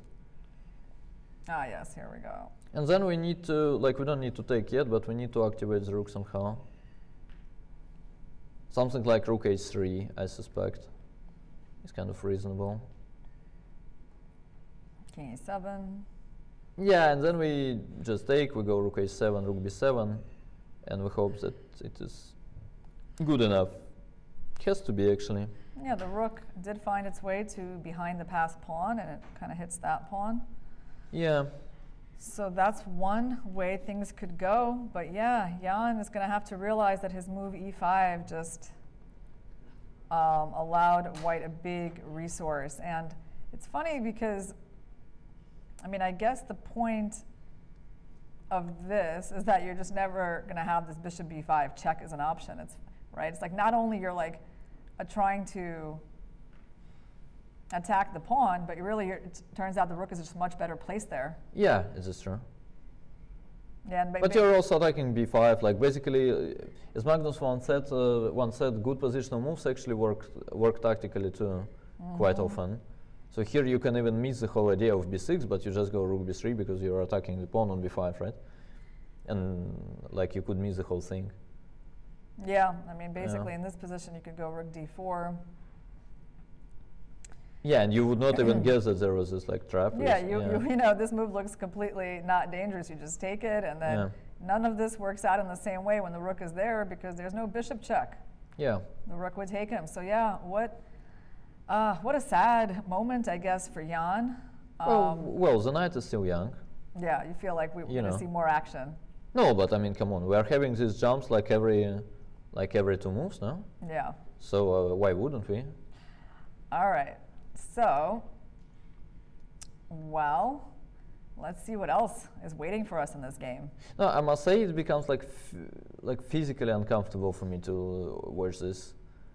Like honestly, I'm not criticizing the players. I mean, it's clearly a lot of pressure, and you know the tension is there, and it's like great to watch for spectators, and you know, it's quite a fight. I mean, a very big number of decisive games. I feel like Jan's face has gotten redder in the time that he's been thinking. Like, I actually really do feel like this is where I feel he's less relaxed than he's been so far in this game. Yeah.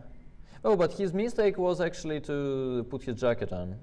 So this was basically a sign of him saying, okay, now I got you. This is basically me preparing a little bit for, you know. For the press conference? Well, kind of, yes. Maybe he just got cold. I don't know. Maybe it's as cold in the playing hall as it is in the commentary room. Maybe, I don't know. Then Ding is, you know, very impressive. Well, Ding was sweating his position, you know, so I don't think he doesn't really need a jacket. Okay. But yeah, so rook h8 on the board, and Jan has 14 minutes to ponder this new situation. Yeah. Yeah, while he's thinking, I mean, once again, like, seriously, I mean, kudos to Ding for, I mean, maybe he will lose this game, but, I mean, kudos to him for, you know, fighting till the very end, at least in this game. I mean, okay, like, it looked completely lost. He clearly blundered rook c3. Still, I mean, he managed to kind of push himself and, you know, try to fight. But, like, honestly, just physically, like, I don't remember, like, a single chess event where, well, so many things would normally happen within the 40 moves, let's say. This is just like insane. I'm like physically, I have those feelings that, you know, I mean, just too many events for me. I'm just, are you on the edge of your seat, Daniil?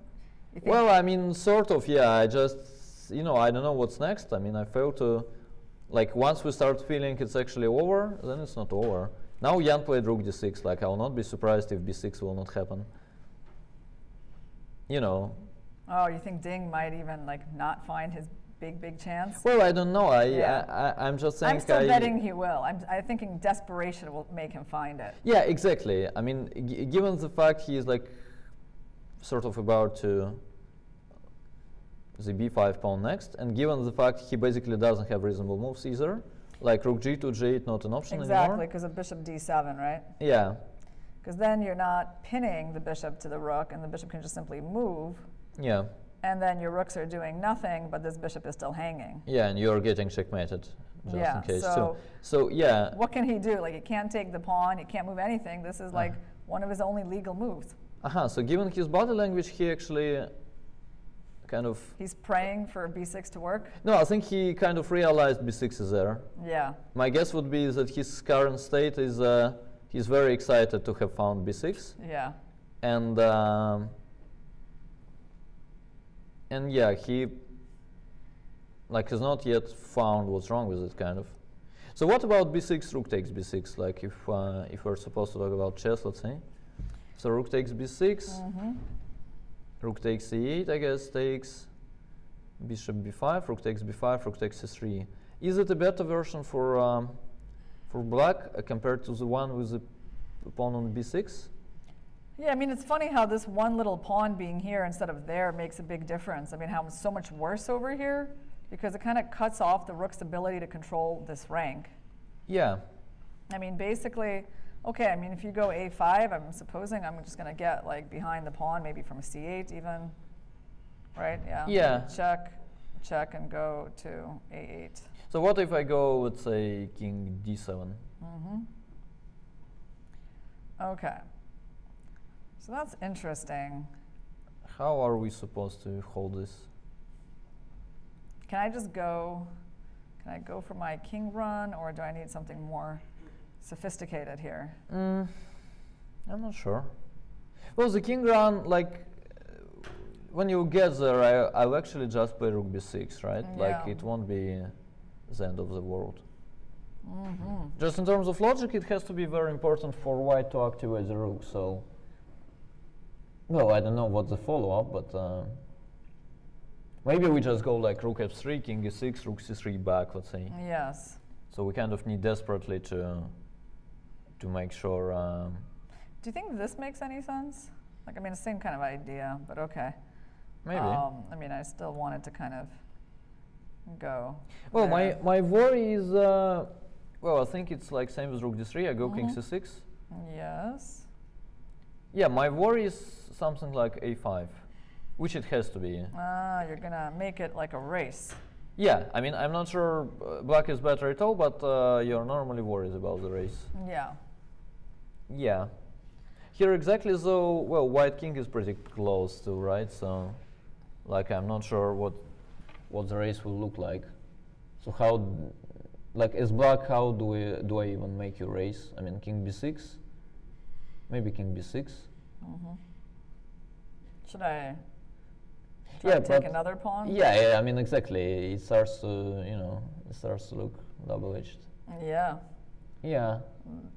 No one's going to enter this without some calculations, right? I mean, I guess, okay, I mean, probably black's not risking much, but...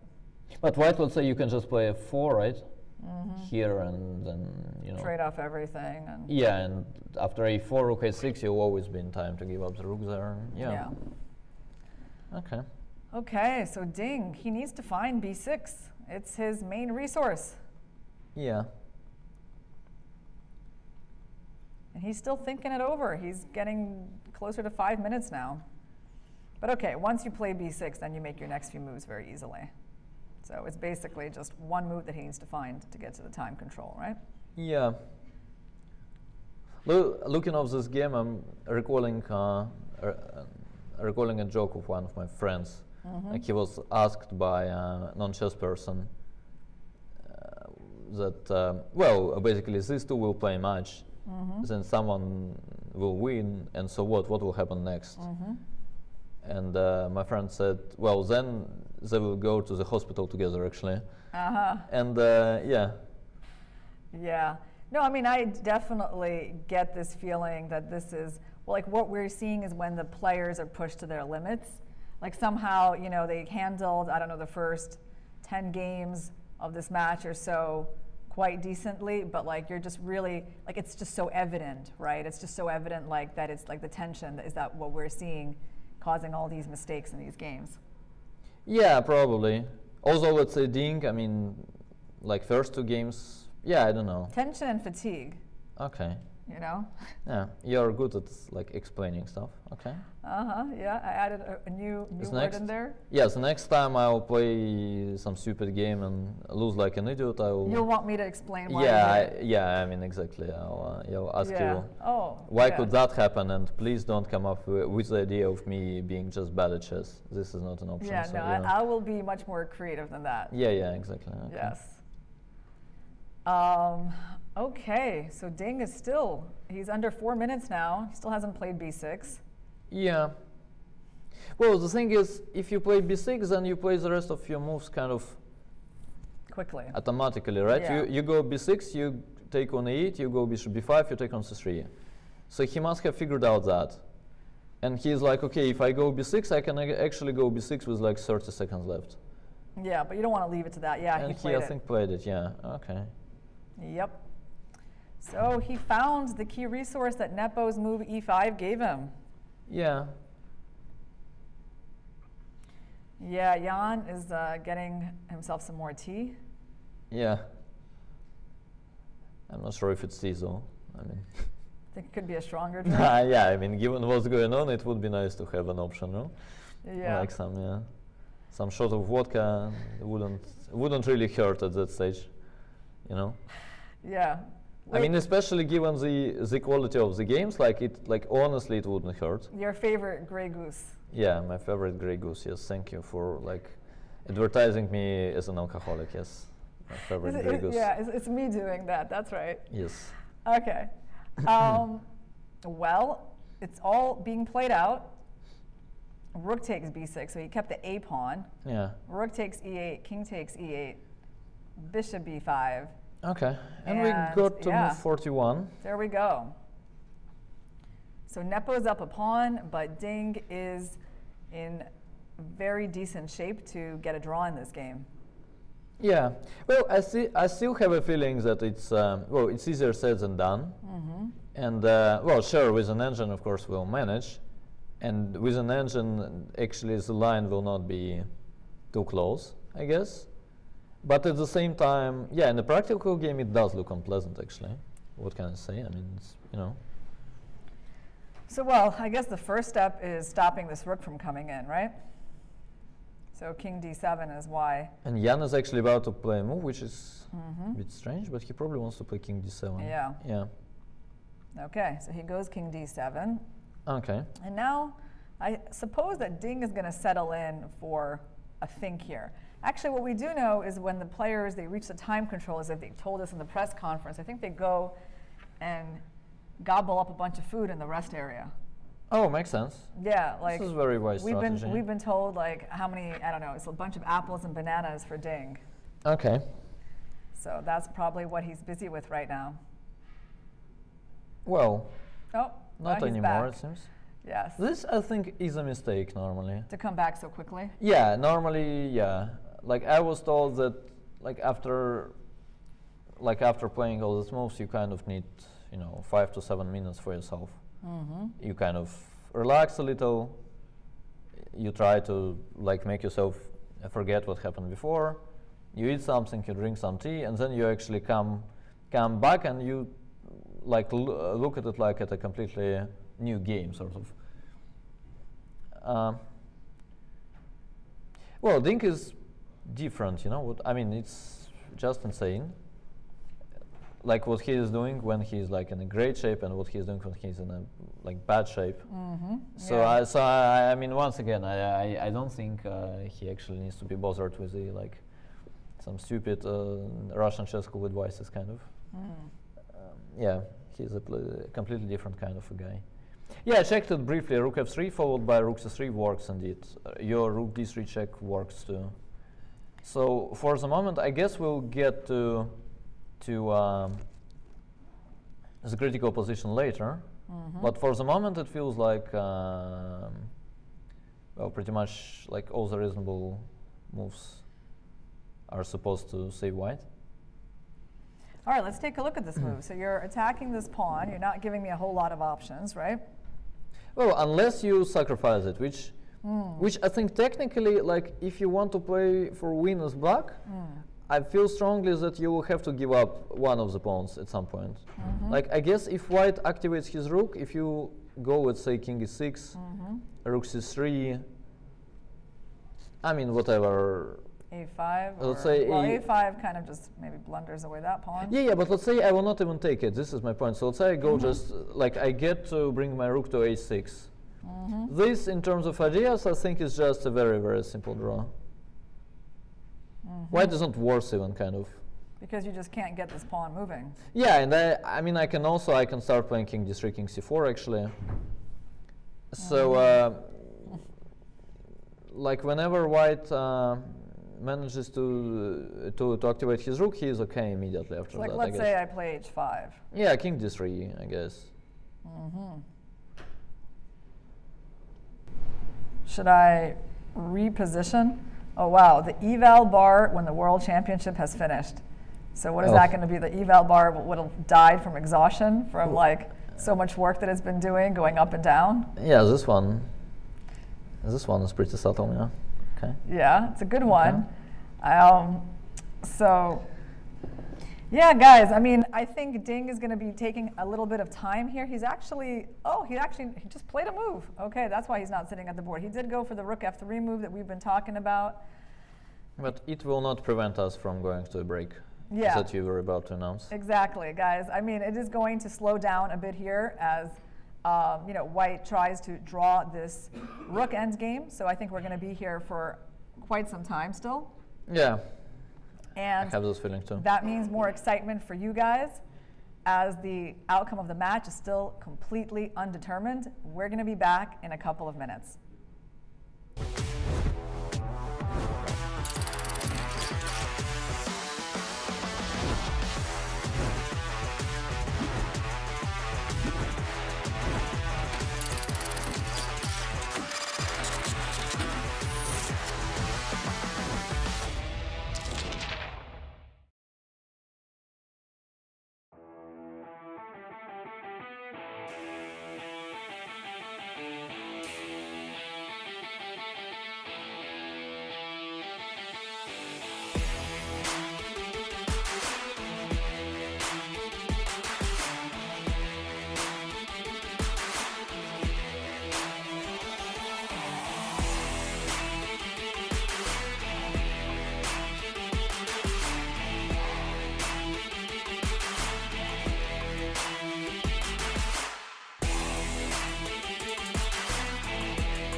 having women in chess, that's just an essential part of the chess world being round and harmonic. Women in chess, it is the beauty of the game. So we want to increase the number of the girls, women who go in for chess, who use it or choose it as their profession, as their career path.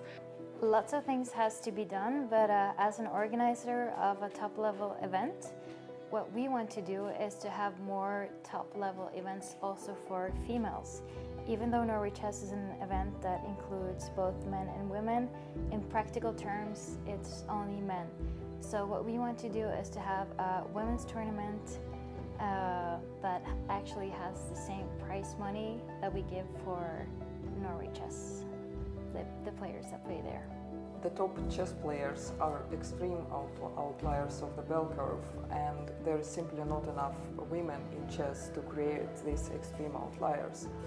The more numbers of women playing chess and comfortably growing in chess will create these outliers, and we will have the women competing for the biggest title in the world. I want to wish all girls who is interested to play chess, who likes chess, who is still thinking, is it game for me or not? Yes, it is. It's a game for everyone. You can learn a lot of interesting new things apart of chess, you know, like logical skills, meeting friends, meeting new people, going in different countries.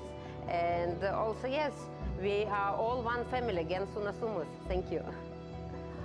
I believe that there should not be any difference between men's and women's chess, because it's sport and should be contested by them equally.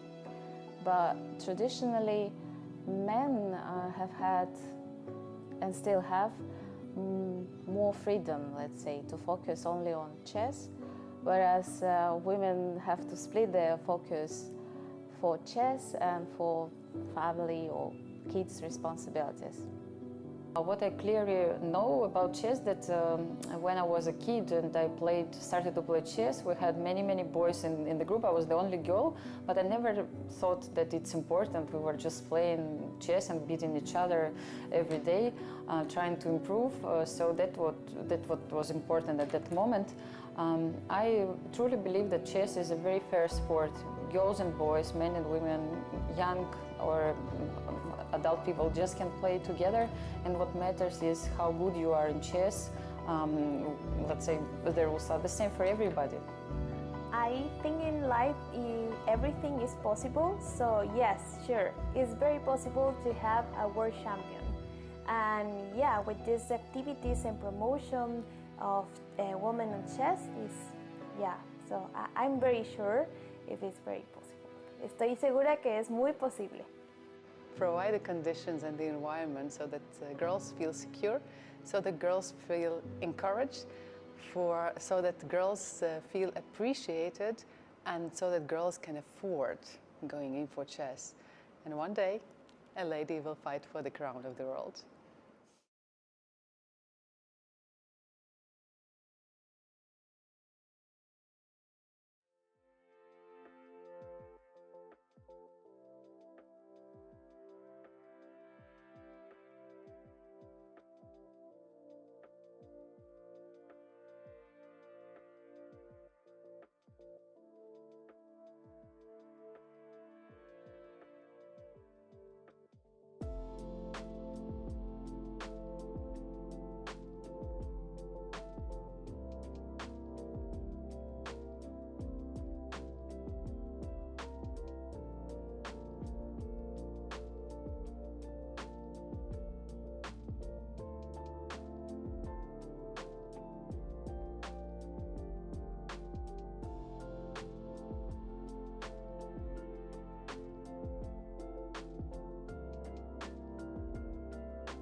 Hey guys, we're back. Jan has just pushed his pawn up to a5. The players have reached the time control, with Jan Nepomniachtchi having an extra pawn in this rook endgame, but Ding objectively has very good chances to draw the game. So let's do a little recap on what has happened in this turbulent game so far. It feels like we've seen so many different versions of this game up to this point. Yeah, exactly. So the first critical moment was, I think, move 12, when Ding came up with this knight g5, which clearly changes. I liked it at first, and I still kind of like it, but it clearly changes the way things are going.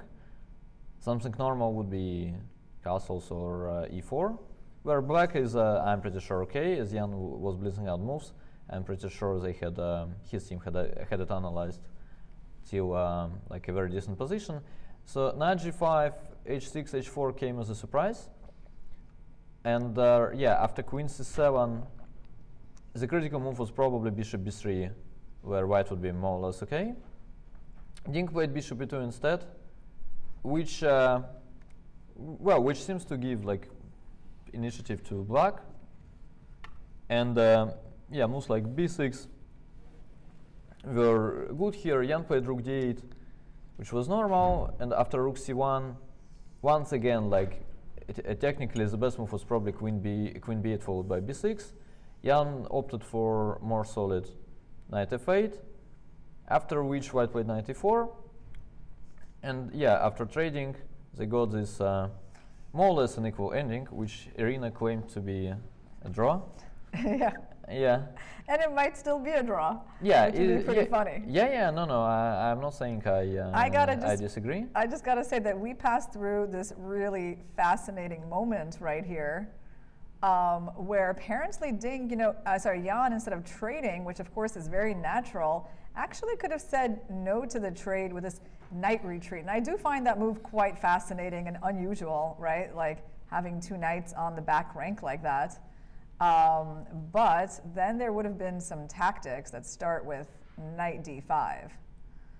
Interesting. So actually would it get like quite sharp in this kind of endgame.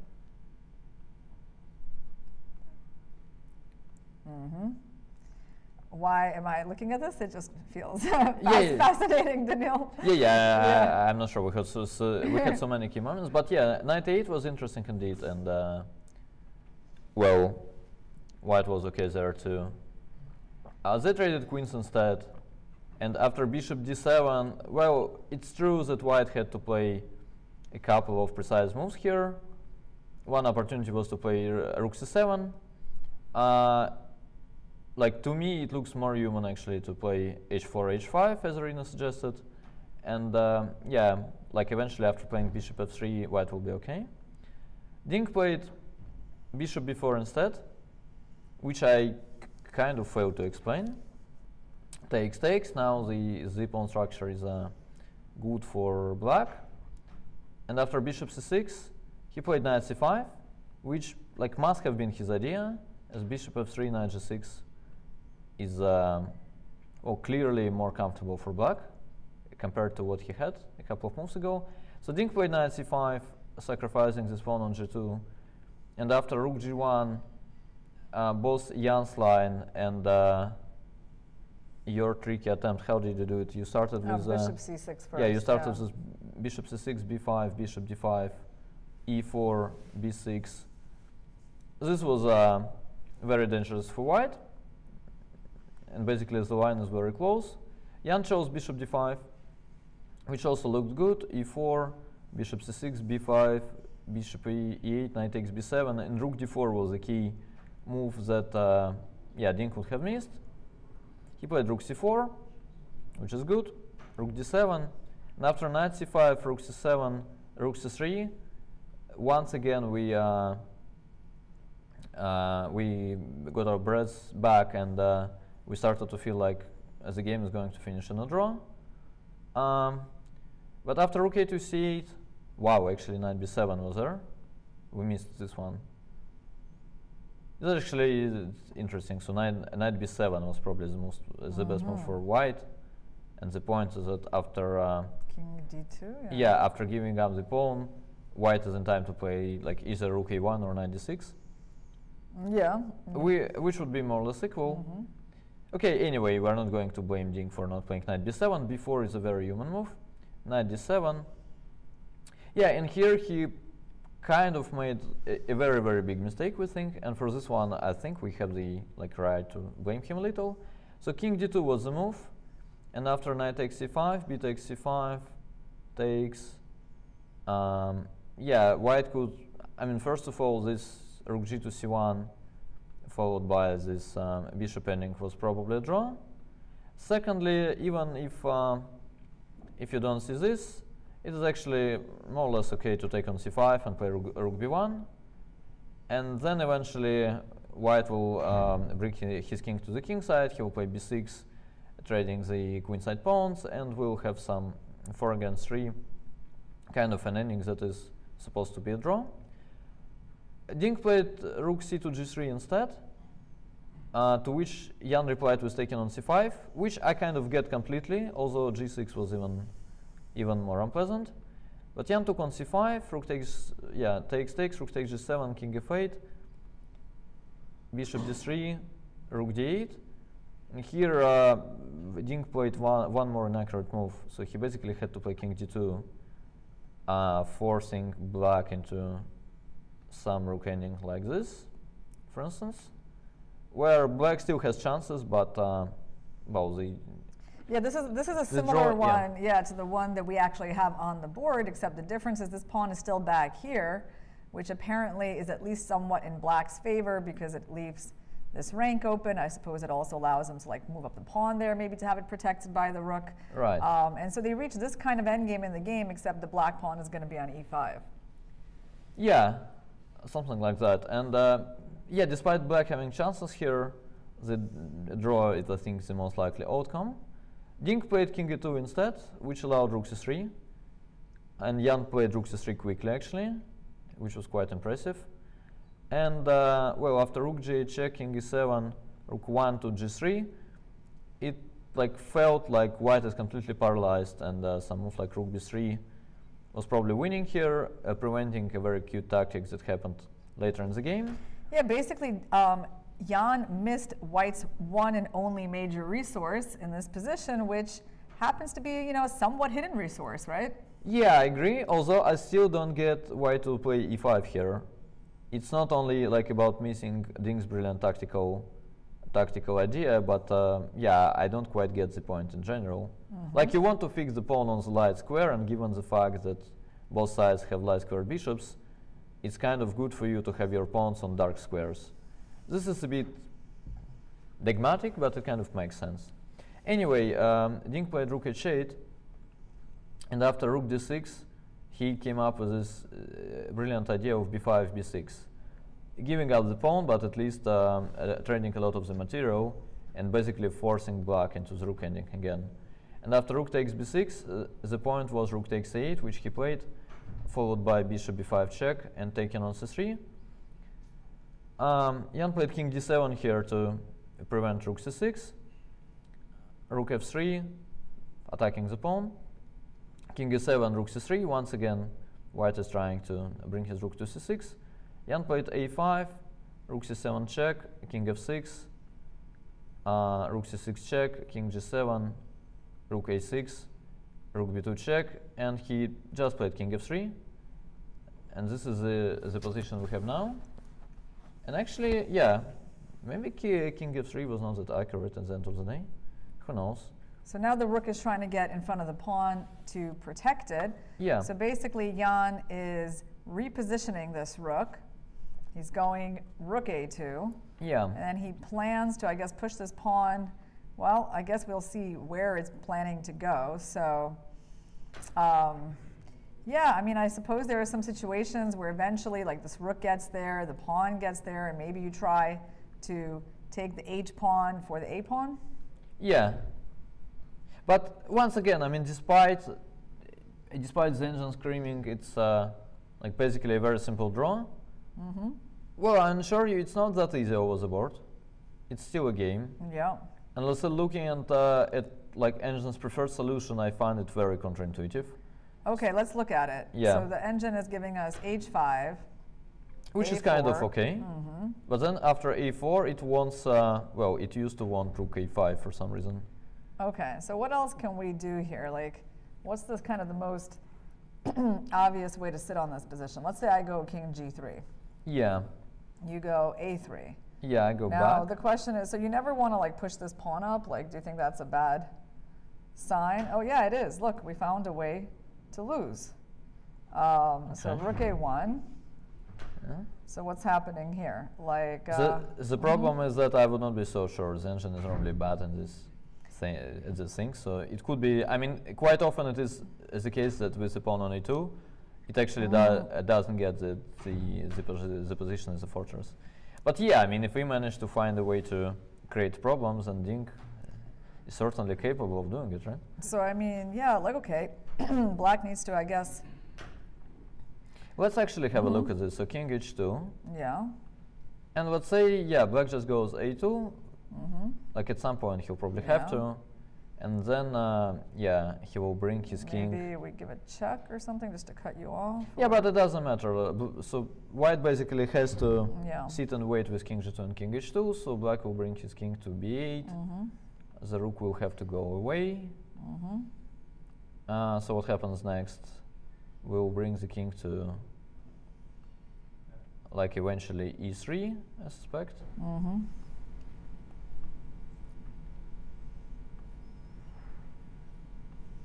Yeah, so let's say king, I don't know, here. I mean, yeah, eventually you king cross. b5, yeah, I cross. You cross the 4th rank. And then at some point, well, here you're. Yeah, I mean. Yeah, but let's say I go to d3, right? It's okay. Yeah, so king c3. Yeah. Then I go king. Yeah. I wait. Yeah, I don't know why I need king c3 actually. So I go king d3. And Yeah, so this position will kind of be reached, and then I go to e2, rook a7 and back. it's interesting. Okay. Oh, is the king trying to go there? Yes, that's what I thought. Yes. Oh wow, that's so cool. I mean, like literally, this king was here. He couldn't go up this way, so he's like traveled all across the board, you know, to somehow kind of come back for this pawn. Yeah, but the problem is that whenever black plays king e3, white will have rook a6 as a response, right? So like I go, let's say here, and you go here. Yeah. And maybe it doesn't. Okay, so we. First of all, important one of the ideas we should always keep in mind is playing rook d1 in such a position. Yes. So this always forces white into the pawn ending, which is here exactly. I guess it happens to be a draw. Yeah. I guess, yeah, this is pretty cool line. Yeah, let's show it. Unless white is actually winning even, but yeah, anyway. But yeah, I mean, the point is like, you do have to watch out for this. Yeah. Because black's king is generally more active, but I guess if we wanted to make a draw, we could just go king h2. Do we have that long distance opposition idea? Oh, wow. You Very talked impressive, about, yes. You talked about it in your seminar earlier this week, that I attended. Exactly. Guys, on my free day, I spent 3 hours in Daniil's class on the endgames, and here it comes in handy since I decided to use this long distance opposition technique. Yeah, makes sense. It's not the only way to make a draw, but yeah, that's kind of that's I think the one that, you know, it's safe to go for. Yeah. So rook d1 doesn't work, and if black plays king f4 instead, then I guess, yeah, let's say here after rook a6 we go king f4. I don't think there is a way for black to get this position with white to move, which would be quite an achievement, as the rook would have to go and then we go king f4. You'd be in zugzwang, yeah. Yeah, but I don't think there is such a way. And after king f4, white takes on f6, and then after king g5, I don't know what it is exactly, but my guess would be that it's probably a draw. I don't know why actually. So go back to yeah, the pawn. let's investigate. So king takes h5. Okay, let's say we chill. King g5. We chill. h5. Maybe it is not a draw at the end of the day. Rook a5. Do you win? Do you wind up winning both my f and e pawns? Is that what's going to happen ultimately?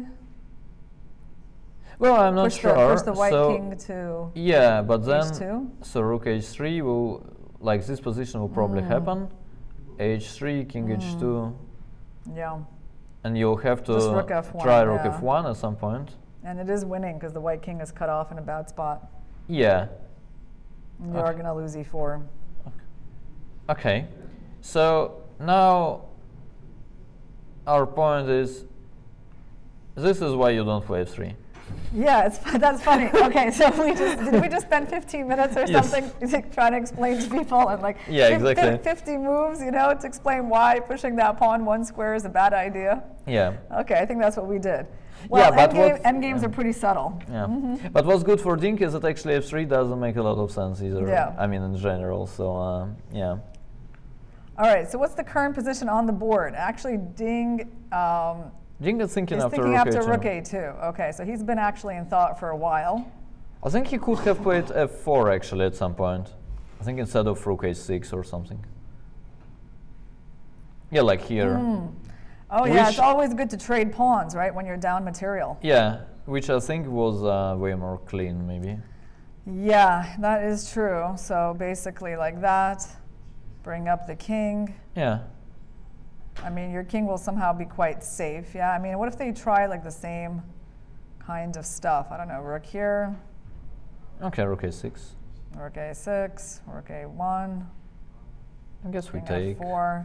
And so basically, I just want to make sure I understand where you're like hiding this king. I guess h5. That's a nice hiding spot. It's kind of funny to think of like, you know, a king needing a hiding spot, right, on the board. Just Yeah, like but then it's again like to play it as white, you actually need to figure out all the sux ones. Like a2, you do something. And king f8 runs into king takes h6. Yeah. No, I mean this one is simpler. Yeah, okay, Yeah. sure. King here is great, guys, because there's no check available for the black rook to allow the pawn to promote. So Yeah. actually, that would be a pretty easy draw because not only is the king safe, but he's also attacking that pawn. So black has no way to improve his king without losing the pawn. So actually, yeah, I mean, Ding did miss, I guess, a nice opportunity to simplify the position a bit. Yeah. Yeah, but he played rook a6 instantly once again. I mean, I don't know what's... Anyway, he plays king g3. So rook a6 allows black to give the check.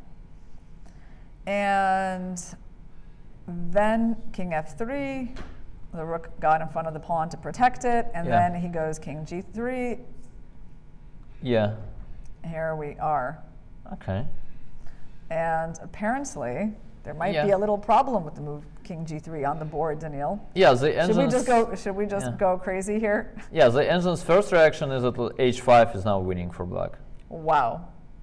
Which, like, I would say there's like 35% that it's not true.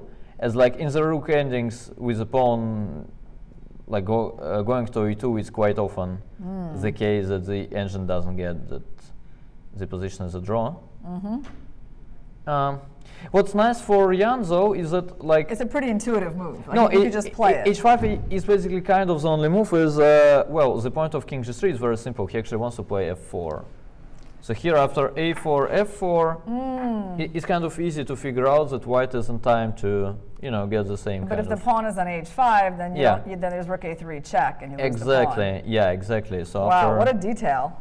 Yeah, so after h5, there's basically no f4, and the evolution jumped back. By the way, we are, like I must warn you, we're going to have difficult times looking at this rook ending with an engine, as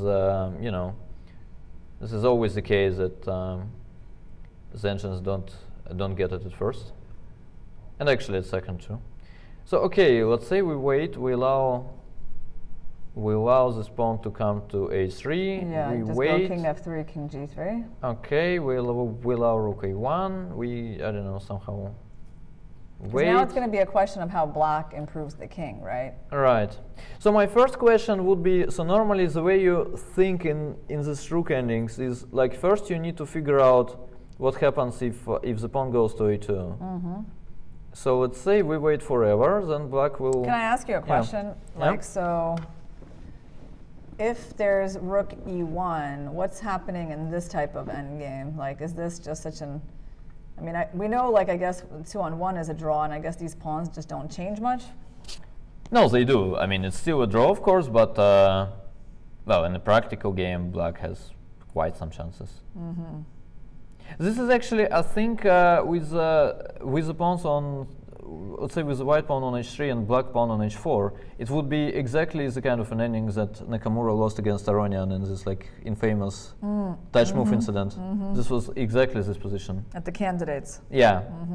So no, there is always a room for losing such an ending. And h5 was played, by the way. Okay. Well, it's kind of, you know, interesting that this critical game is finishing in one of the most common kinds of endgames. We haven't seen that many endgames in this match, actually, have we? No. Really not a lot. We haven't seen any pure rook endgames that I can really remember. Have we seen any pure rook endgames in this game, in this match? Because rook endgames are the most common kind of endgames, so it is kind of surprising that we haven't really encountered yet in these 14 games. We had one, right? I mean, one of the draw finished in this. One of the draws in the Spanish finished actually with a massive liquidation, and then they. But yeah, but that wasn't one of those like rook end games that really get played out. Yeah, exactly. Yeah. Okay. So this is our first experience of one of these rook end games that can go on like for a really long time with one side just having this extra pawn that they're trying to nurse. Yeah, Ding played rook 8. So let's go back actually to the question we had. All right, so let's say we just, you know, we chill. Okay, we allow this. Then they start coming out. We kind of, I don't know, somehow we chill. Let's say king e6. Guess we keep waiting. So how are we supposed to lose this? Something like king d6, king c6 at some point, right? I mean, otherwise I just don't see how. So the king has to start approaching. Yeah, so we get this. So now, is rook d3 ever an option? Probably not. Yeah, so what about taking that pawn?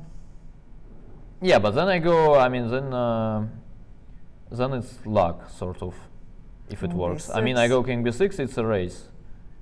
And it feels like a very close race, actually. Black is insanely close to winning.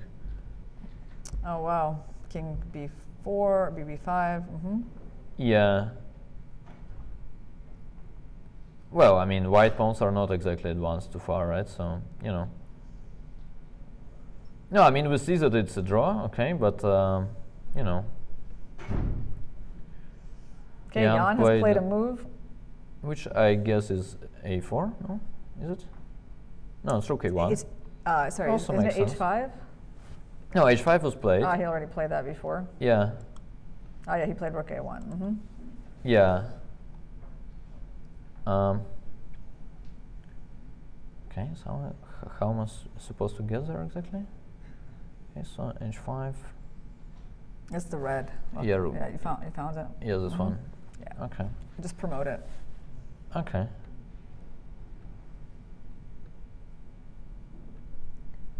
Yeah. All right, so Jan's going to start pushing up that a pawn step by step. Yeah, it's not that simple. Well, I kind of see like two ways of doing this for us. Like it's either we basically wait for them to kind of play it out, and then we come up with explanations conclusions for what they're doing. Yeah, or we try to kind of look at this ourselves. But we have a third option. We can go on a break and prepare a nice collection of games for you guys to look at. For example, some examples of famous world championship blunders that could be really quite exciting. So I think we're going to go for that third option, Daniil. And you know, the black a pawn is going to move up the board. White's king is going to move around on the king side. So not much is going to happen for a few moves, guys. And that's a perfect time for us to prepare those examples for you. We'll see you in a couple of minutes.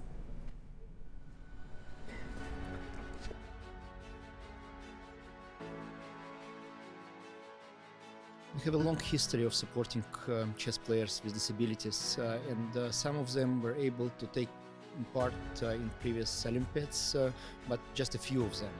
We thought they deserve better. They deserve to be full-scale participants of our major events.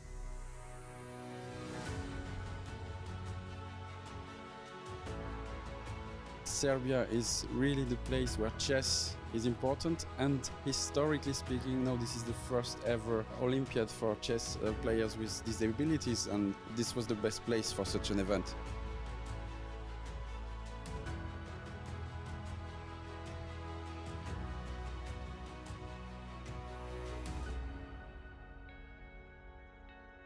Many of these players, for them chess is a way of entering the social life, interacting with others, meeting friends. So by playing this game, these people really have a life. That's why it's so important to have this.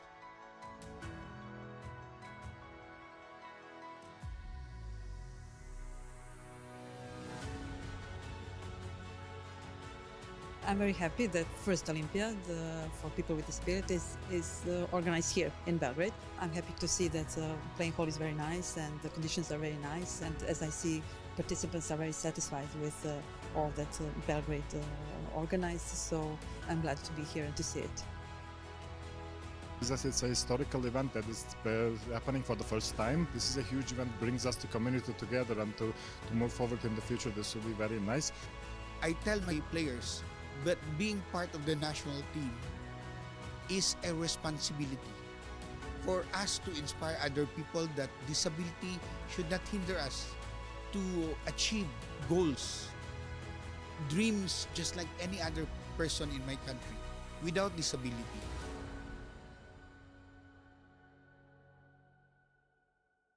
Chess is the only sport where there is no difference between a person with no disabilities and a person with disabilities.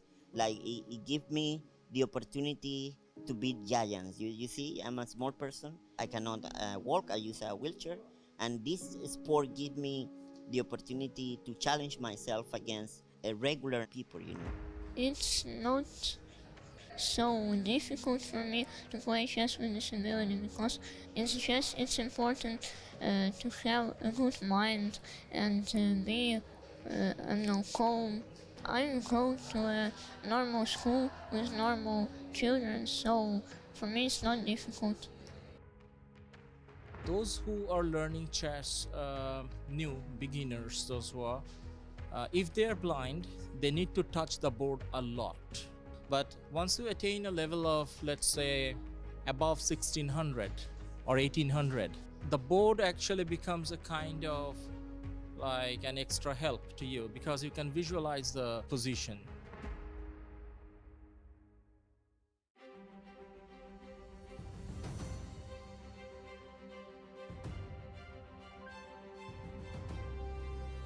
Chess brings us together, and it provides an equal and diverse ground, but also it is too available and suitable for all kind of diversities. And I think this tournament shows very well this fact.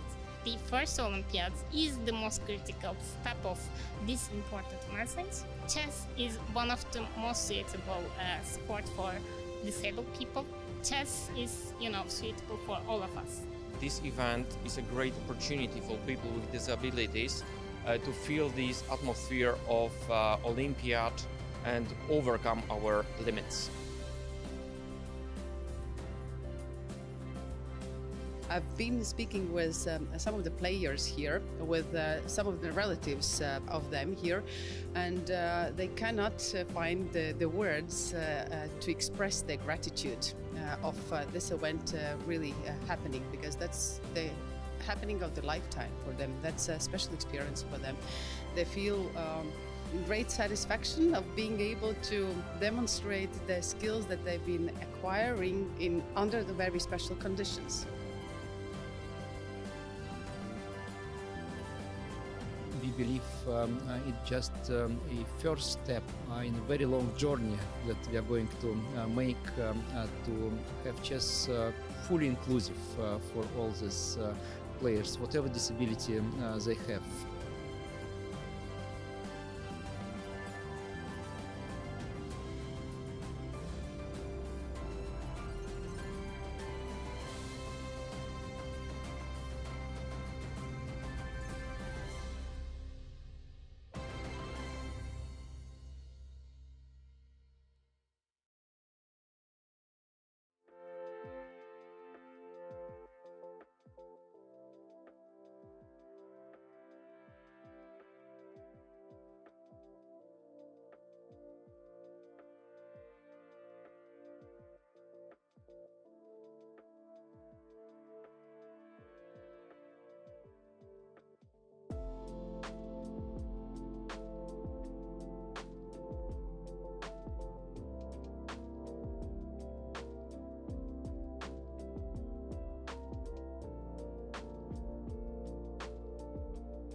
Hey guys, we're back. Ding is still in thought after Nepo's move rook a1. So we have prepared a selection for you of some famous World Championship blunders. This is definitely not exhaustive, guys, but I heard Christian and Fabi discussing this topic on their most recent podcast, and I looked up some of those games they mentioned, as well as some that I was familiar with. And the reason this came up was because, of course, this famous game from this match, right, where Nepo made a quite inexplicable move a couple of days ago when he played this move pawn to f5, which simply gave away the pawn on e6 for free, and then black had no defense to the attack on the diagonal and the checkmate on g7. So what other examples of World Championship blunders can we come up with? Well, there's actually one that we mentioned today because it had some themes that were similar to the themes in our game between Mikhail Chigorin and William Steinitz. So this one, I guess if we really run out of material, Daniil, we can just cover the all these games. But right now, we're just going to go to the key moments. Here it is. So Chigorin was up a piece, and there wasn't that much danger in the position. I mean, I guess like rook takes d5 is the idea for black, right? Yeah. And somehow he decided to attack this rook. Bad idea, because after bishop b4, this pawn just was hanging. And he doesn't just lose a pawn, he gets checkmated. And this was actually a pivotal game in their match. So pretty crazy that this is how the game was going to end with those double rooks. Right, Daniil? Are you familiar with this example? Yeah. Okay, cool. No, I just, like, if I need to disagree, I will say that the idea to attack the rook was okay, it just doesn't work. Like, the idea itself is reasonable. It's just, you know. Yeah, well, actually, how should white play this position? What do you suggest for white? Yeah, I mean, exactly. It's easy to be criticizing Chigorin, but what do you play, yeah? What do we play? Well, we're kind of pinned up over here. We have to find a move. Okay. This is hanging. Or we can recall the right move. Well, yes, rook takes b7 maybe? No, I don't remember. Yeah, no, I think it's written right here for us. Yeah, bishop h5 somehow, knight d4, yeah? Okay. Okay, so let me play bishop h5. What do we play? Bishop h5. Knight d4, rook takes d4 actually. Yes. Okay, so let me... Right, I was like, is this some brilliant thing that I've just missed, or what? No. It's not, but let me be in, you know, Stani's shoes for like a couple of moves. So what do you play here? Okay, let me just figure out what you want. You're such a trickster that I guess you're not just going there because you've got nothing to do. You're threatening this move and a back ring checkmate. Okay, probably. Yeah, and then if I don't take you, I mean, my whole position's going to collapse. Yes. Okay. So you're like panicking, but what do you play? Like how does it help you? Yeah. Well, first I try to understand my opponent's ideas, and then I panic when I get them. Yeah, exactly. Then you realize you actually cannot stop them, yeah? Well, I mean, I always have a check that allows your king to run out. Exactly. Which I would be happy to do. Okay, yeah. Okay. I see. And you know what's kind of cool for you? Let me just show you one line that I spotted that doesn't work. Okay. Bishop here, king up, and when the bishop takes, controlling that square. Yeah, but then you end up exactly like Chigorin, no? Oh, yes, but I see. Yeah. Then we end up like Chigorin because we've forgotten about that pawn. Yeah. So now you can see where this was coming from. Yes, right? I see it now. It's very understandable. Okay, hold on. Look at how hard it is, guys, to avoid these blunders when there's like some sort of tension in the position. d5, rook, cd2. Okay, can we just find some reasonable move here for white? Like, what's your threat? So you're basically trying to activate at some point. Well, rook takes d5 is actually not a threat, I think, as there is knight f4. Ah, okay, yeah, that's nice. But I don't know what we're supposed to play, honestly. So rook takes b7 is I guess, correct. Bishop h5. So we basically need to somehow guard our... Oh, I have an idea. Okay. I don't know. How about rook b3? Yeah, I thought about it. And then rook takes d5, knight f4, right? Yeah. Yeah, this was my best try, but But not that clear, yeah? Yeah, exactly. We probably take the bishop though. Ah, okay.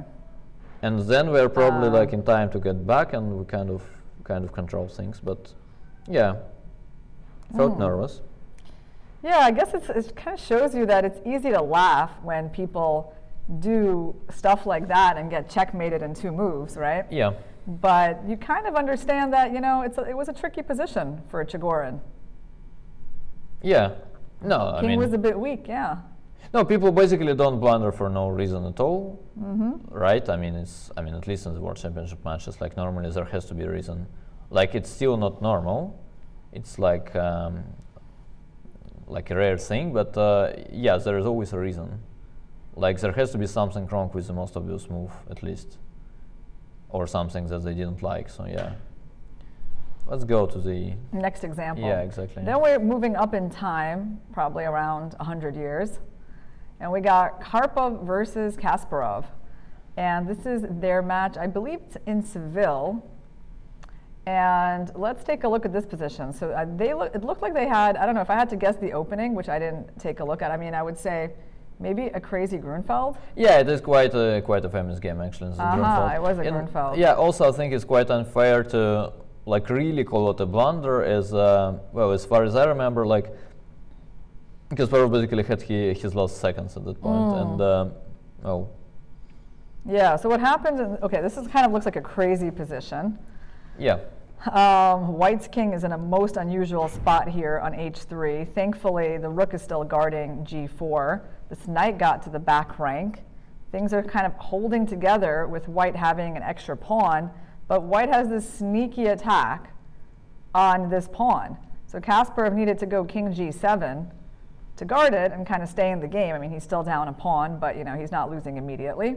Instead, he tried to be tricky with rook a1, and the idea being that the rook cannot take because queen g4 would be mate. Yeah.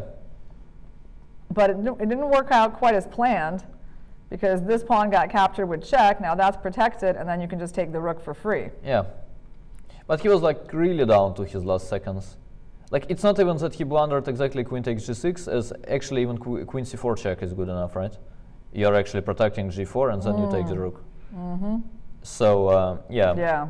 Like the move itself looks absurd, but it was more about the situation on the clock, as far as I remember. So when did you pick up the Grunfeld, Daniil? Did you get inspired by Kasparov's games? Is that like what made you take up the Grunfeld as an opening? No. No, I just thought, I don't know, I just thought it's a very good opening actually to kind of show some prep. Like I was basically looking for some opening where you could basically convert the like amounts of work you're doing on the opening into, let's say, points and like into good positions right after the opening. And back then, well, Grunfeld was not like explored that well. And when you say back then, when was this? Like 5 years ago, maybe, I don't know, maybe 7, something like that. Well, the engines were completely different. Once again, Fabi had the point, let's say, talking about his match against Magnus. Like the engines were like so different, and they were so much worse. And working on the openings was so much fun. And then the Grunfeld, I thought, okay, look, it's like they're like in general very double-edged positions where you can try to, you know, to look for some ideas. And then if you actually manage, then you know, as white, it's kind of much more unpleasant to be surprised in some crazy position than in some quiet one, right? So yeah, I thought this is why. I mean, also I kind of expected it to go well, as well, in general I had like pretty sharp style. I was kind of okay with like sacrificing all the pawns for initiative. So yeah, I mean, you're definitely well known for your style of play, Daniil, and your games are some of like the most famous games that people kind of most famous attacking games, right? That people can find in the recent years. Where did you develop this style? I mean, was there somebody that influenced you? I mean, did you just naturally have it? Did you have to work to cultivate it? Yeah, I don't know. I think, well, first of all, I had like something as I mean, you can probably call it a talent or something, right? I mean, there was something from the very beginning. But then I think I developed it a lot just by reading Kasparov's books once again. And I would be like, let's say the chapter about Tao, like I knew like all the games by heart. I mean, some of them I remember right now, let's say. Wow, so like you were really using Kasparov's books, my great predecessors. Yeah, that was an important part of your development. Yeah.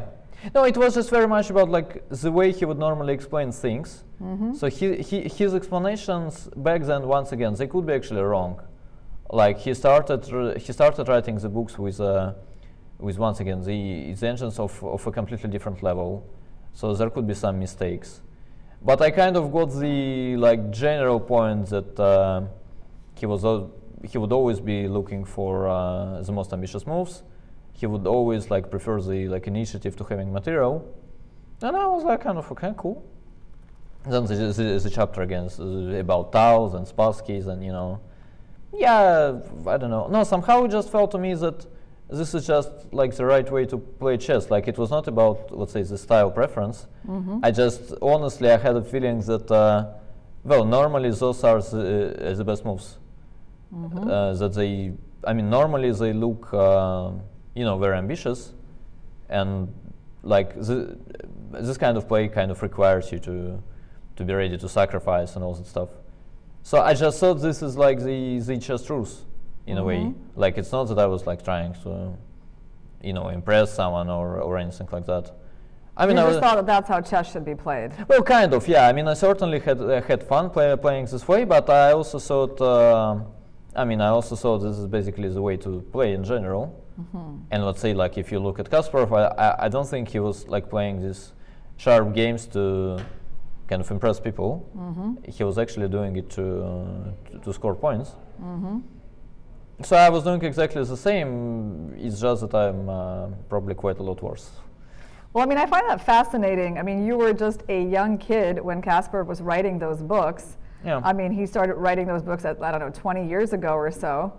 So yeah, you were like 7 years old. Yeah. And so it wasn't even like you weren't reading them when you were 7. They're quite advanced, right? So it was like a few years after that you got to them. Yeah, but I started pretty early. I think it's kind of good that you can actually read them being a beginner too. And yeah, I think my grandfather bought me one at some point for my like birthday or something. Then, like, I don't know, I think he would normally come up with, I think, one book within like 3 years or something like that. So let's say when I was like 13, 14, I guess he was probably about to finish the great predecessors already. So what the sections that inspired you the most were the sections on Tal and Spassky? Yeah, I don't know, I wouldn't say so. I like the chapter about Petrosyan too. No, I was in general like I still actually like these books so much. I mean, I'm happy to read them again. I don't know. I read it like maybe I don't know 4,000 times, sort of. It's not that I would always like do it with a chessboard, but it's like okay, you can read chess like this, right? If you're a decent chess player, like it's not too difficult task to like look at the diagrams and you like need to like play 3 moves in your head literally, and then you have like another diagram. I mean, it's not too difficult. And this way I've read them, dozens of times. But actually, like in the beginning though, you would play out the moves on the chessboard. Well, honestly, I'm not sure. Like, I think this was the way that like my coach wanted me to do it back then, and my parents probably wanted me to do it this way. I mean, I was kind of lazy for it. Also, I felt like I'm kind of okay, like without the chessboard. And I mean, sure, maybe with the chessboard you learn it, let's say, like 2 times better, but it doesn't really matter if I'm going to read it 20 times. So this is why. And then I think, well, quite a lot of the games I still remember exactly by heart. Like, let's say if you like ask me about some game, I mean, maybe not the first book, but starting from the second one, I guess. Normally, if you like name some game and you like give me an idea on what was going on, I will like immediately recall the like what is it about, Like I will not say, okay, 1e4, e6, and then I go for like 40 moves straight. But I will say, yes, I remember this was like King's Indians, and there was this key moment, and there was that key moment, and you know. In terms of these things, I remember those games very, very well, I guess, still. Yeah, I mean, given how impacted you were by these books, I guess it makes sense what you were saying a few days ago. You were like, oh, it's too bad that the top players are not really writing books anymore. Yeah. We had that little discussion, and I see now why. Because for you personally, these books were actually very important. Yeah. No, let's say there we go. I mean, okay, this rook ending will actually last forever. So there we go. Let's just try. So I'll show you like much more interesting game actually. So I think Tao played it as white against Tolush. So he played the knight. Like I don't know if I'll manage to. Yeah, it's a Sicilian, right? Yeah. Yeah, I don't know if I'll like manage to get it all right. It's like with the, is it with the pawns going to, I don't know, h5, g5, g6, or is there something like that? No, this is this one, bishop g5, e6, f4, queen b6. It's also important that Kasparov, he's actually very good at explaining stuff. And it would help me to kind of get some of the opening details too. So let's say, like in this position nowadays, black is supposed to like include h6 at some point, which is like everybody knows, but no one knows why exactly. Well, not no one, but. So by the way, you're showing us this poisoned pawn variation of the Najdorf, right? Yeah.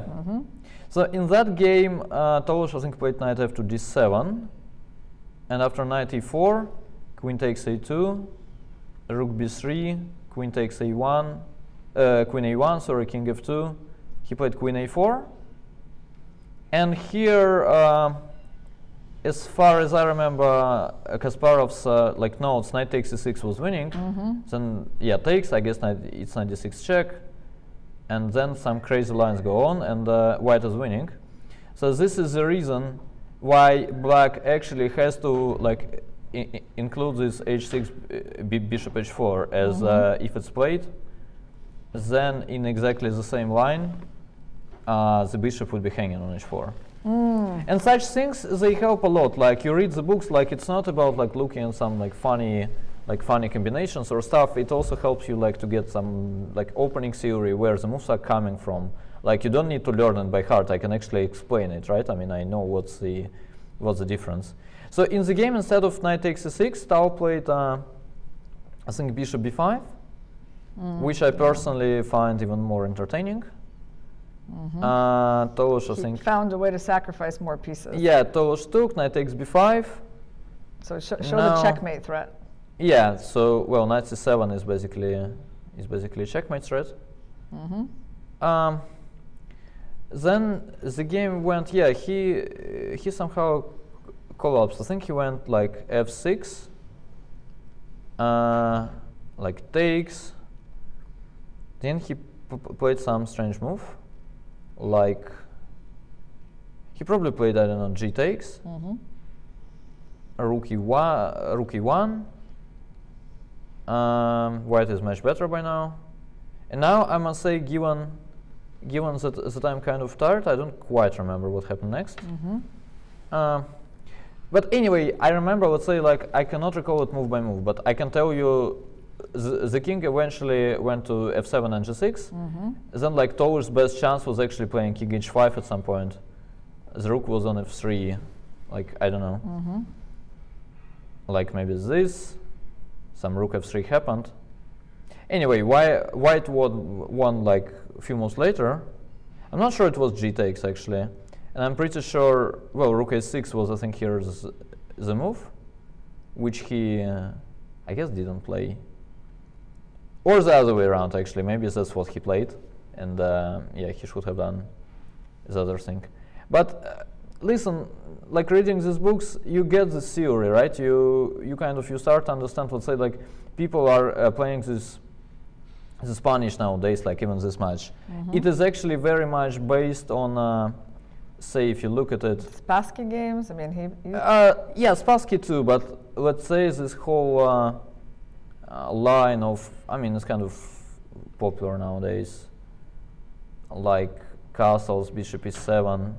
Well, they would normally play rook e1 back then. well, Kasparov started trying d3, by the way, at some point. But let's say this whole line, castles, a4, bishop b7, d3, like it all, like for me, it very much started with the match between Kasparov and Short, which is also covered very well in Kasparov's series. And then this was actually the moment where, like, when White realized that basically playing knight d2, knight f1, followed by bishop d2 and knight g3 is actually wiser than playing knight c3. And he's like explaining very well, like, why exactly. So one of the reasons is that, let's say, with the knight on e2, you're not stopping d5 in some of the lines. And secondly, after knight b to d2, I mean, black plays something, let's say, I don't know, knight e5, bishop a2, c5. He said it's important for White to actually have this, like, useful move, bishop d2 in some of the lines, as sometimes you just don't want to make a decision about the knight that early. And then again, there were some games where, like, White tried bishop g5 and then he took on f6, which is, I mean, exactly what Nepo has been doing in this match. And then, like, when you have, like, this kind of knowledge, I think it helps a lot in general. And I mean, this is why I keep saying these books were, you know, very, very important to me as a player. You know, I gotta say, Daniil, a little bit off topic, but on the topic of our game, you know, around 46 minutes ago, Vishy tweeted, "Just a draw now, and we can look forward to a tiebreak." Well, I don't know. Do you think that's still the case 46 minutes later? What do you think is our situation right now on the board? Well, it has to be a draw, right? But I think we actually,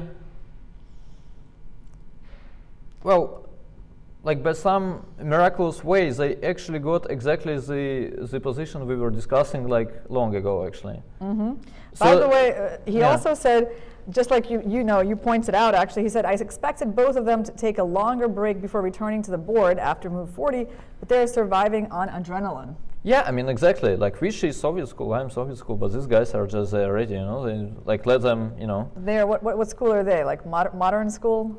Yeah, probably. Yeah. No, I'm trolling, of course, but in general, this whole idea of kind of taking a break after move 40, I mean, it's not, like, new.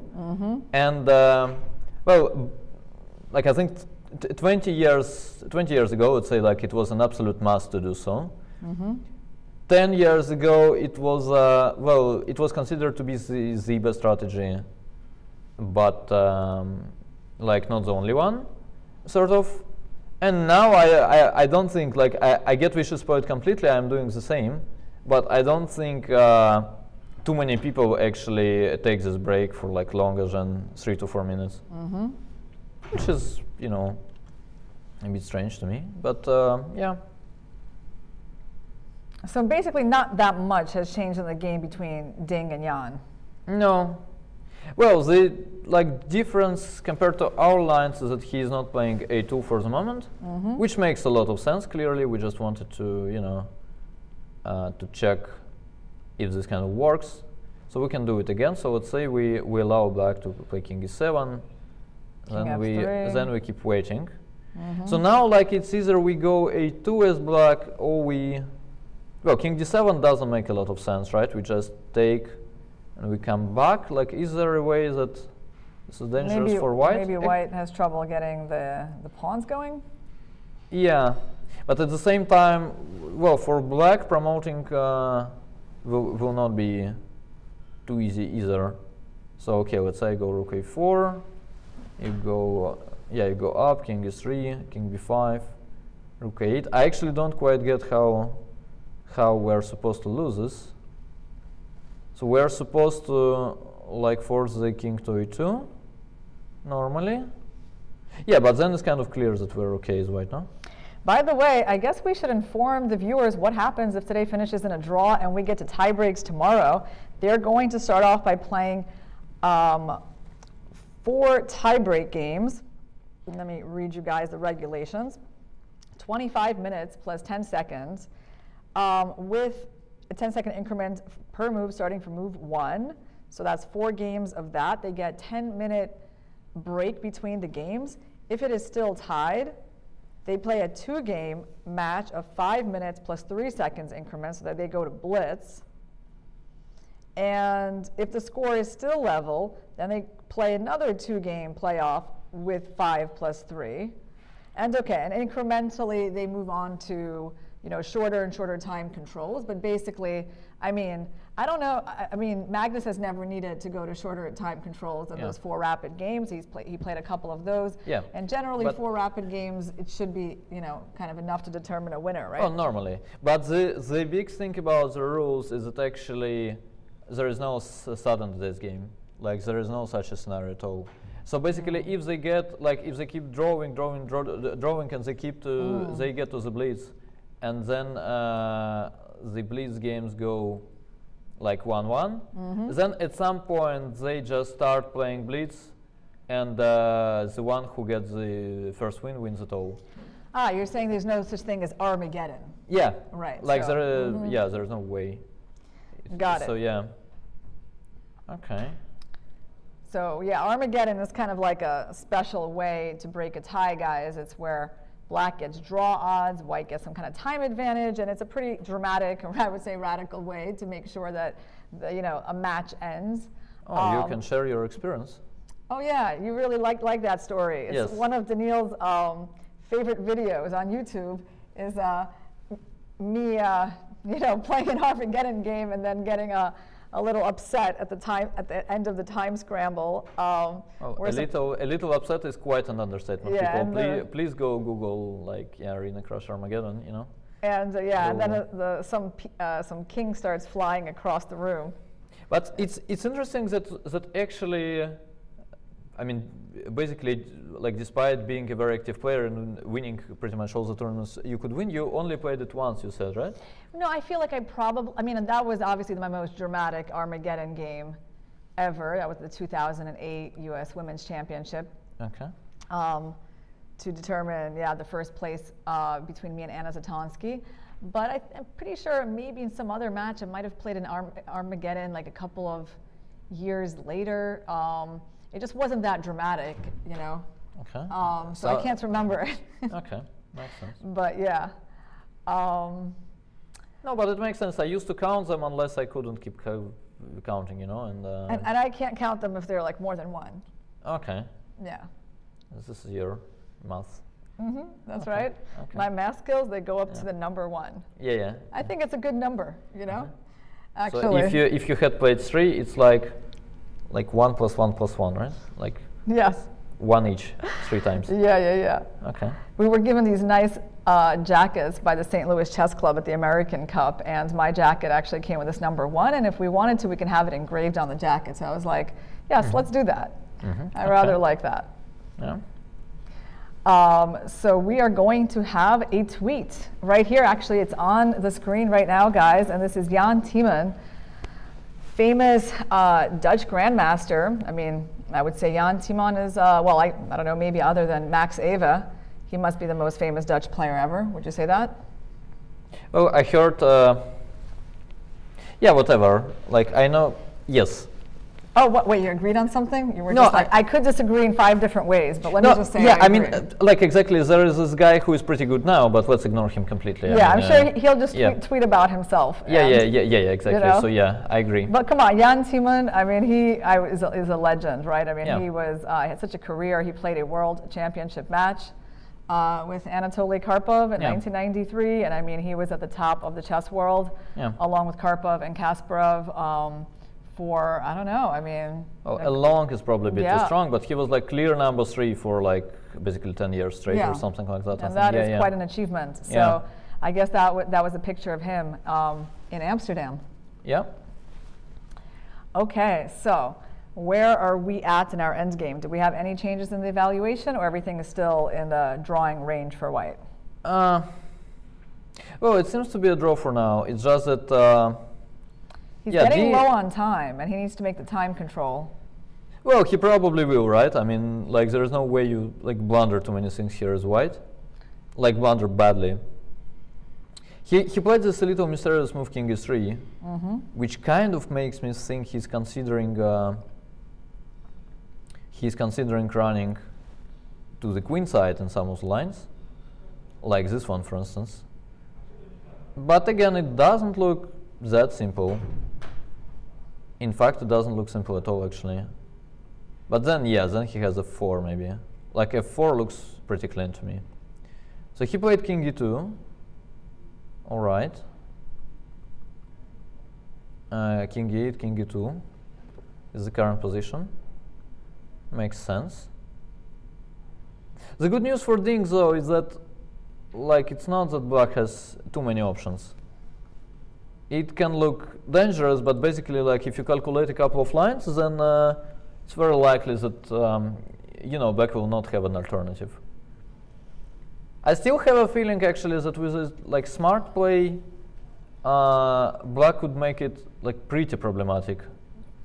Say like making this schematic draw with like forcing a pawn to a2 and then waiting forever. I don't think it will always be the case that white gets it. And let's say even here after king d7, so basically white cannot wait anymore. So he has to take on f6, it seems.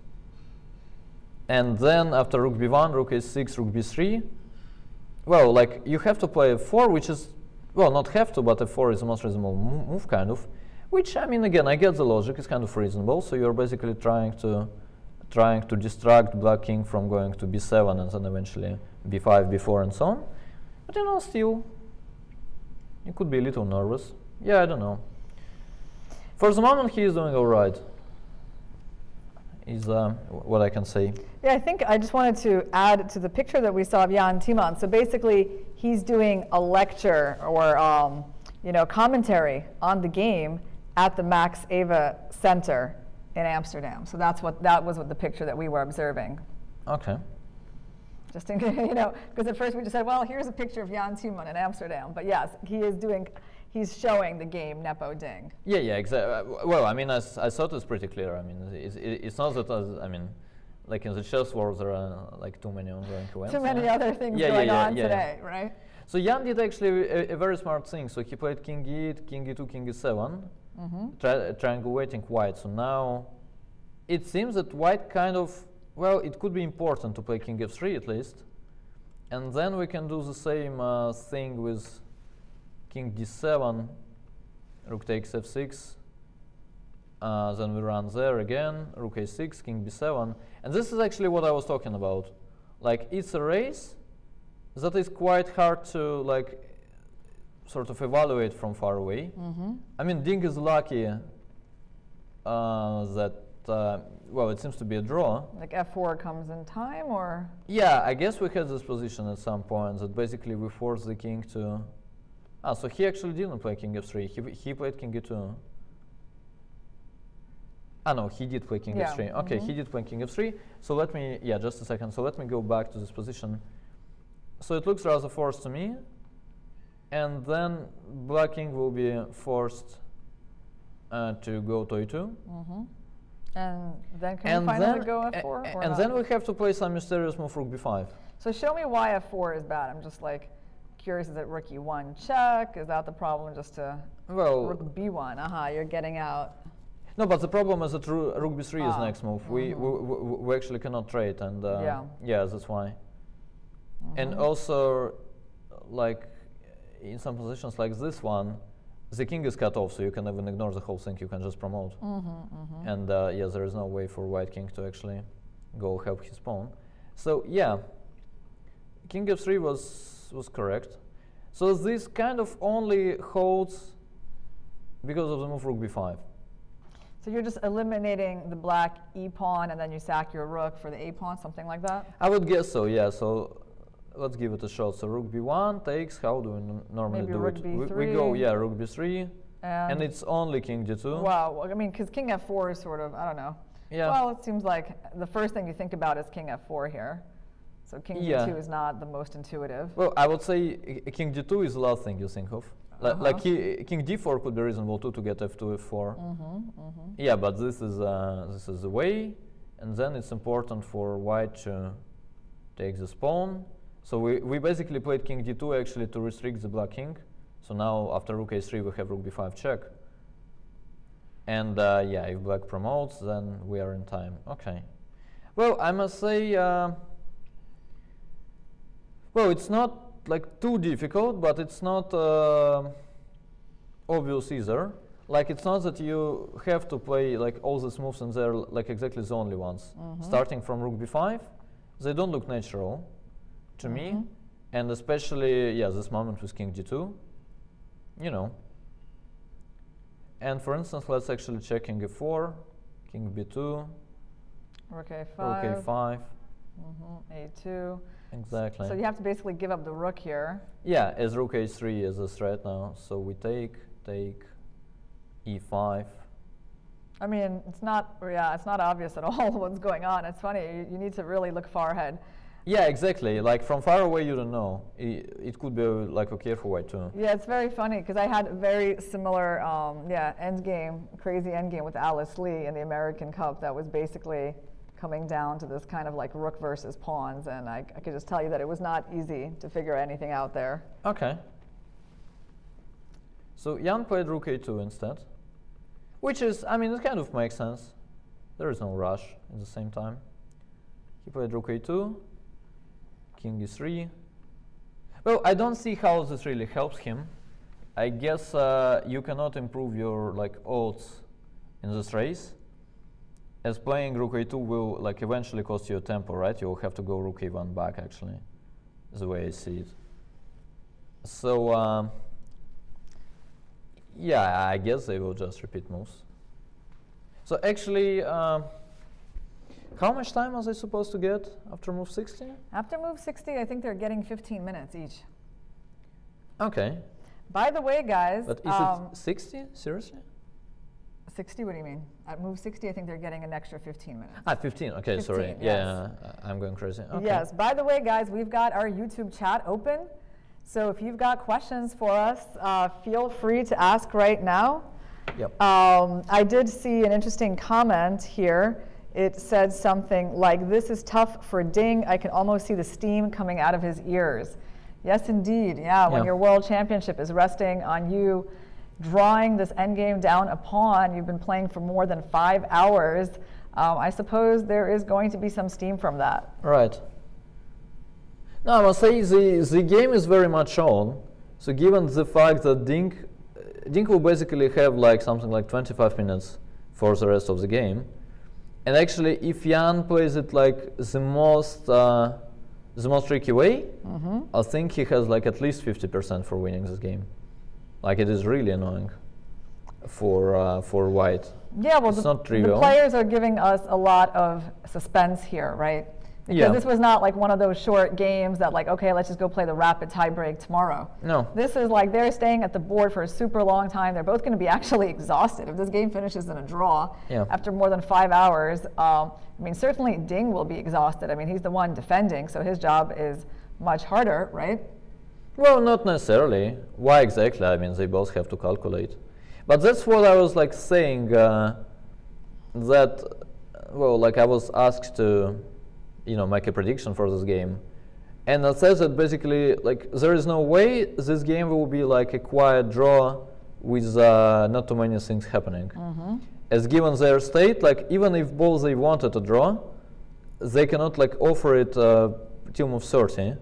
And then, like, as we can see, like by move 30, normally, first of all, someone is normally like pretty much winning. And if not, then someone was winning and is not winning anymore. But it has nothing to do with like quiet, Magnus-style draws. So I thought, I said basically everything is possible. If it will be a draw, it will be like a draw when someone was winning. Which is, I mean, indeed, it is not a quiet draw, for sure. And I'm like, honestly, I am not sure it will be a draw at all. You think you've got that Jan has quite decent chances of winning this game? You said 50%, yeah? If he plays in the trickiest way. Yeah, I guess so. But it is also based on Ding's potential time trouble. Say basically if they go down this road and well, this whole thing happens that we were discussing, and Jan can transpose there still. Then, I mean, you know, playing rook b5 here. And yes, it's not the most obvious move, right? Yeah, well, I mean, and playing, it makes sense, yeah. I mean, especially playing king d2, not king f4 here. You know, it's quite something. And we have not examined rook h1 actually, which could also be. So let's say here after rook h1, you actually cannot take on e5. So you're supposed to play king d3.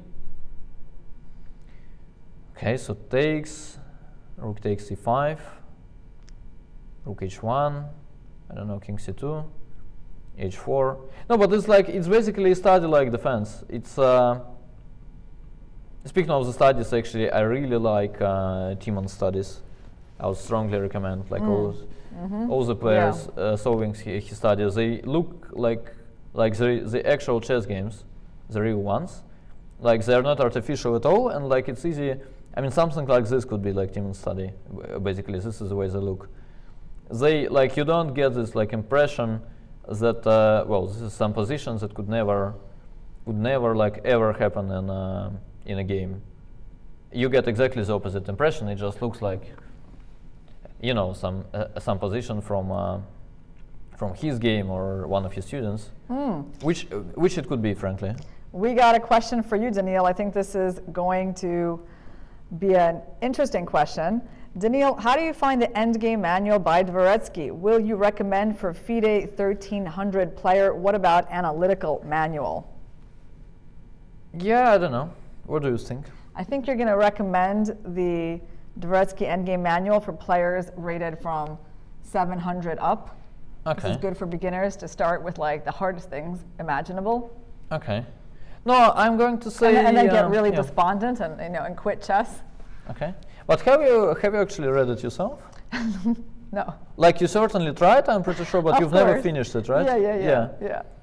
I mean, of course, I've looked at certain examples, like bishops of opposite color and things like that. Yeah. That are quite useful, but like, to say that I've read, I mean, even like, that I've even really attempted to read this manual, no. Yeah. I mean, FIDE 1300 and up, don't try that, guys. There are way better, more relevant, end game books for you than the end game manual. Yeah. No, I would recommend using it as some sort of reference. Yeah, like Wikipedia, for instance, right? I mean, if there are some positions that you're like not sure about, you are like extremely likely to find it in the Dvoretsky's book. But at the same time, trying to read it straight, I mean, it takes such a like masochistic approach that it's kind of difficult for most of the people, in my opinion. I mean, also like I respect his work a lot, and the lines are great and stuff. But it's like honestly, like probably the most boring chess book I ever read. And I kind of finished it, but it wasn't easy. Speaking of endgames, actually, I want to recommend a book that is like very, very underrated, in my opinion, and underestimated. It's called Pawnless Endings by John Nunn. Exactly. Yeah. This was actually a book that like brought me so many points.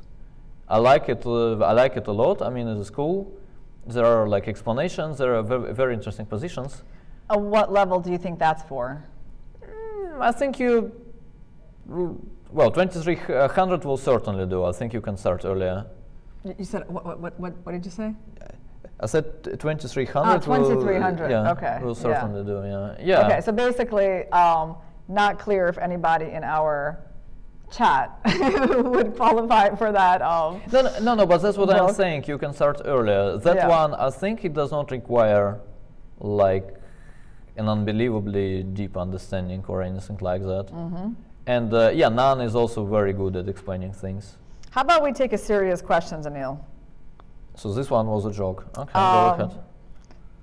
Was the cake you got on your birthday party tasty?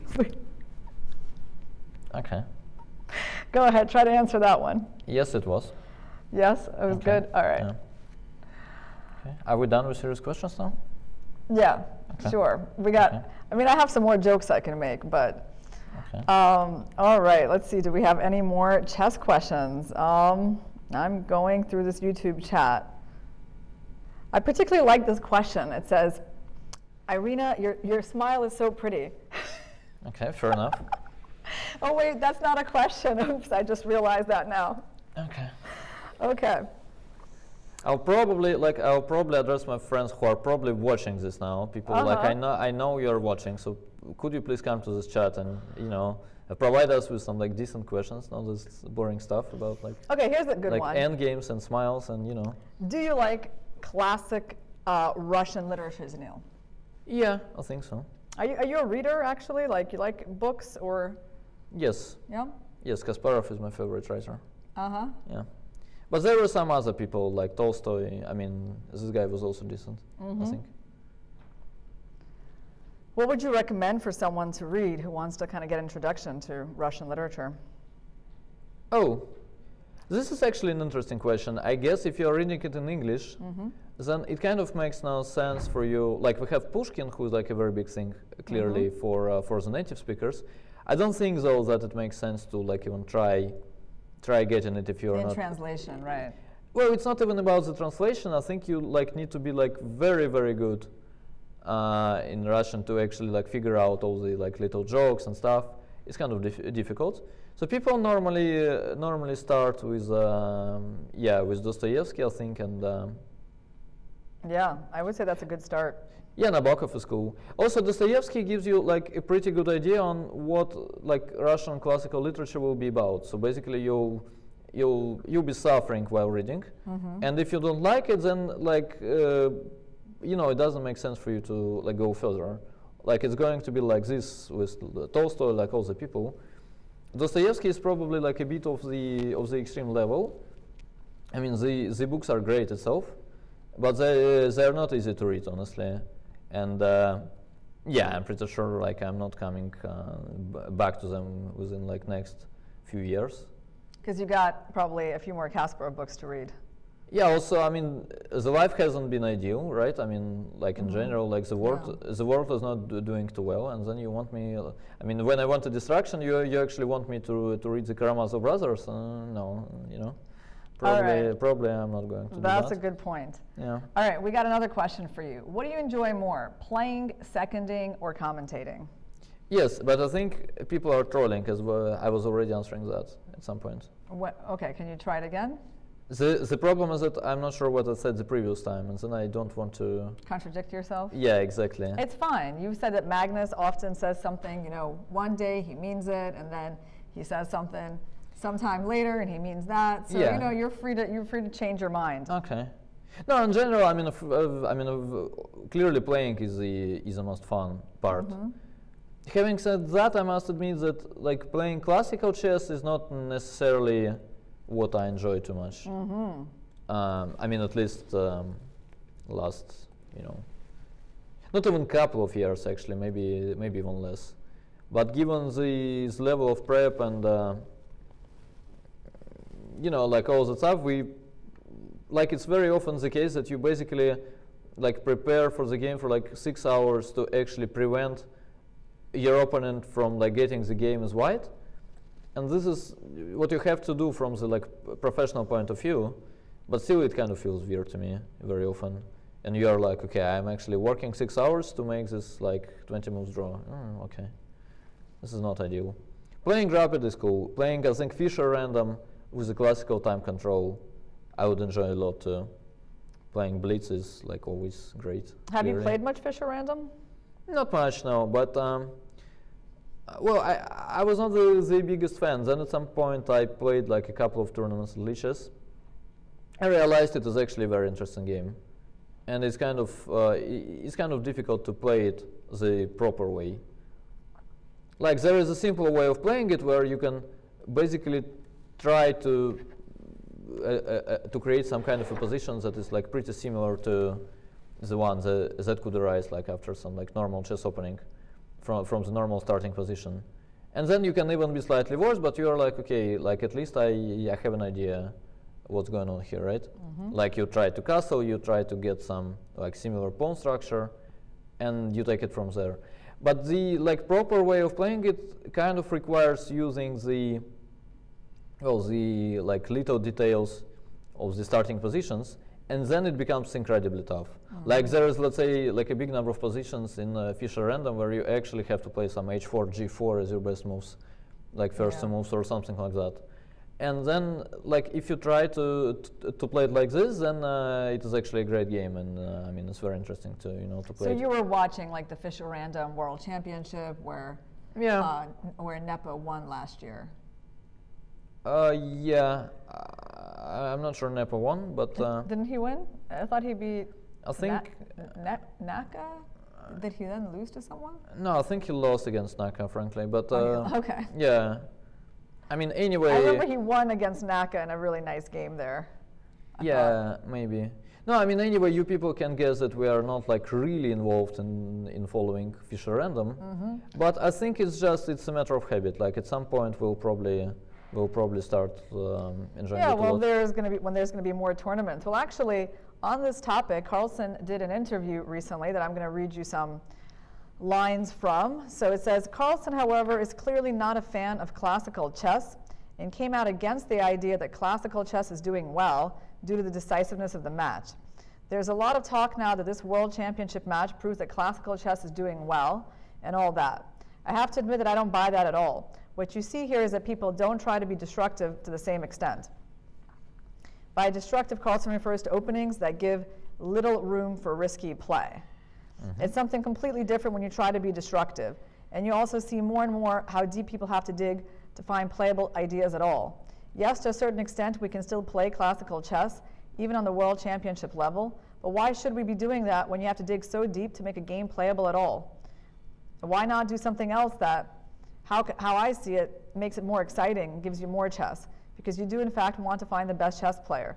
The current format doesn't give you enough room for that. It's great that you have a match now where the players are not as destructive, which is good, but as I see it, that doesn't mean the structural problems have been solved. Yeah. That basically aligns, I think, with your thoughts, Daniil. Yeah. No, that's what I think too, yeah, I mean, exactly. It's like very much about these openings. And indeed, this match was actually special, the terms that I think like both guys were actually pretty sure that, I mean, each thought he is a better player, kind of. And then it helps. Like, maybe the quality was not quite there sometimes, but yeah, we should give them credit for like fighting their best and like trying to win in most of the games, like not trying to, make some boring draw. But the problem is that like when one of the guys actually knows he's probably a bit worse, then he's going to play like all the most boring clients in the world, and then it becomes tough. Like basically, like out of 14 games, like even the best player, he would probably get like 4 games going. Then, let's say 2 of these 4 will like finish in a draw as a guy who played like decently, sort of. And then like you will have 1 or 2 chances where you can actually win and press for a win at least. And then yeah, the rest of the games will be boring. And there is no way to fight this really, Yeah, I mean, it's interesting, the word he uses, that the players, they're not playing destructive chess. And what he means destructive is not like trying to destroy your opponent. It's like trying destructive to the game of chess, right? By going for really boring kinds of openings and just trying to make a draw out of the opening. They're basically letting each other play. Yeah. And that's why this match has actually been so thrilling to watch. Yeah.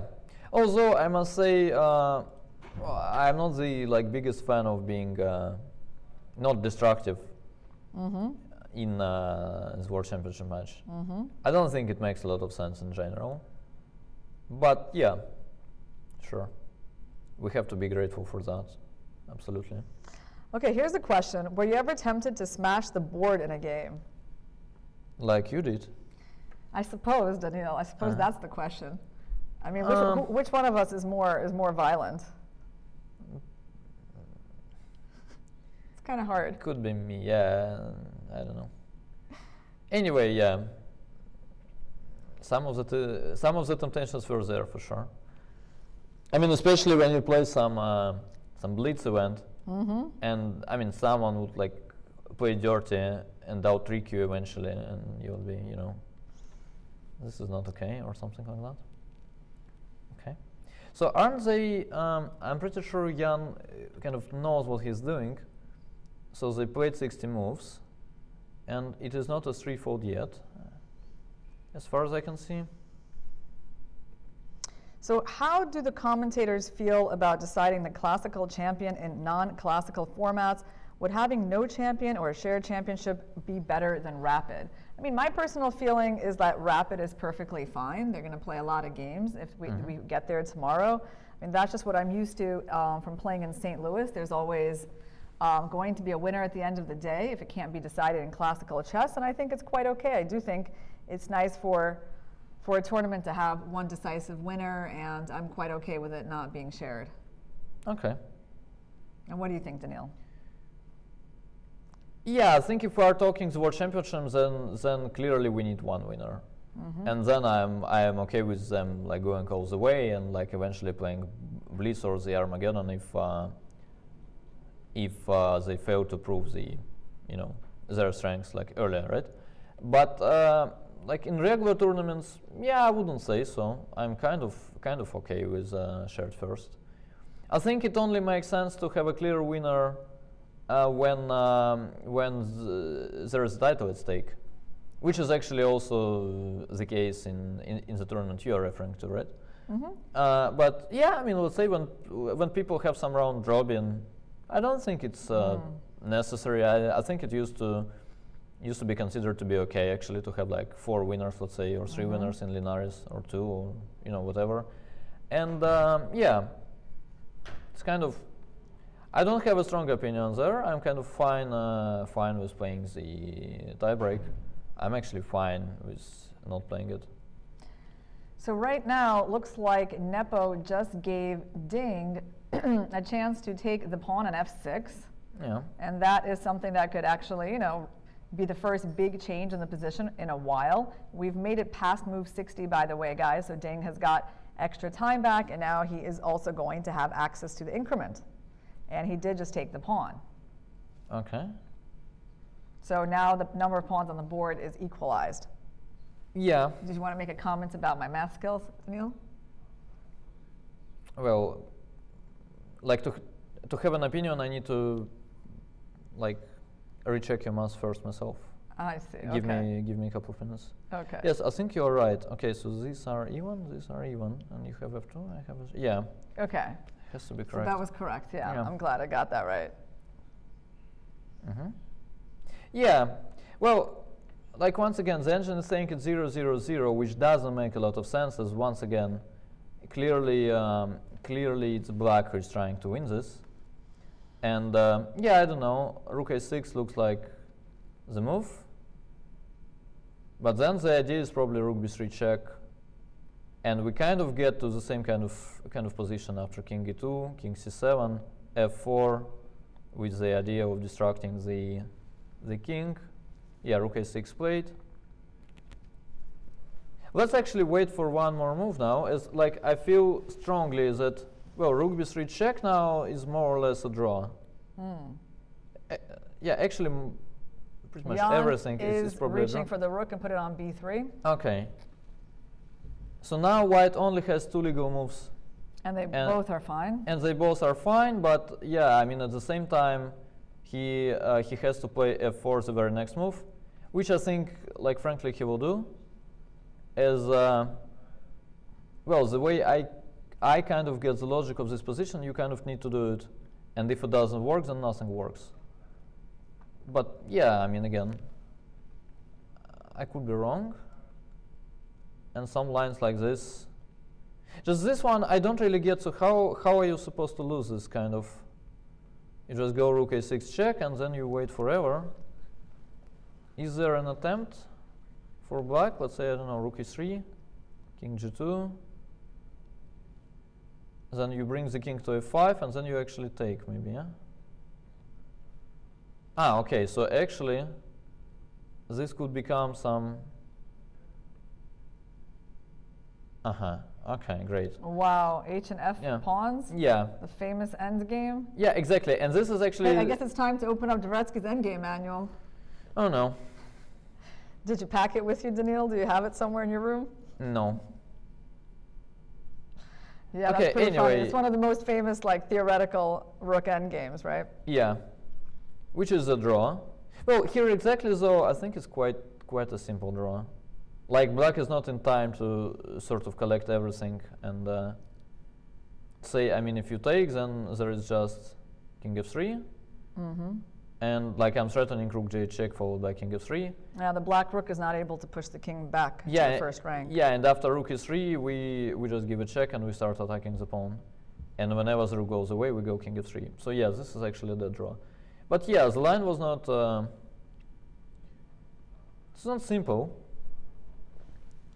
It's not simple at all, but the good news for Ding is that, well, like even if he wants to, he cannot make a big mistake right now. So he only has two legal moves, and they're equally good. Yeah, it's definitely a nice situation to be in when you just cannot make a mistake.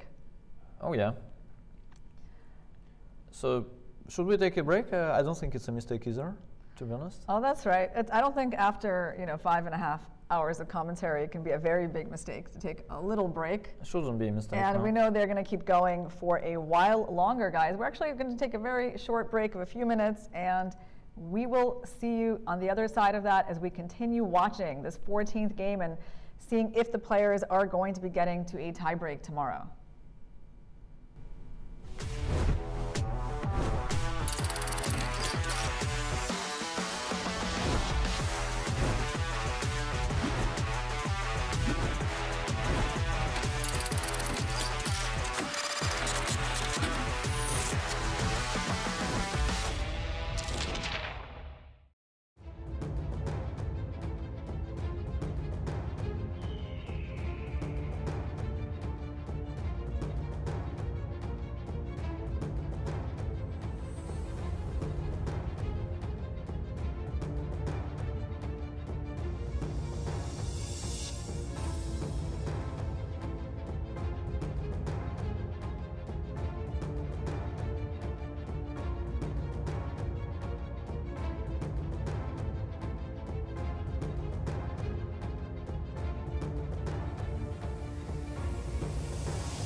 This is very hard because, to be honest, no single word came to me.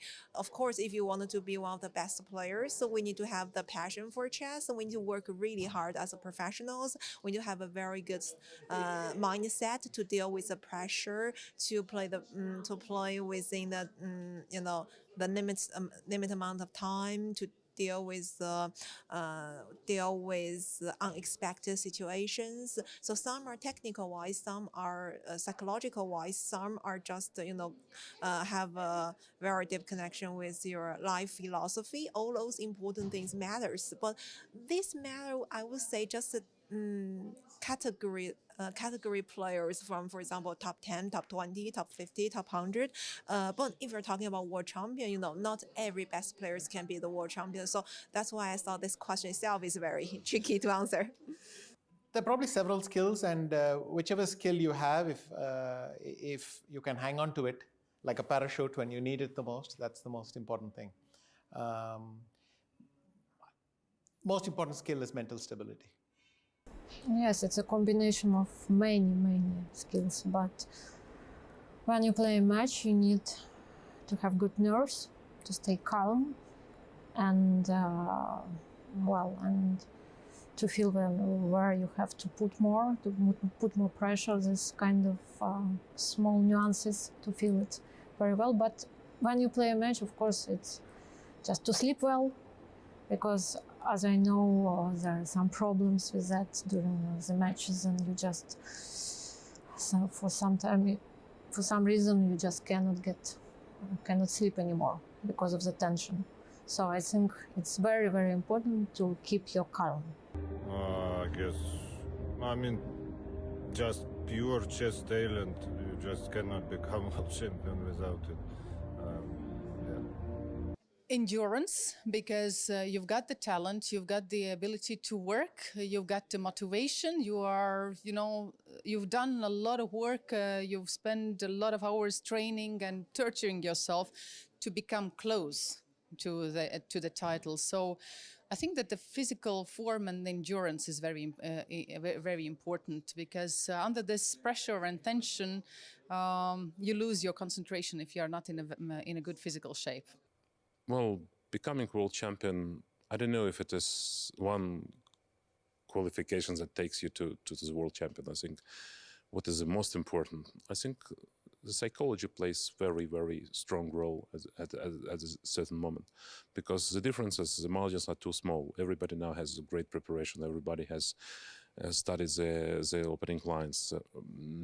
Of course, many qualities are important, but I think at the end of the day, psychology. Not to lose your concentration, focus, not necessarily in a particular game, but entirely, aiming at something top. So building up your preparations accordingly. So being strong and having yourself pulled together to reach one goal. That's most important. It's really tough.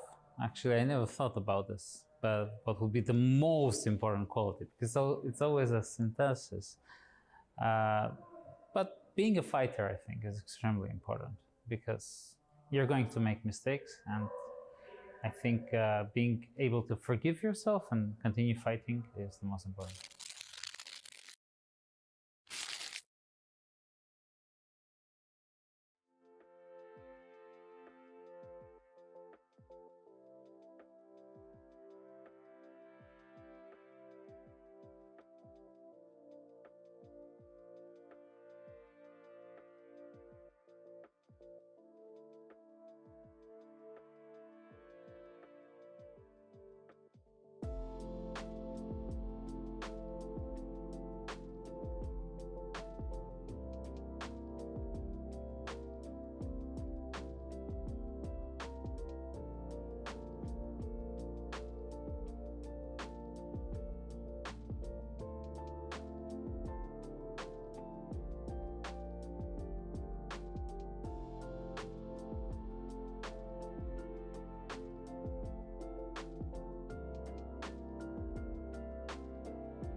Hey guys, we're nearing the 6-hour mark for this game, and the situation on the board has changed a little bit. White has sacrificed a pawn and is back to being down a pawn, but the game seems to be heading towards a draw. Tell us about it, Daniil. So you said White sacrificed a pawn, and he's back to being down a pawn? Yeah, isn't that what happened? So or didn't we have an even number of pawns? That basically means, we had an even number of pawns, Uh-huh. and so White gave up a pawn temporarily. I thought I counted that right. And right now he's down a pawn, but however things are heading towards a draw. I think that's the right summary here. Okay. Yeah. Take it from here. Yeah, I think your mouse is, yeah, I think it's correct. Yeah, so king b7. Well, it's basically a draw as, well, White is in time to play e6, which is a very big distraction for the black king. So basically whenever the king goes far away, well, here maybe rook e4 is even winning, but in terms of ideas there is always e7, and the rook has to prevent white pawn from queening, which allows White to take the passed pawn, and this is a dead draw. So basically this is why the king cannot really go too far. And White is like in time to play e6, and if black like blocks the pawn with his king, then basically he doesn't have a real plan. And yeah, White will just sit and wait. Whenever black trades his a pawn for e pawn, it's a dead draw immediately. And he can indeed move his passed pawn one square closer to queening, but yeah, it's not close enough. Ding played rook a4. Okay, good move. That's the right move. So yeah, the way I see it, like normally it has to be the case that, well, black has to like improve to the maximum, and then like if it does not lead anywhere, then it's just a dead draw. So let's say we bring the king to f5. We kind of allow e7, rook e3. Rook a3. Yeah, we take, rook takes e7. And then here, king f3, I guess it's just an easy draw. Yeah, king f3 is a dead draw, exactly.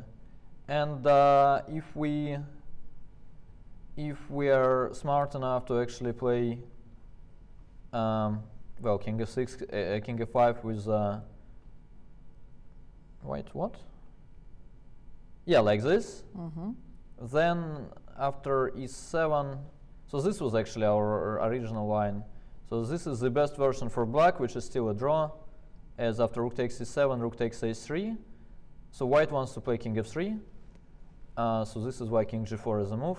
And maybe rook a8 here? And then rook a8, and this is the position we actually discussed an hour ago or something like that.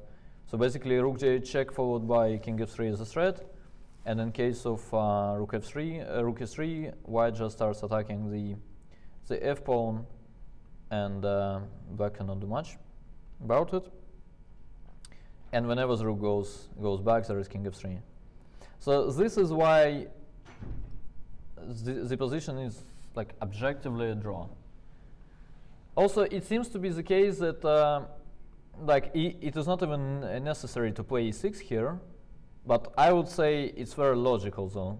Basically, by playing e6, you kind of make sure this king is not going like towards your rook and towards the passed pawn. So just in terms of logic, I think this is the easiest way to go. Yeah, the easiest way to hold this for White. Okay, look at Ding, and such nerves. Yeah, I mean we're talking chess, we're like showing some lines, but this is, you know, we are not there, so we don't know what it's like. Yeah, they've been playing for almost 6 hours. It's almost 9 p.m. in Astana. Yeah. So not the easiest way to go into a tiebreak for the World Championship title, for sure, for both players. Yeah. By the way, we have a question, Daniil. Who do we think stands a better chance in tiebreak? I mean, we haven't really talked about it because it just looks quite likely that we're going to have a decisive game today. Okay. But maybe we should start thinking a little bit about what tomorrow is going to look like. What are your, I mean, I think we've mentioned earlier in the match that Nepo is actually a better player in rapid and blitz. Yeah. So would you give him the edge in the tiebreak tomorrow?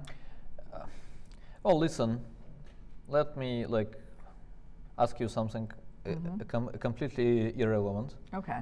So, do you have a favorite side of a coin? I see. Well, Yeah. I would say me personally, no.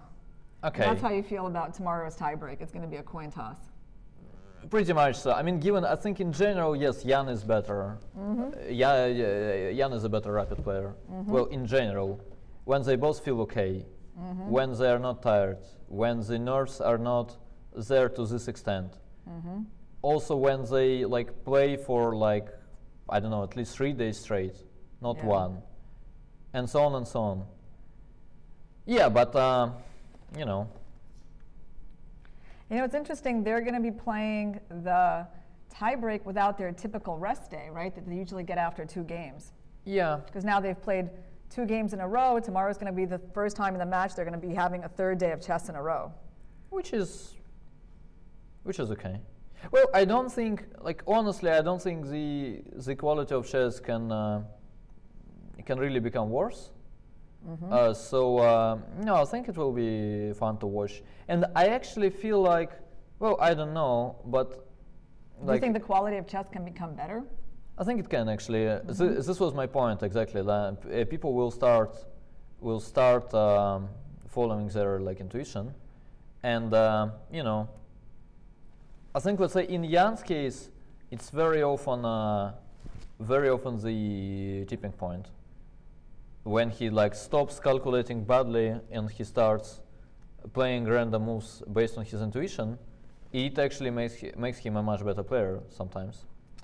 Well, we actually have here the current rapid rating list, and to our slight surprise, actually Ding is in 2nd place behind Magnus with a rapid rating of 28-29, and he's 2nd in the world, while Nepo is in 7th place with 27-61. Does that change our opinion at all? No. No, those ratings are, I mean, they're a bit random. Like I honestly have no idea where Ding's rating is coming from. Like, I'm not saying he's not that good, of course he is, I'm just saying... You don't know which tournaments. Yeah, exactly. yeah, I mean, exactly. Let's say, personally, I think, let's say, I won this World Rapid in 2018. I'm pretty sure my next Rapid tournament was probably the World Rapid again. So, I mean, I don't know. Like, there's just not that many Rapid tournaments to be rated. Yeah, I mean, exactly. So, let's say, the best example is actually that there are many bright Indian kids who are like, I mean, listen, I played Gukesh, I think, at the World Cup. So we made 2 draws and we go play Rapid. I won 1.5/2, which cost me, I think, 17 rating points, as his Rapid rating was like 1750 or something. Wow. 1750. So you're saying the Rapid ratings are not exactly super accurate? Yeah, my point is that basically, well, he basically started crushing everyone later on, but I think he's still, I don't know, maybe he's 2650, which is clearly way less than what he's supposed to have. Yeah, the last serious Rapid games from Ding were from London Chess Classic 2019, so that was really ages ago, and yeah, I would say the ratings are not going to matter very much tomorrow. By the way, I noticed in the Rapid ratings list, for example, Hikaru Nakamura was rated number 10, so that was also like a surprising thing, right? Because we think of him as one of the very, very best fast chess players in the world, and he's actually rated number 10 in Rapid. Yeah, exactly. But well, like Hikaru is exactly an illustration of what I'm trying to say. He actually did badly at the recent World Rapid on Blitz in the Rapid portion, and then I don't think he like ever got to play after that. So this is why. No, this rating is like it remains the same for 10 months straight. Then you go play one tournament and it goes like 100 points up or down. It's kind of okay. Basically, so our answer, I guess, for our viewers is that tomorrow's tiebreak is going to be a coin toss in view of the fact that all these factors are coming into play. It's not just about who's objectively better when there's not much, or at least not this much at stake. Yeah. Tomorrow it's going to be, still it's the tension and the nerves and the fatigue. Yeah. And yeah. My guess would be that, like, the score though will be, I think it will like either be 3-0 or 2.5/2. Okay, you think someone will decisively win? Yeah, I think people actually underestimate how likely it is in the match of 4 games. So basically, if someone wins the first game, then you kind of try to strike back and, you know. We had an interesting question. Have you ever had an opponent try to distract you or apply psychological tactics on you? Was Nepo trying to do that when he was walking around the board earlier on? I would kind of say probably no in Nepo's case. I mean, I don't know, I doubt that him walking around his own chessboard is a way to apply any sort of psychological pressure. But I think, Daniil, you might have some interesting answer to that. Maybe you could, I know you've told me some stories about, you know, your battles with other elite players. Maybe without naming names, we can say, you know, you played some very famous grandmaster who was very good. Mm-hmm. No, it just happens from time to time, indeed. That I mean, these guys, they're tough, and I think this is a rule in general that well, when they can, like, basically get to you during the game, like, they will normally do it. And then it can be like anything, right? I mean, people can be like banging the clock, people can be like adjusting their pieces when it's like your move or your time, let's say, is going, and you know, all that stuff. No, I think it's quite a common thing. Or they let their pieces fall, but like they still press the clock. Yeah, share your like Armageddon experience, exactly. But yeah, my point is that like in Jan's case, I don't think like him walking around the board has nothing to do with that. I'm pretty sure. Yeah. Jan is actually capable of like putting some psychological pressure on purpose, I would say. I mean, he knows how to do that, and I think it's completely, well, not completely fine, but you know, kind of within the bounds of normal. Yeah, I mean, when you play these people, you kind of have to fight back sometimes, right? So, I mean, what to do? But yeah, the walking part, I think he's doing for himself. Ding is actually even under 5 minutes now. So I don't know what's wrong with e6, but he actually has to play a move at some point, right? Yeah, I think he's getting ready to play it. Yeah, I suspect they have increment now, which kind of makes him, okay, what is it? Not as nervous. He played rook a6 check. Yeah, rook a6 check. Is it still okay? Okay. I think it's still fine. It is okay, sure. So what are we expecting, king d5 or king d7? Well, king b5 is kind of what you want to play. But why would you allow that? I mean, I don't... Why not to go e6, Mr. Ding? I honestly, you know, I'm your big fan, but please explain to me. Okay, so his point is that basically this is also a draw, he's saying. Or even you can get the pawn to e7, I guess, right? Yeah. Yeah, e7 is a cleaner way. And then we just wait. We kind of like even if they get a2, we kind of wait forever, and there is no way for blacking to escape the checks, unless black plays rook b3, but then we actually queen. So yeah, it looks like Ding's choice was also okay. Okay, I don't know. I honestly, speaking of Dvoretsky, you know, like I honestly don't get this. Say,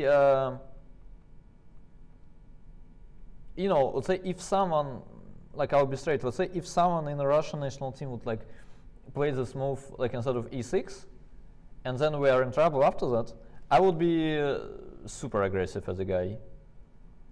As I mean, I know which books he was at least supposed to read, and probably has read actually, and then I don't get this at all. Speaking of Ding, well, once again, he has a completely different like school of chess, which is not necessarily like better or worse, but it's just different. So what's kind of given for yeah, let's say the Soviet school players is not at all given for him. So let's say the Soviet approach is that basically, you know, you go e6. Well, this whole thing happens, and you think like, all right, even if I miscalculated a little, then you know, kind of like even if I miscalculated and I'll have to give up the pawn on h4, well, it's still a draw. It's a book draw.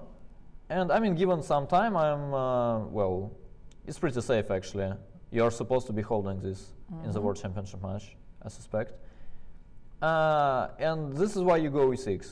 Like, from my perspective, it's kind of safe.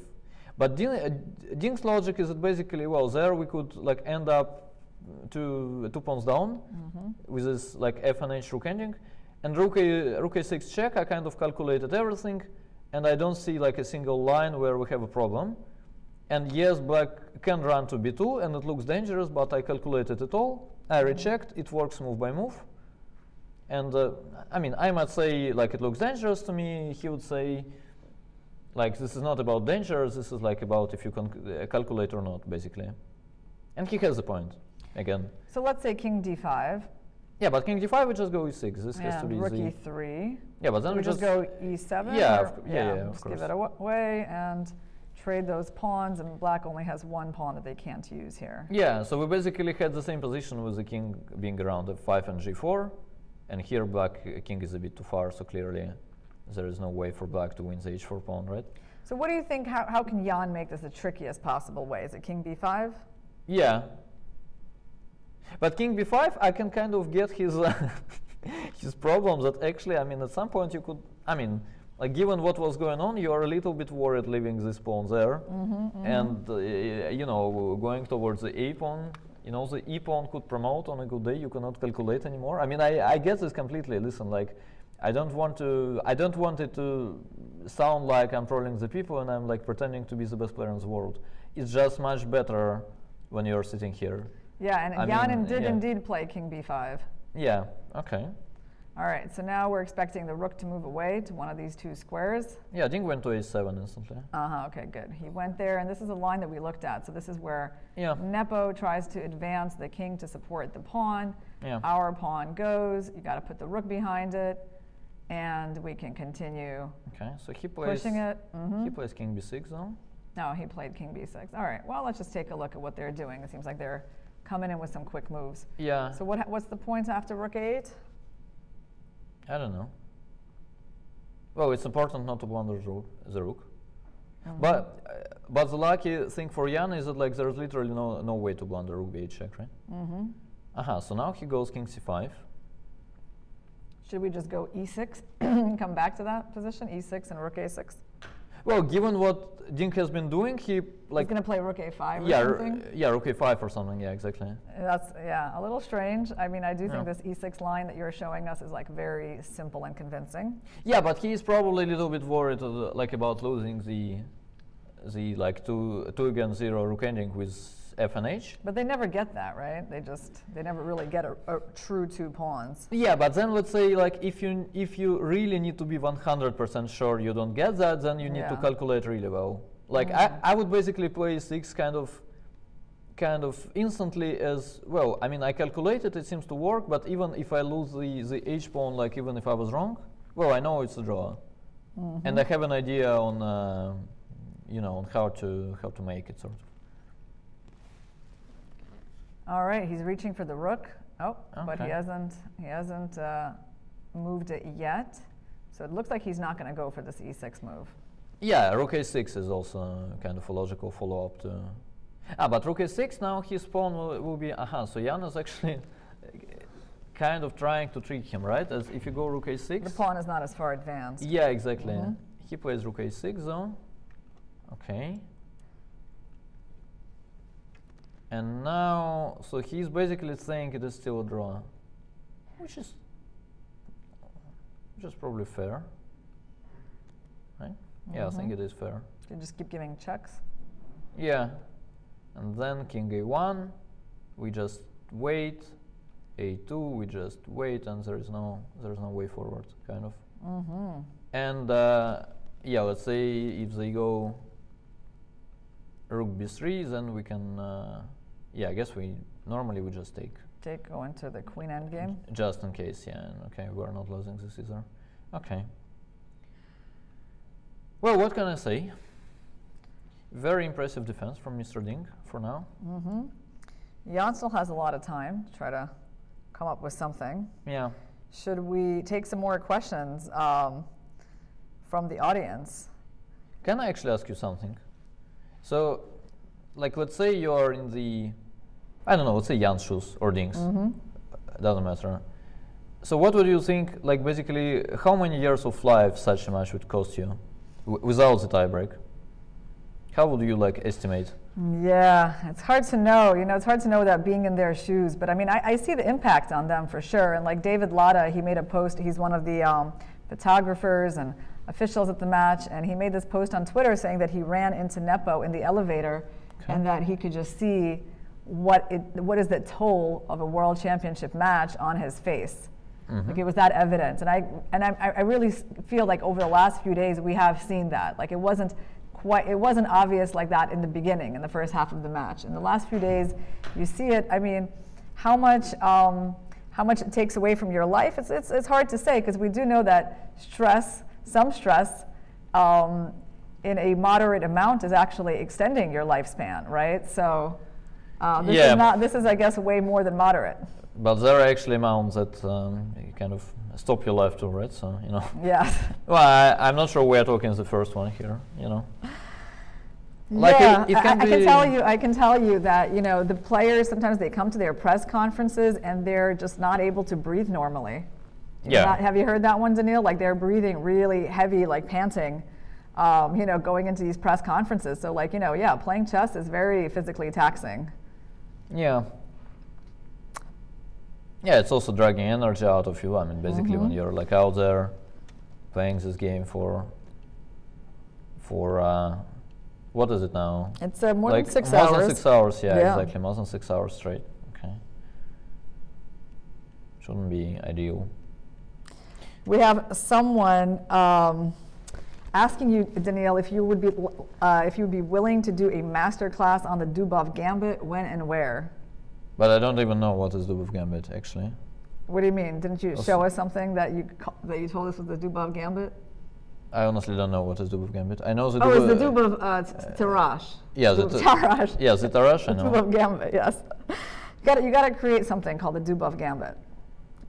Well, but there is this. I kind of like that the line I played against Karyakin. Well, first of all, like clearly I was not like the first to play it, but it was like I think the only player to actually try it at like pretty high level was actually a Russian businessman Oleg Skvarsov, who played it in a friendly game against Vichy.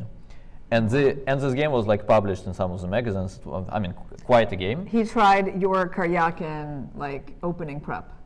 No, it's no. Like I tried his Vichy prep basically. So his game against Vichy happened like years before. I played Karyakin. But what I kind of liked is that people, well, like if they wanted to come up like with a name necessarily, like I would strongly suggest that, I mean, at least they don't use my name. Like at least it has to be him, and there were people who played it even before him, I guess. But I like that people started calling it the Balenciaga gambit, and somehow this is good enough, you know. I mean, I understand it's you know, maybe pretty much the same, but somehow with this one I'm fine completely. And yeah, the Balenciaga gambit, just be much worse as white people. Do it.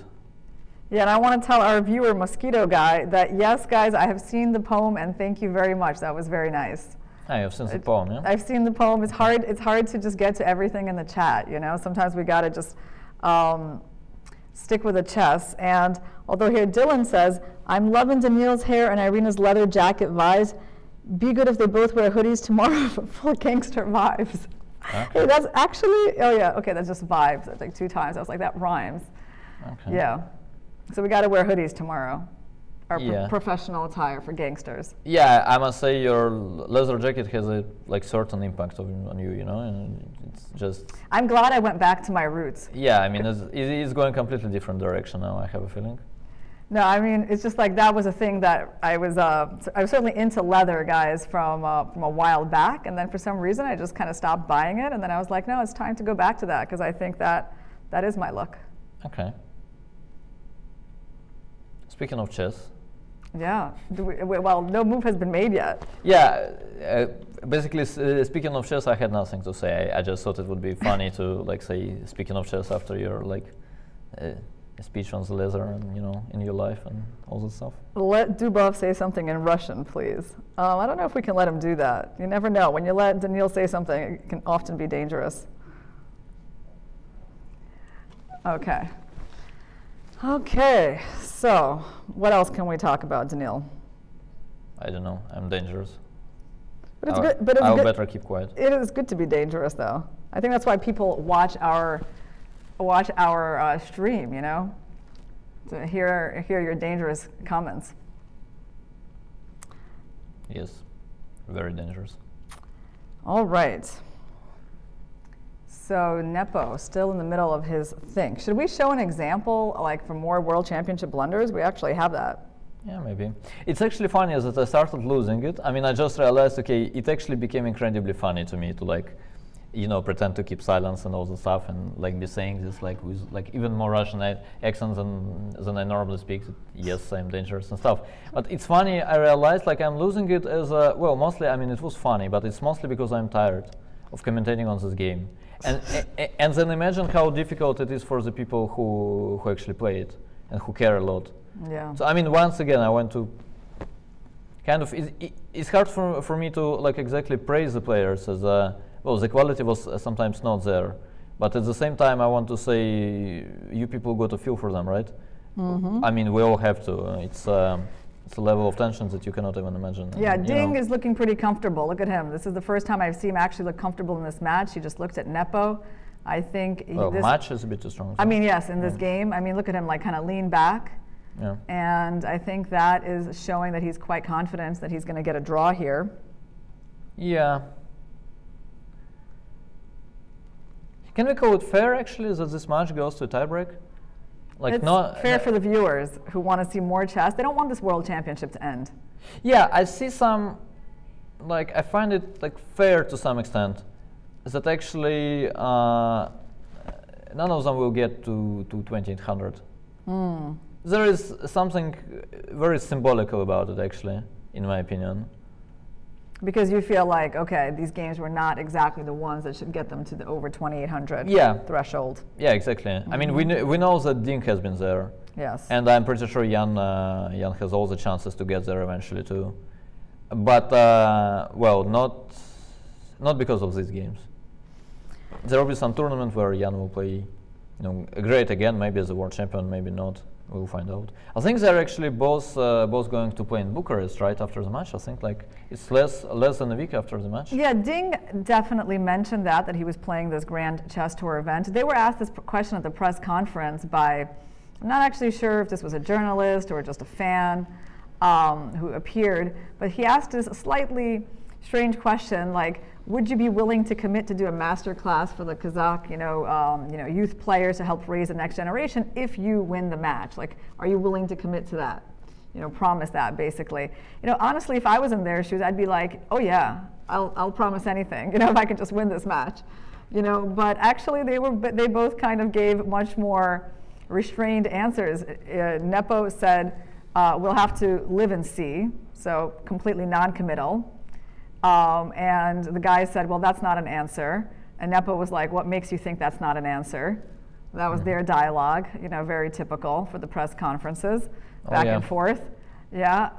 And Ding was giving a little bit more forthcoming. He's like, well, I can't because I have a very tight schedule and I've got this Grand Chess Tour event that I got to get to. But I mean, it kind of surprised me that none of them were willing to say hey, I'll just do it. Because getting world champion title would be a pretty awesome, prize on the other hand, right? I mean, it's kind of okay. So what do you say to the guys from Bucharest? I mean, do you say, now that I won, I promise some little boy to actually stay and spend half of my life with him? Yeah, not half of your life, just do a lecture for a few hours. No, I'm trolling. No, I mean, sure, you could do that. I realized at some point that making this kind of, it's not even a bet. Yeah, but promise. Yeah, promise is actually tricky as sometimes you win. When I started winning, I realized it's actually not ideal. Wait, you don't like paying off your debts like that? Because I know you have these bets with your friends. If you win, you gotta research some things. But isn't that kind of a pleasant experience? I mean, you gotta watch out for what you're agreeing for, and I mean, sometimes it was kind of tricky. Like, I didn't really think I'm going to win, so I wouldn't care normally. So tell us, like, what sort of thing, like, your friends managed to win from you? No, I will not. Oh, you will not. No. Okay. Well, can you tell us something that you can tell us, Daniil? Just something like some trip somewhere. I know you got some stories like that. Yeah, but anyway, like, it's a bit too long, and let's actually just wait for the game, so finish, sort of. Okay, so we got a question here. Is it feasible for someone to play good chess without reading any books, accessing engines? I guess that's what's hard for me to say that word. Very from Irina. I thought I was a native English speaker before I did 6 hours of commentary. Nowadays, how far can they progress in terms of ELO rating? So basically, you can't read any books or access chess engines. So how far can you get? I mean, you can without any books or engines. I mean, I guess you can play online. You can watch videos. Yeah. I mean, I guess you can get pretty far, right? Yeah, I actually don't think. I mean, there are people like, let's say, Magnus himself. I don't think he is like really into engines. He would normally have the team, which is not forbidden by your terms either. But it's not that he is looking at stuff himself very often with an engine. And yeah, speaking of the books, yeah, I mean, he did read books. That's the problem. But let's say Alireza, I think he like certainly has read some of them, but I don't think it had a very big like impact on him, let's say. So if you combine these two, you like basically come to conclusion that yeah, you can become like at least a very strong grandmaster. Also, books are dying. No one is writing books anymore, and the old books simply become outdated, sort of. And you know, some of the great books from the past, even let's say some like I don't know, like Fischer's my best games, right? I mean, my 60 memorable games or whatever it is. Well, I mean, it is cool, but now when you read it, I mean, there are so many mistakes that you can find with an engine that it's actually it's kind of providing you with a kind of false information, to be frank. Wait, misinformation? That's dangerous. Yeah, something like that. And well, I mean, of course, it's very interesting to like find out what like Fischer was thinking himself, and the lines that he thought are important and so on. But it, like more and more, it becomes more of something that only has a historical value. And yeah, given that, the modern books, like the good modern books, are good. This is my point. The good books from the past are, well, they are good, but they are, some of them are not too useful, I must say, nowadays. I mean, they would still be useful to players trying to get better from a certain level, right? I mean, they'd be getting a lot more correct information than incorrect information, right? Yeah, but I mean, still, let's say even Kasparov, right? Like the amounts of work were incredible. You can see it from the lines. But let's say, I think it's his like first book. He goes, so this basically is a game between like Alekhine and Bogolubov. So Alekhine was white. And he goes like, okay, d4, d5, c4, c6, knight f3, knight f6, knight c3, dc, a4, e6. So here Kasparov goes like, okay, e6 is a stupid move, basically. Hey, I use that move, I think, to some good effects in one of my games. Yeah, I mean, exactly. The move is completely fine. Yeah. But back then Kasparov thought it's just bad. And the commentary goes like, okay, e6 is a bad move, white play d4, bishop b4, you play d5. Like, let's have a look at like brilliant Alekhine's dynamic style, which I mean is actually true to some extent, but I mean still. Knight d5, bishop d2, takes, b5, knight g5. Then he like basically like ignores a billion of like good moves that black like has here and the next few moves, and then Bogolubov lost, and like Kasparov's logic was that basically it all started from the opening, and this position is already bad. And now we know that pretty much like every single strong grandmaster has played it as black. Moreover, this position I'm not even sure that like I take white here compared to taking black, you know. So yeah. Meanwhile, some moves are getting played Yeah, but not... no. Nothing earth-shattering, but yeah, a few moves have gotten played in the game. Let's take a look at what they are. Okay, how do we... Okay, yeah. we have a tweet. Both players look exhausted. Hope they draw soon so they can prepare for the rapid/blitz playoffs tomorrow, which are going to take place at the same time as they have begun every single day. So we might actually have a short day or quite a long day tomorrow, Daniil. It depends on whether they go past the rapid stage. Yeah. Well, tomorrow I must say it's like one of the days that we don't mind at all to be long, right? Oh, yeah. I mean, it's going to be super exciting no matter what, because rapid and blitz are always. I mean, it's just going to be such a fun day. Yeah, exactly. It's kind of a treat for us to finally get to that day, you know? Yeah, it's kind of annoying that I will have to like learn the rules of the tiebreak and all the stuff, but. Yeah, but it's doable. I mean, if you were able to learn the games in my great predecessors, I think you can also learn this stuff. Yeah. Listen, but the game is not over yet, actually. So this is the current position, I suspect. So Ding is still keeping it over 5 minutes. Yeah. Okay, so now Jan will try going to like that side of the board. And e6 is still not an option, given their logic, sort of. It actually kind of makes sense. So he plays king f2, right, but this allows rook h3, which is not a big deal, but I mean, I'm not sure what they're fighting for exactly, but technically you could make an argument for playing rook h3, king g2, king g2, let's say taking. Then it's probably important, well, not important, but probably makes sense to play king f3, but let's say we take, king e6, and then... Maybe just rook a5, or that's not... yeah, maybe. Or maybe, well, we also know you can just maybe activate your rook from the back. How about just rook a8? Yeah, exactly, that's what I said too, yeah. But then we basically get exactly the same positions that we were supposed to get after e6, right? But yeah, okay, whatever. Well, let's see what they're doing. So king e7, king g2 played. Okay. Yeah. What else is there? So we are on move 76. Yeah. This is the longest game of the match, I think, or maybe, I don't know. Actually, I think it's actually maybe just exceeded how long their knight endgame was. Do you have any remembrance of that? Well, I can check, actually. They were not too sweet as far as I remember, but yeah. That was probably game 9. Yeah, game 9 was actually 82 moves. 82 moves. So they're getting to the longest. Yeah. Game. Okay. I mean, I think it would be still quite symbolic if their final game was their longest game of the match, you know, just to illustrate the fighting spirit here. Yeah, but the game is not yet over, actually. Also, I must say I don't see like too many ideas for Jan. So who do you think, speaking of psychology, who do you think benefits more?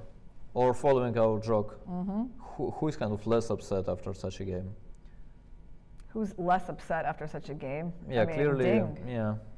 Ding, I mean, Ding, who was making a draw from a position where he was basically on his way to losing. Yeah. I mean, that has to be some kind of a boost.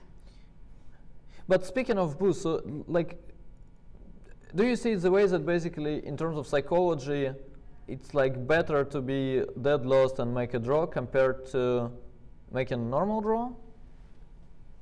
I'm not sure, actually. It's a tricky thing, sort of. I mean, he certainly had to work super hard for it. Yeah. Go through a lot to get this draw. And the ironic thing is to work super hard to get this draw to eke it out with the white pieces.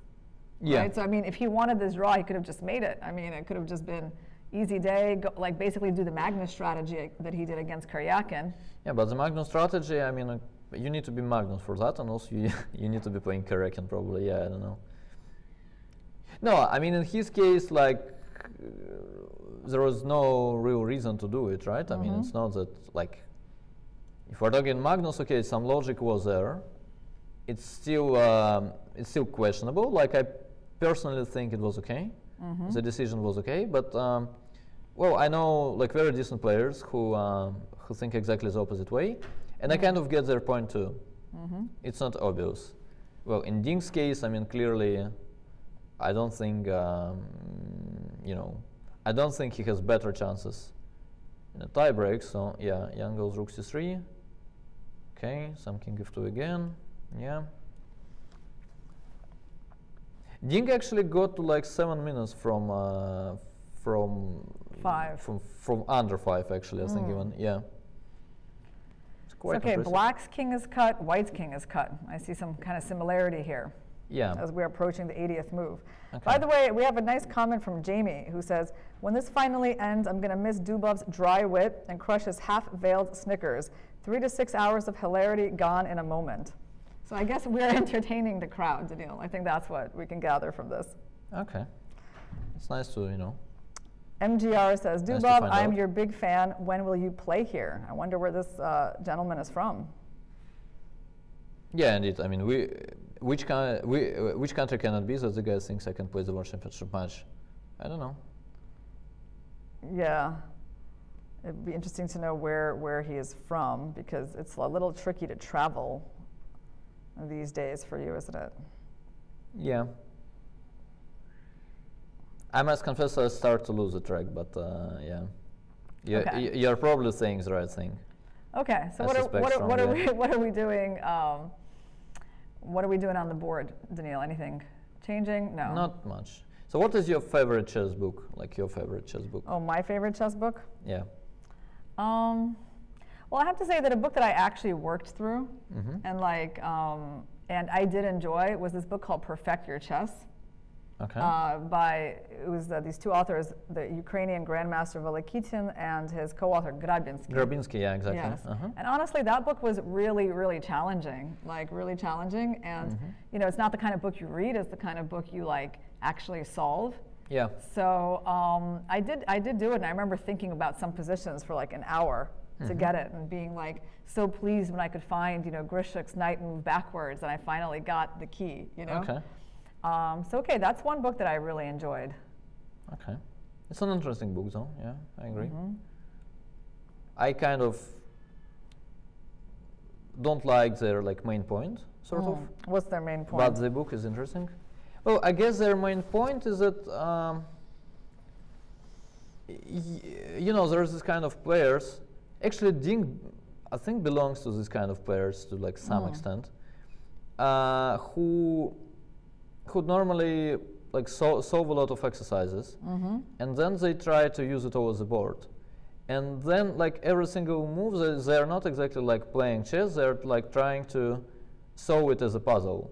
Like like if there would necessarily be exactly the best move, and you need to find it. And let's say speaking of Volokitin, who is one of the brightest students of Grabinsky, well, he's clearly a great player. I mean, especially when he's at his best. He just won. By the way, he just won. Congratulations to Andrei. He won recently a match against Mickey in a like very impressive style, in my opinion. He beat Adams, but at the same time, you know, he would always, well, not always, but he would like quite often have like time troubles, and also these guys. I mean, it's quite often the case that you just need to play some move. Like the position is quiet, you play something reasonable, and it kind of doesn't make a lot of sense to spend 20 minutes for looking for the like absolutely best move. Like let's say here, I mean, I don't know, let's say here even you're white. I mean, okay, you're thinking I can actually play king g2, I can play king f1, and I can play e6. And you start to think what's better. Well, they basically all work. And I mean, sometimes it's not worth spending time figuring out such little details. Just play king g2. It seems pretty simple. Yeah, that's what he did, exactly. Oh yeah. By the way, we had a question earlier. What do we think about the upcoming Women's World Championship match, which is going to take place this July in China, between the top two Chinese players, Zhu Wenjun, the defending world champion, and the challenger who won the candidates, Lei Tingji. Okay. Well, I don't know what's going to happen. I can just say that it's going to be a very entertaining match because both of these are very strong and fighting chess players. Yeah. Did I say something? I didn't say anything too interesting now, did I? No, it's okay. Oh, by the way, we got an answer from your fan who wanted you to come play a tournament. He's actually from India, one of my favorite countries. Okay, great. Is that a place that you would be interested in going to? Yeah, why not? Visit Well, Vichy? India is very special, I must say. Like like different cities are really different, even by the standards of the big country. And yeah, I mean, like being a foreigner, like I must say that there are cities that are kind of easier to adjust to, and some of the cities are like tougher to adjust to. Yeah, but in general, like India is a very special country with actually a lot of chess culture too, right?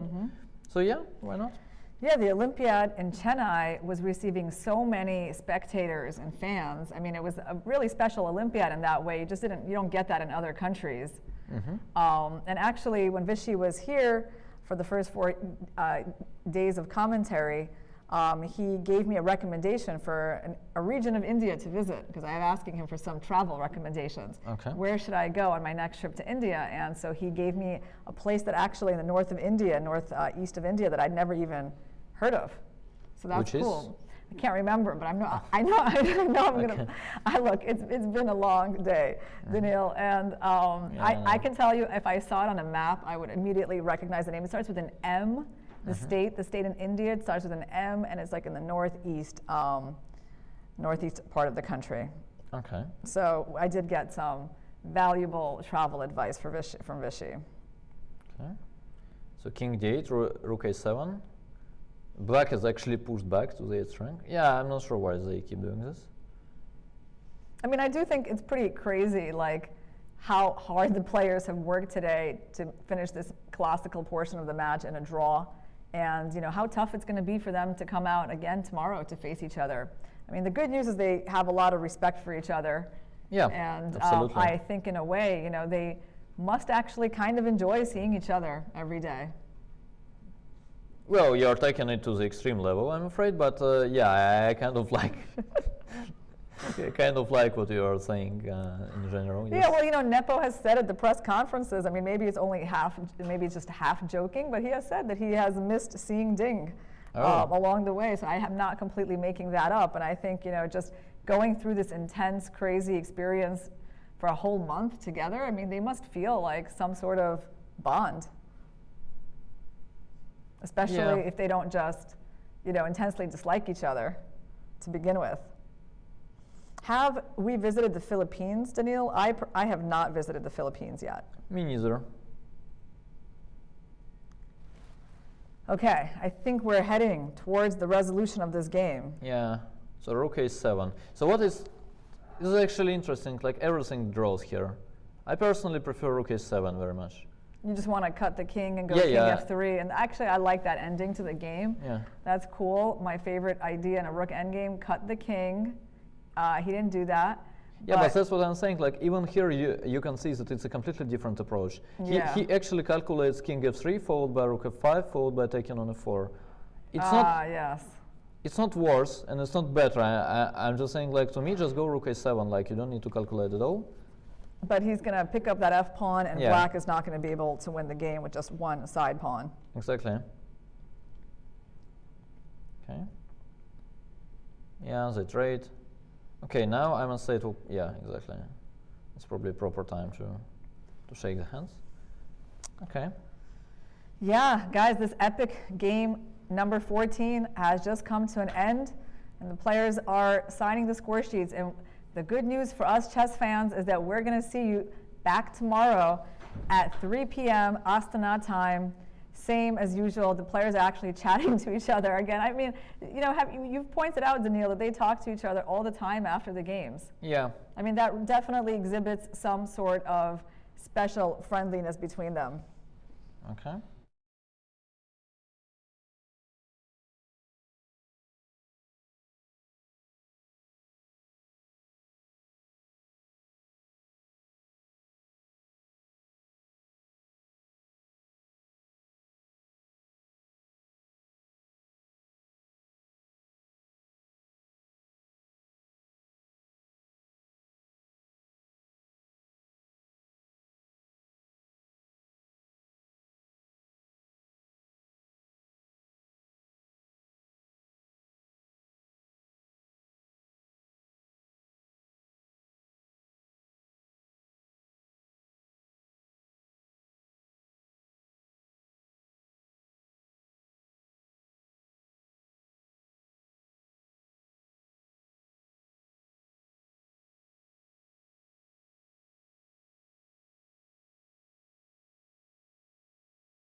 Players are getting up from the board. Okay. Yeah, what can you say after such a game? I mean, such an up and down game. We've already reviewed it at some point, Daniil. We went through it. It's just so long. It's their longest game of the match. Yeah. And it is all going to come down to rapid and possibly blitz tie breaks tomorrow, guys. Which is exciting. Super exciting. Yeah. I have to say, super exciting. I mean, yeah, it is. I got to tell you, it is very difficult for a player to go through that. I mean, I found myself, like, I'm never enthused about playing a rapid tiebreak after a classical tournament. It's always really stressful to have it all come down to that. But I definitely have always understood why it is spectacular for the fans. Okay. Well, I think from time to time, my experience could be different, actually. Sometimes I would enjoy it. I mean, especially when you have to play the tiebreak against some like strong player, really.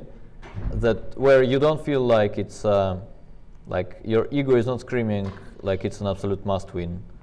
Then yeah, well, I would normally like it.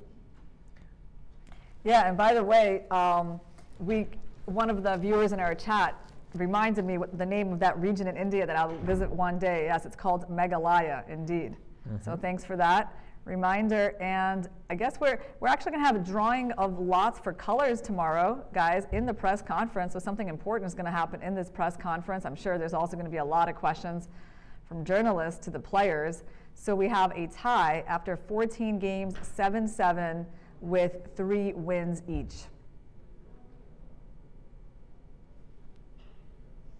Okay. So what's your impression of this game, Daniil? Well, my impression is that like once we are off air, you just fell down. That's my my impression. Yeah, let's actually, as the press conference isn't starting yet, let's actually remind the tiebreak rules.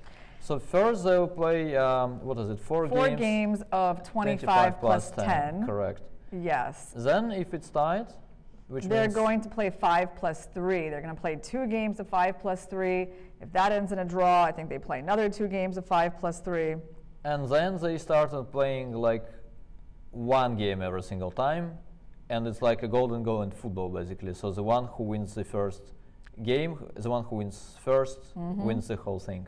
Yeah, 3 minutes plus 2 seconds. Yeah, exactly. So yeah, got to be exciting. But I mean, we do expect the match to finish in the rapid portion. I mean, that's the most likely. Yeah, but right? we do expect it, but we don't want it. Oh, you want it to go down to blitz. You want the world champion title to be decided in a blitz game. I mean, I agree. It certainly would be amazing to witness that. Yeah, it would be the first time actually, right? Yeah, I mean, because Magnus's tie breaks never went down to beyond the rapid. Yeah, I'm not sure he's the one to blame, but yeah, that is true. Like indeed, he was a bit too good normally, but these guys can give us a chance actually. It would be interesting to see the title of the world champion actually decided in some blitz game. It would be really interesting. Like, I'm not trying to make it look bad or something, but it would be just a very new experience for for the chess world. Exactly. Yeah. Absolutely. Yeah. But in any case, we're going to be there for it, and it has been definitely a privilege to be here with you guys for the whole month of April. You know, commenting on a very historic and exciting match that has captivated the whole chess world. So personally, I am very pleased that there's going to be another day of chess tomorrow. And by the way, Daniil, even though the game has ended and we're so tired, I managed to remember that actually I won the bet over the result of this game. Yes, you did. Can you remind us how that went? Well, I think, well, I basically had like both results without a draw against a draw, 1-1. And we bet exactly nothing, right? Or something like that. Right. Just the fact that I was going to announce it on the air. Yeah, so I'm very disappointed, yeah. You're very disappointed? Like, yeah. I mean, you know, losing the bet for nothing is worse than losing the bet for something, right? It's, you know. I hear applause, guys. I feel like the players must be getting applauded as they arrive at the press conference. Which is actually very well deserved, to be frank. Yes. Right? I mean, because giving us such a fighting game, you know, one day before the rapid tie breaks, they didn't just ease their way into it. They gave it everything they had. I can say that, you know, I feel like Ding should be thanking his lucky stars. about this game because this went in a terrible way from him. And again, I mean, he really, cannot be very happy with his play, but at some point he did bring the defense. And yes, the players are settling in. We see our press conference host, Kedi, is there, and there's just a very loud applause coming from that room. Yeah, let's wait for Jan to come too, and then we'll... I guess the reason I was favoring this draw outcome, Daniil, like with my intuition, again, it's just like this, the logic of the match, it's so close and we need another day of chess. Okay, sounds extremely logical indeed, as that's how the world works. Absolutely. You're probably right and I was wrong, so yeah. Yeah, well, we learned something. Yeah, I cannot argue the fact that you won, so, it's okay. And let's actually listen to the press conference, guys. I think everything is ready and we'll see you tomorrow for this exciting last day of the World Championship match.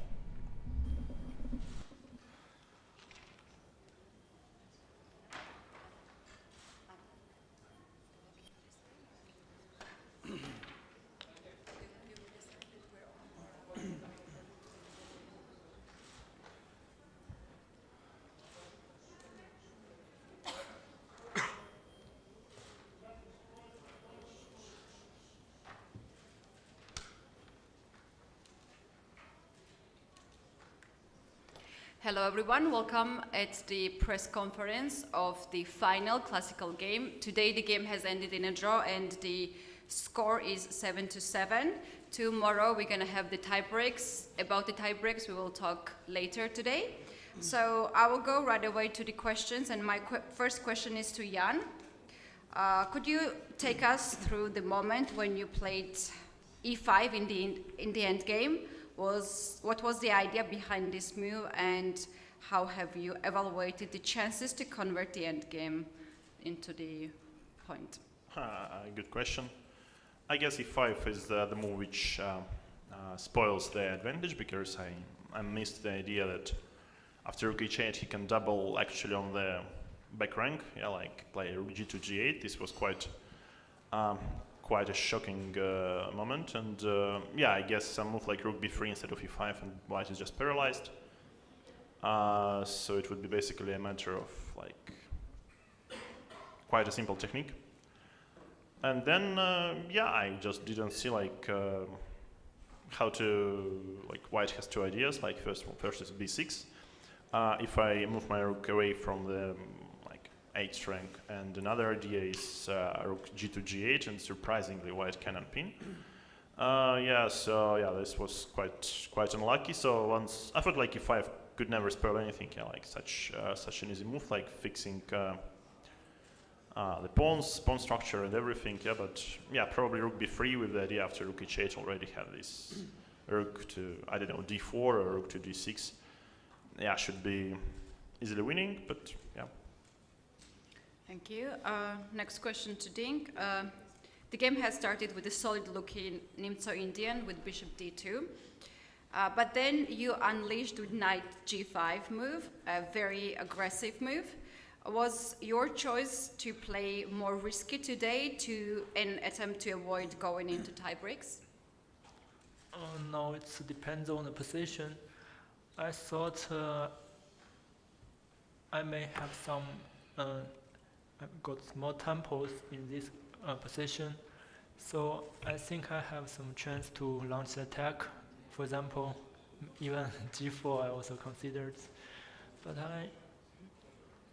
I was very optimistic after knight g5. Also, I get a little bit excited when playing this move, but then I realized after queen c7, it's suddenly I have to go to a defense mode.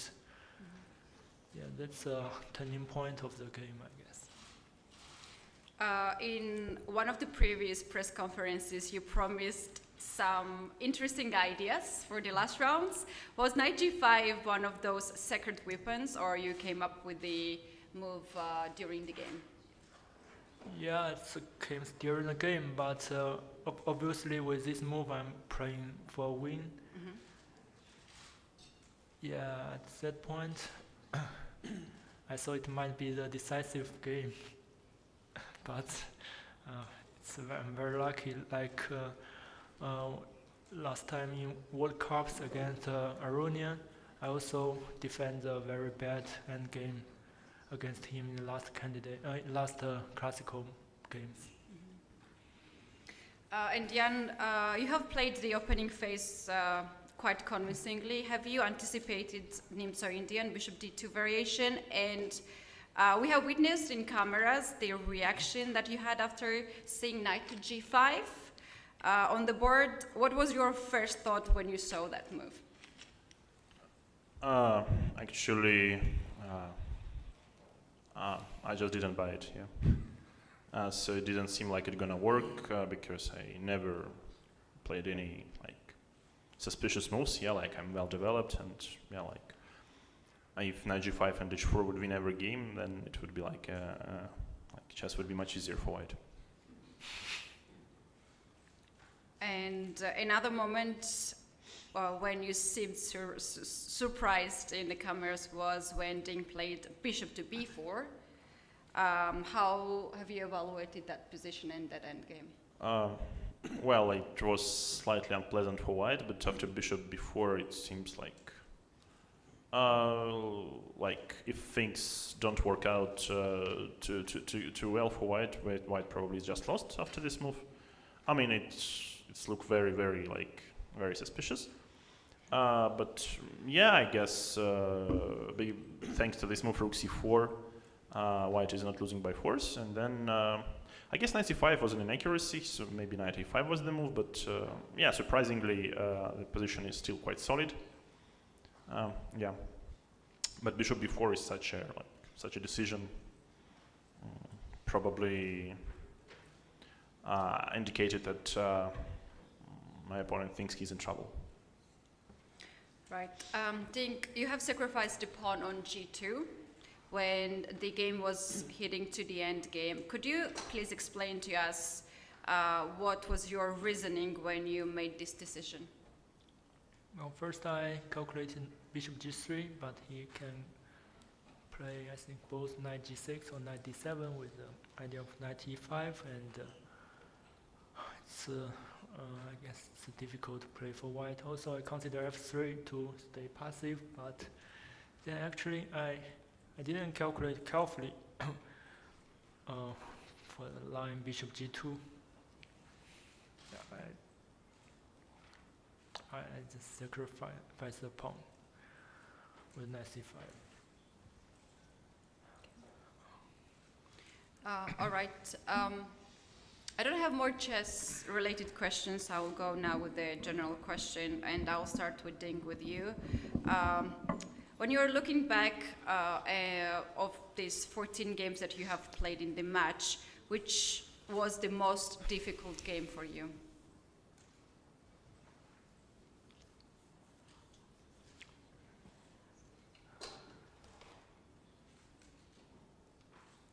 The most difficult moment, I think on the 7th game, it's during the time trouble. I suddenly lost in thoughts, and I just couldn't make the move, make the decisions. Yeah, it's also it's the game afterwards. It's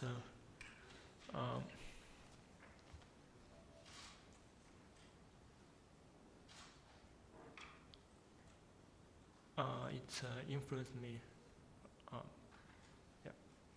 Okay, thank you. And what about you, Jan? What was the most difficult game out of these 14?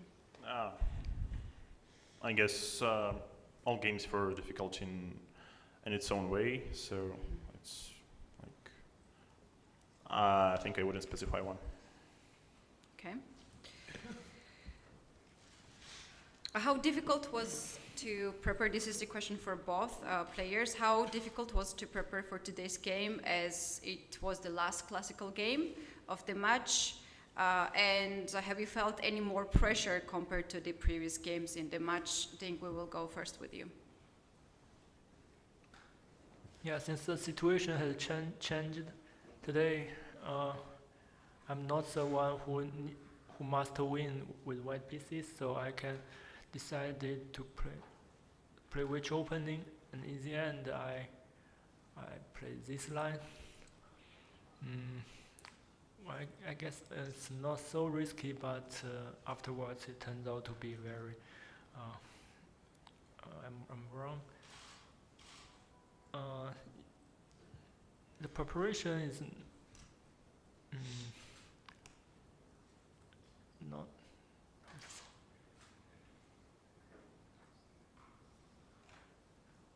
Yeah, it's more about mentally.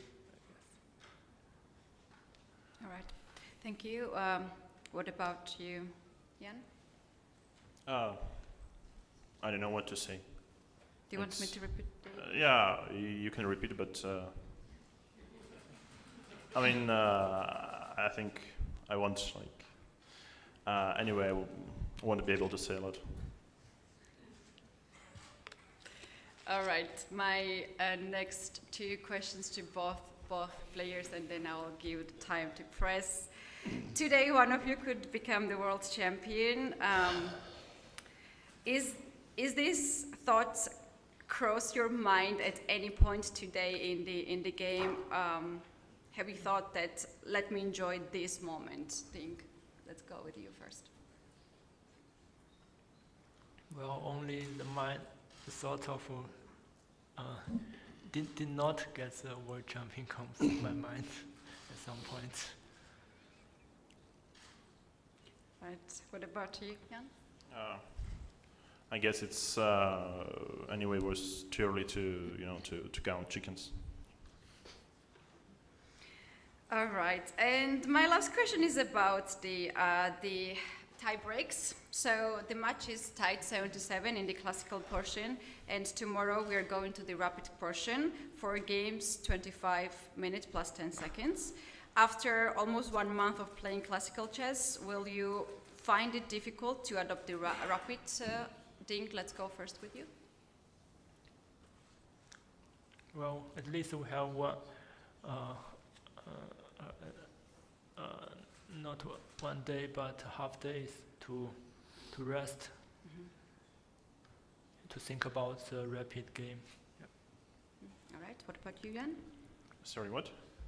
Is it difficult to adopt after such a long tournament playing classical chess to rapid portion? We will see. All right. Thank you for the answers. It has been really long game indeed, and it's now time to go to press. Здравствуйте, Эльмира Мирзоева, телеканал Матч ТВ. Вопрос Яну Непомнящему. Ян, вообще вот вас удивил сегодня дебютный выбор оппонента, вариант со слон d2, решающая партия. И вот насколько вы вообще думали, что ваш соперник будет готов на себя брать риск, ну вот для того, чтобы выиграть белыми решающую партию? Ну, любой дебют можно играть. Jan, the question is to you. Were you surprised by your opening, choosing the bishop d2 in the beginning, and he was going to take a risk and trying to win? So how can you assess, and were you surprised by it? Ну, любой дебют можно играть по-разному. Я думаю, что Немцович и 3 слон d2 это очень крепкий вариант. Другое дело, что после конь g5 и h4 белые взяли на себя некие обязательства. Вот. Ну, все равно какая-то получается борьба, так или иначе. I think any opening is good, but Nemcovich opening and bishop d2 and then knight g5 and h4, I think it was good. It's quite solid, and every player has its own tasks, and it was a good game. I think it was quite solid. Thank you. Next question, Leoncho. Leoncho Garcia from El País. My first question is to Jan. As today's game was the last classical one, I guess this is the right moment to ask you about what I consider one of the most important points in the whole match. In several critical positions in different games, you play quickly instead of thinking with more calm. Can you explain why? That's a good point. You know, probably I should have spent some more time, but at the moment it seems like normally it seems that I knew what's the correct move, but not every time it was correct. Mm-hmm. Thank you. And for Liren, please, you are not among the top 100 in Blitz. I understand that means that you play very few Blitz tournaments, but then the question is, does it mean that you don't like to play Blitz? Oh, it's maybe because I was inactive at that point. Yes, I haven't played so many Blitz games in recent years. Also online, I didn't play so much. Yeah, general, I didn't like playing some random Blitz games online. 谢谢. Thank you very much. Next question, please. Вопрос к обоим участникам, к Яну и к Дину. Вот Rapid предстоит, да, после действительно месяца практически классики. Как вы проведете оставшиеся часы? Может быть, там парочка тренировочных партий будет сыграна, или все-таки полностью отдых для восстановления сил? The question is to both players. So after almost a month of playing classical chess, now you're going to face Rapid, and how you will spend these few hours? Will you make some trainings, or you're going to rest more? We will go first with Ding. Well, now I thought I need to take a rest and try to find the motivations for tomorrow's Rapid tiebreak. Thank you. Jan? Shall I translate? Yes, please. Дин говорит, что я думаю, что сперва нужно отдохнуть, и потом уже нужно найти какую-то мотивацию на завтрашний Rapid и хорошо подготовиться. Я думаю, что сегодня уже немножко как поиграл, да? Вот, поэтому, наверное, буду отдыхать. Actually, today I have played enough, and that's why I'm gonna rest. Портал KZ, вопрос для обоих. Имеет ли право Магнус Карлсон сыграть чемпионский матч с будущим чемпионом без турнира претендентов? На вопрос обоим. So I'm from Portal KZ, and the question is Magnus Carlsen able to play the championship match without the contender tournament with the future champion? Who is this question to? To both players.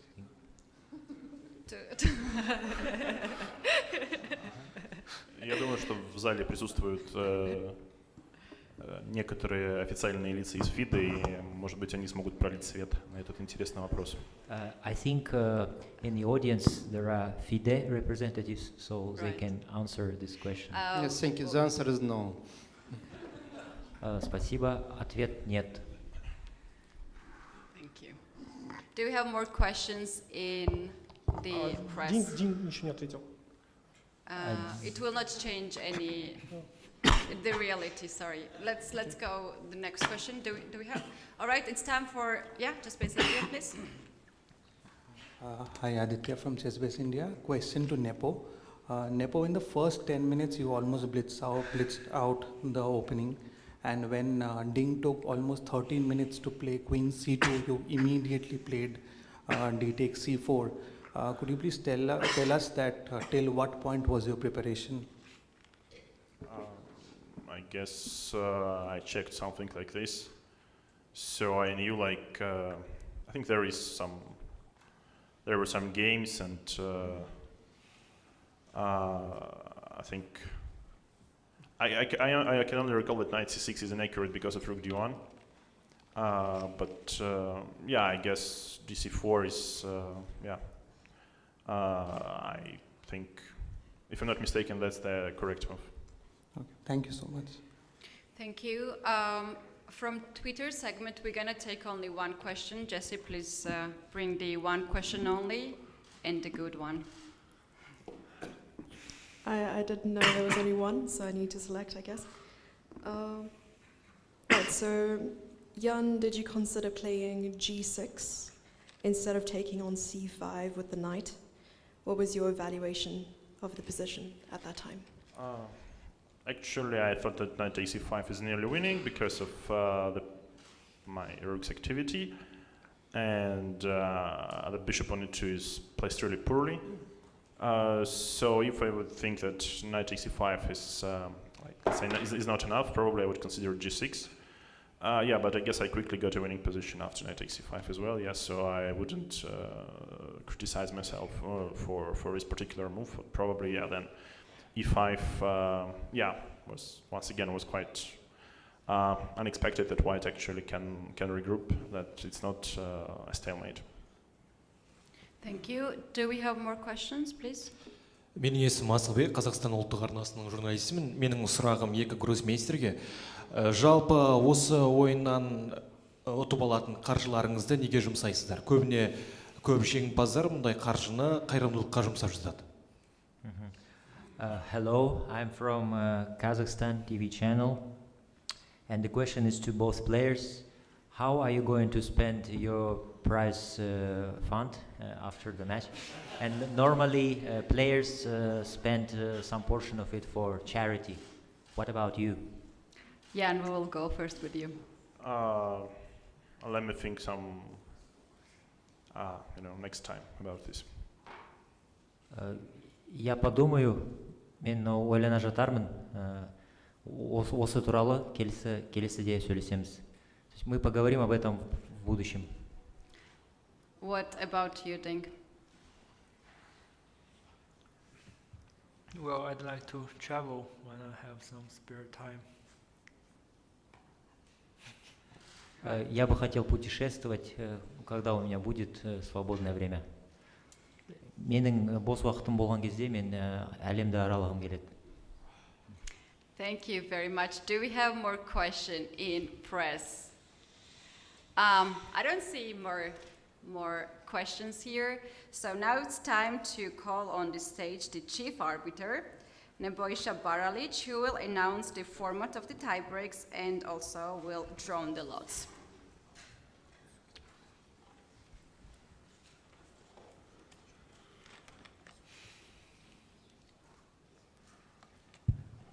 Good evening. After 14 games, the final result is equal, 7-7. According to the regulation, tiebreak shall be played tomorrow at 3 p.m. 4 rapid games shall be played with time control 25 minutes plus 10 seconds, increment per move starting from move 1. After 4 rapid games, in case his results is tied, 2 blitz games will be played with time control 5 minutes plus 3 seconds, increment per move starting from move 1. In case after 2 blitz games the results is still equal, 2 more games, blitz games with the same time control 5 minutes plus 3 seconds will be played. So after the results is still tie, we will continue with 1 blitz games with time control 3 minutes plus 2 seconds per move. Next in the results is draw. We will continue with 1 more blitz games with the same time control 3 minutes plus 2 seconds. And in case draw, we will continue until the first player win the game. So the tiebreak will start tomorrow at 3 p.m. And now it's time to organizing a drawing of colors for the rapid games. Give me 1 second.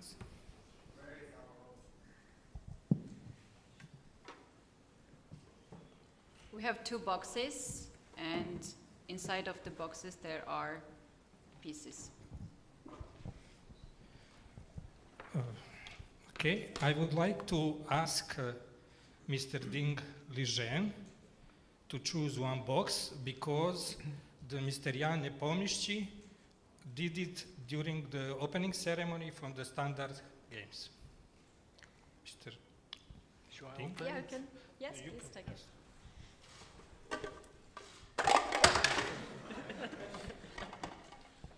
It's white pieces. It's white. I will check the second one.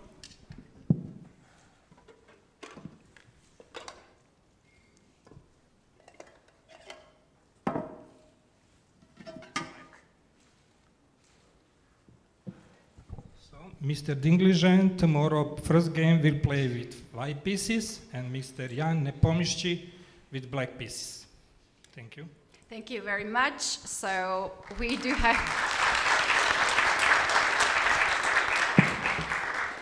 have the colors. Tomorrow at 3 p.m. the tie breaks will start. Thank you very much.